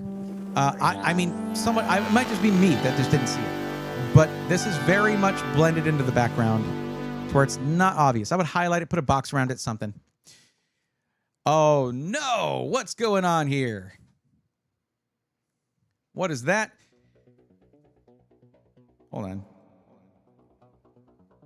That would be Bears, Beats, and Battlestars subscribing at Tier 1. Let's go, nerds. Triple B, thank you for 22 months of support. 22-month streak. Goodness. Thank you. How's it going? Gotta hop in a call. Be back soon. You got it, Mikey. Thanks for the help. Appreciate it. But one thing that can be good for you to know, Whiplash, is that I mean, you see Mikey right here. That's the owner of the company. He is also in our Discord and is just accessible. You buy from iBuyPower, you can't say the same thing. You don't have people from them just hanging around. That's pretty cool. That is almost 2 years. Absolutely, yes. Yeah, no, it's pretty cool. I remember back when TJ used to hang out. He's been really busy. He's been really busy with taking care of a lot of stuff over the last couple months. Also, Jeff used to hang out. That's TJ's the owner of Alexander PCs. Jeff is a CTO from Skytech. It's just these guys are busy. They can't always hang out. Not to say that Mikey is not busy. He just makes it a point to hang out. Or he'll be hanging out whenever he's building a PC or working on something. Yeah. I put in work and didn't cheat too bad on the snacks today. Down 7.5 pounds. And sleep apnea is better. That's awesome to hear, Triple B. Congratulations. Hell yeah. You know what? You get the same thing Mikey got for fixing the cart. There you go. Let's hear it for Triple B. Sticking to the plan. Let's go. That's what I'm talking about.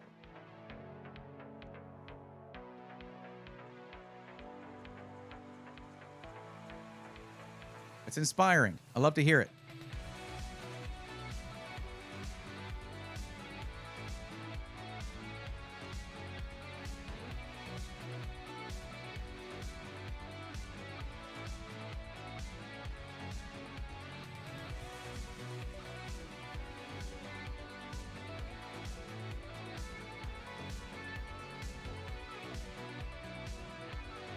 Finally gave in, asks, hey, Braethorn, are you going to QuakeCon? I am not, unfortunately. Because you know who asked me? You know who else asked me if I'm going to QuakeCon because he wanted to hang out?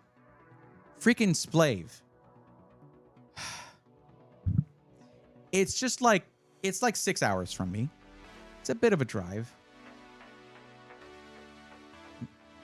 But Splave wanted to hang out at QuakeCon, and I'm super sad that I don't get to go.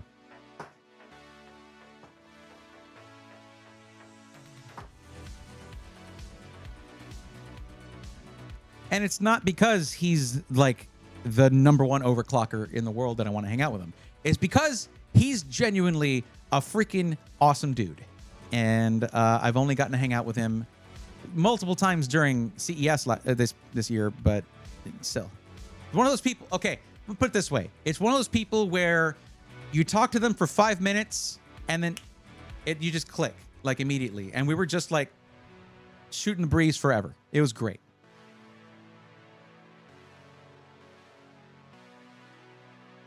Six hours is relatively close. I mean, yeah.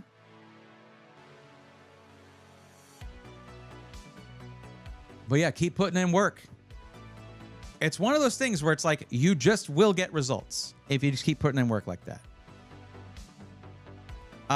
Okay, so right now, I guess let me put the link here to the thing here. There we go. What?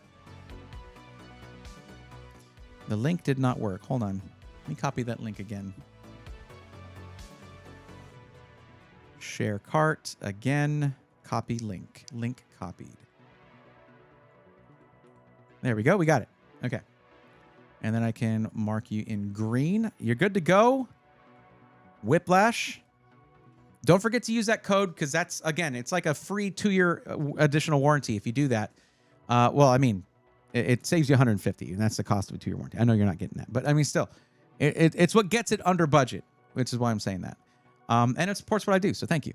I'll have to keep an eye out for Splave and say hi. Absolutely. He's easy to spot. I'll say that. He is very easy to spot. But it might be, I don't know if he's going to be there as Splave PC. He might be, unless it's like an overclocking competition, which I could easily see him being there for that instead. I should ask him what he's going for. It paid for shipping. Hey, there you go. Nice, Whiplash. That's awesome. That'll do the trick. But yeah, enjoy yourself. I went to QuakeCon a couple years, not last year, but the year before, and I wish I could go back. That was when I went with Roby's team, and that was super fun because I was part of their video, their project. It was a lot of fun. I got to build a few PCs for some lucky winners. It was really cool. So I guess the next person is Abi.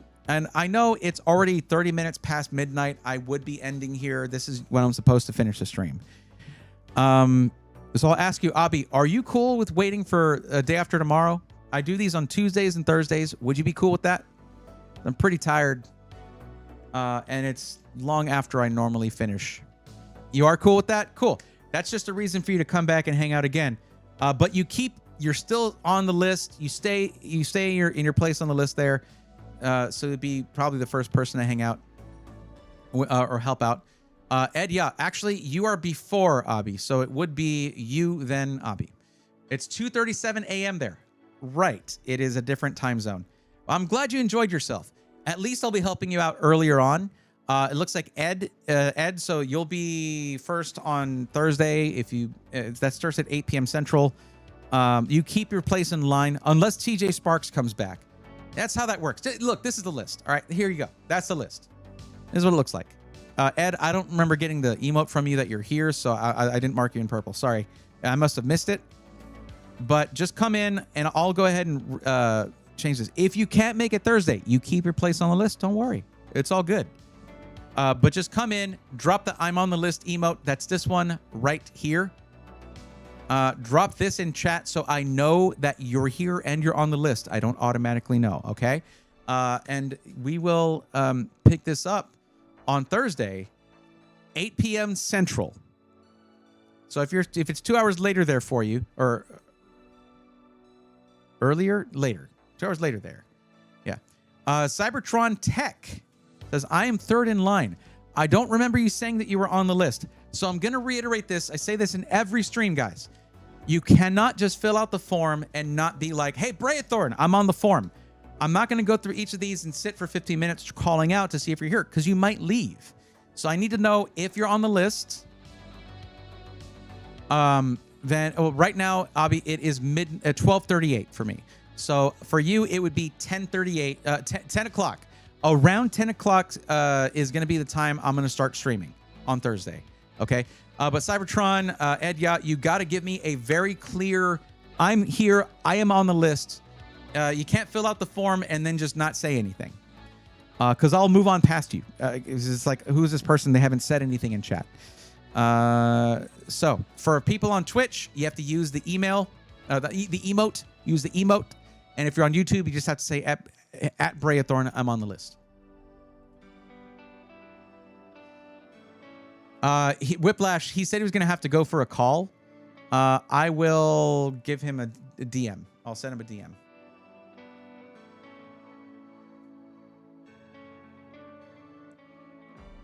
Here, let me just...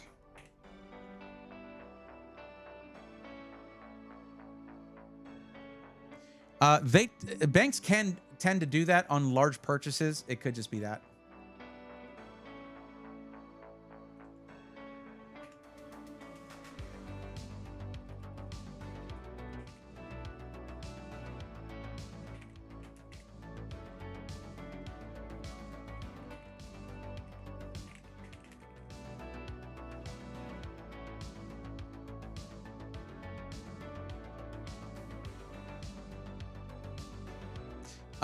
Believe me, I'll be back, and not just for my PC. I have a lot of fun making builds, and now even more if it's on stream. Yeah, it's funny, Avi, because like just explaining to someone like, yeah, I make PC recommendations to people on stream. It sounds boring, but it can actually be pretty hype. Like it can be a lot of fun, especially when we're just right at the budget or right under. It's like, oh hell yeah, we did it. We min-maxed that one. You know, wanted to catch a streamer like this for a very long time. Well, I'm glad you did. There are some other PC-related streamers I would recommend. You might already watch, like Zach's Tech Turf every Thursday, Robitech, a lot of times per week. Honestly, he does a lot of builds. Justin Roby is a good friend of mine. So Robitech is a great channel to watch. But yeah, I think I have them as a recommended streamer on my about page or on my streaming page there if you scroll down. I'm not sure.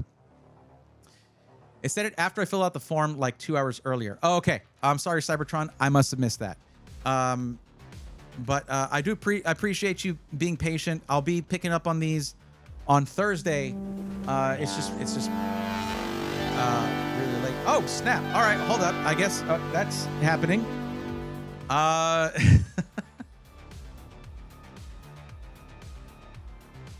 But Whiplash just gifted 5 Tier 1 subs to the community. Let's go, nerds. That is a Tier 1 sub for Retro Boss Fights, Cheats 04, I'm a Bad Glitch 3D, Matthias Moon 84, and General Wookie. Welcome to the Swarm. That was not my best Wookie impersonation. But Whiplash, thank you. Thank you very much. Oh. No, it just wants to put that thing right on top of my head. Thank you, Whiplash. I appreciate it. And I hope General Wookie enjoyed the terrible Wookie impression. But nah, I appreciate that very much. Thank you. Thursdays are my favorite days of the week, by the way, so it will be cool. Awesome. Happy to hear that. I see YouTube most of the time. Yeah. Well, yeah, you'll hear me talk about them now and then. But yeah, Robitech is probably my favorite when it comes to PC building streams. But there's a lot of good ones out there. Has the music been super low for some time? It's the same level it's always been. It's neg 36 dB. That's what I usually put it at.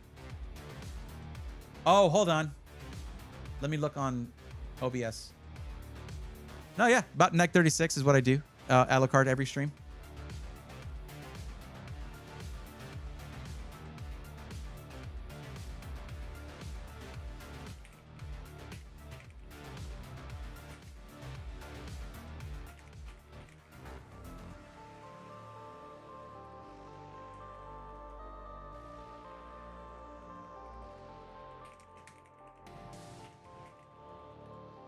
But yeah, what I would do essentially, Whiplash, is that sick PCs should have your email now, and I'm sure they'll email you if the transaction needs to be resubmitted.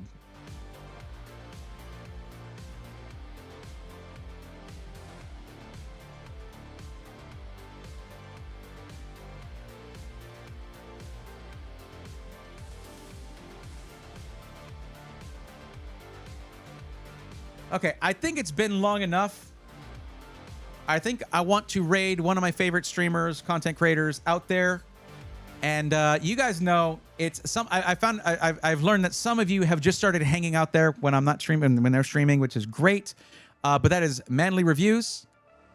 And Manly Reviews is just an amazing content creator on YouTube, but also a fantastic streamer.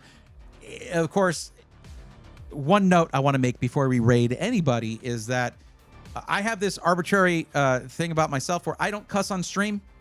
I don't know when that happened. I just wanted to be a family-friendly streamer, I guess. I'm not like that in real life. I cuss all the time in real life, but whatever. But other streamers don't have that same arbitrary self-restriction. So if that bothers you, keep that in mind. I guess I shouldn't raid during a hype train. There is a hype train happening. Thank you for getting that going, Whiplash. I appreciate it. But yeah, Robitech is good. I was wondering if you know any other channels. I do. Yeah, I've gone to plenty of events. I've made friends with a lot of my peers in the Space Gym. And I know you had a lot of questions. I do apologize. I don't do laptop stuff very frequently. But yeah. Sorry if I was in the middle of helping somebody, and I usually get tunnel vision when I do that if I'm doing my job right. When I'm getting distracted all the time, I'm not doing my job right necessarily. Welcome back, Abby. Yeah, if the stream didn't die or anything, it was still going. But again, thank you again, Whiplash. I really do appreciate it. Man, I'm hungry. I need to eat something. So I do ask, though, that you guys hang out and go with me on the raid. And for those of you watching on YouTube, if you look in the description, there's a link to the Twitch channel. One of the few things I ask for doing this for free is that I ask that you raid with me on the Twitch channel when I'm done. Just because that's one of my favorite things to do, to show support to other fellow streamers and bring some of the, I know I have a good community and a great chat, and I want to introduce you to new streamers and also introduce them to you. But oh my goodness, Asteri Wolfwing, how you doing? What's going on? Welcome. Coming in at the last minute. I got a hype chest. I guess I'll open that. That's a serve. All right, cool. I got an emote. Tired, how's you? Just finished. I'm exhausted. Just finishing up the stream. But yeah, I hope other than being tired that you're doing okay, that you're doing well. I'm glad that we went a little bit late just so I could say hi to you.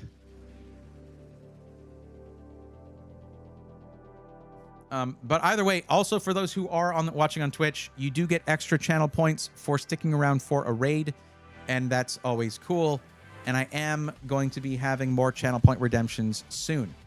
Amazing next week we do see you on Thursday. We'll see you Thursday, Cybertron. 8 p.m. Central, more or less. 8:15, something like that, usually. Yeah, hurricane season. Oh boy, that should be fun. I hate to raid right when you're getting here, but it was what we were preparing to do. 14th? What do you mean 14th?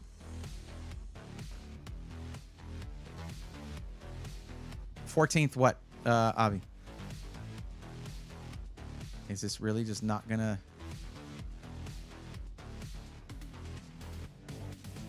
It's not Thursday the 14th. The 7th. The Thursday. This coming Thursday. This coming Thursday. I stream. I do PC matchmaking every Tuesday and Thursday, and every Sunday I do a gaming stream only on Twitch. August 15th. That will be an interesting time to see how the tropics will be. Why you gotta scare me like that? Why you gotta be scary like that? Asteri. No. Why are you scaring me? Don't scare me. Why am I scared? Why are you doing that? What do you mean? What do you mean? Have you not seen this stuff already? No, I haven't. I don't know. I've been living near the Gulf Coast my entire life. Well, except a couple years I didn't. Yeah, it's hurricane season. You just get used to it. You just get like, yeah.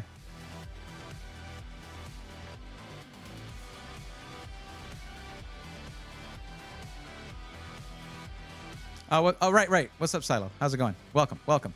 Thank you for moving over. I appreciate it every time. Thank you very much.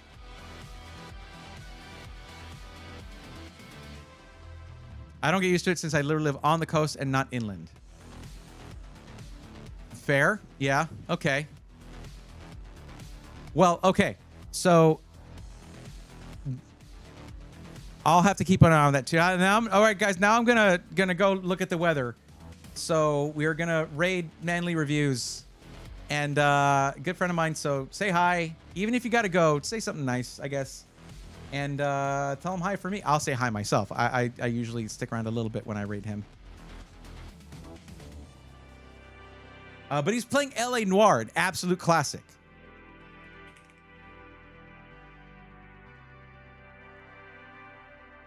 So, all right, we're gonna drop a raid. Thank you guys so much for watching.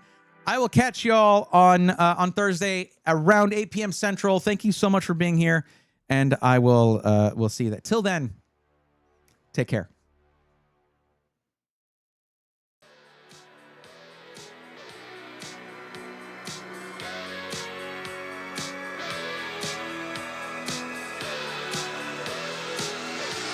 Let's go, nerds!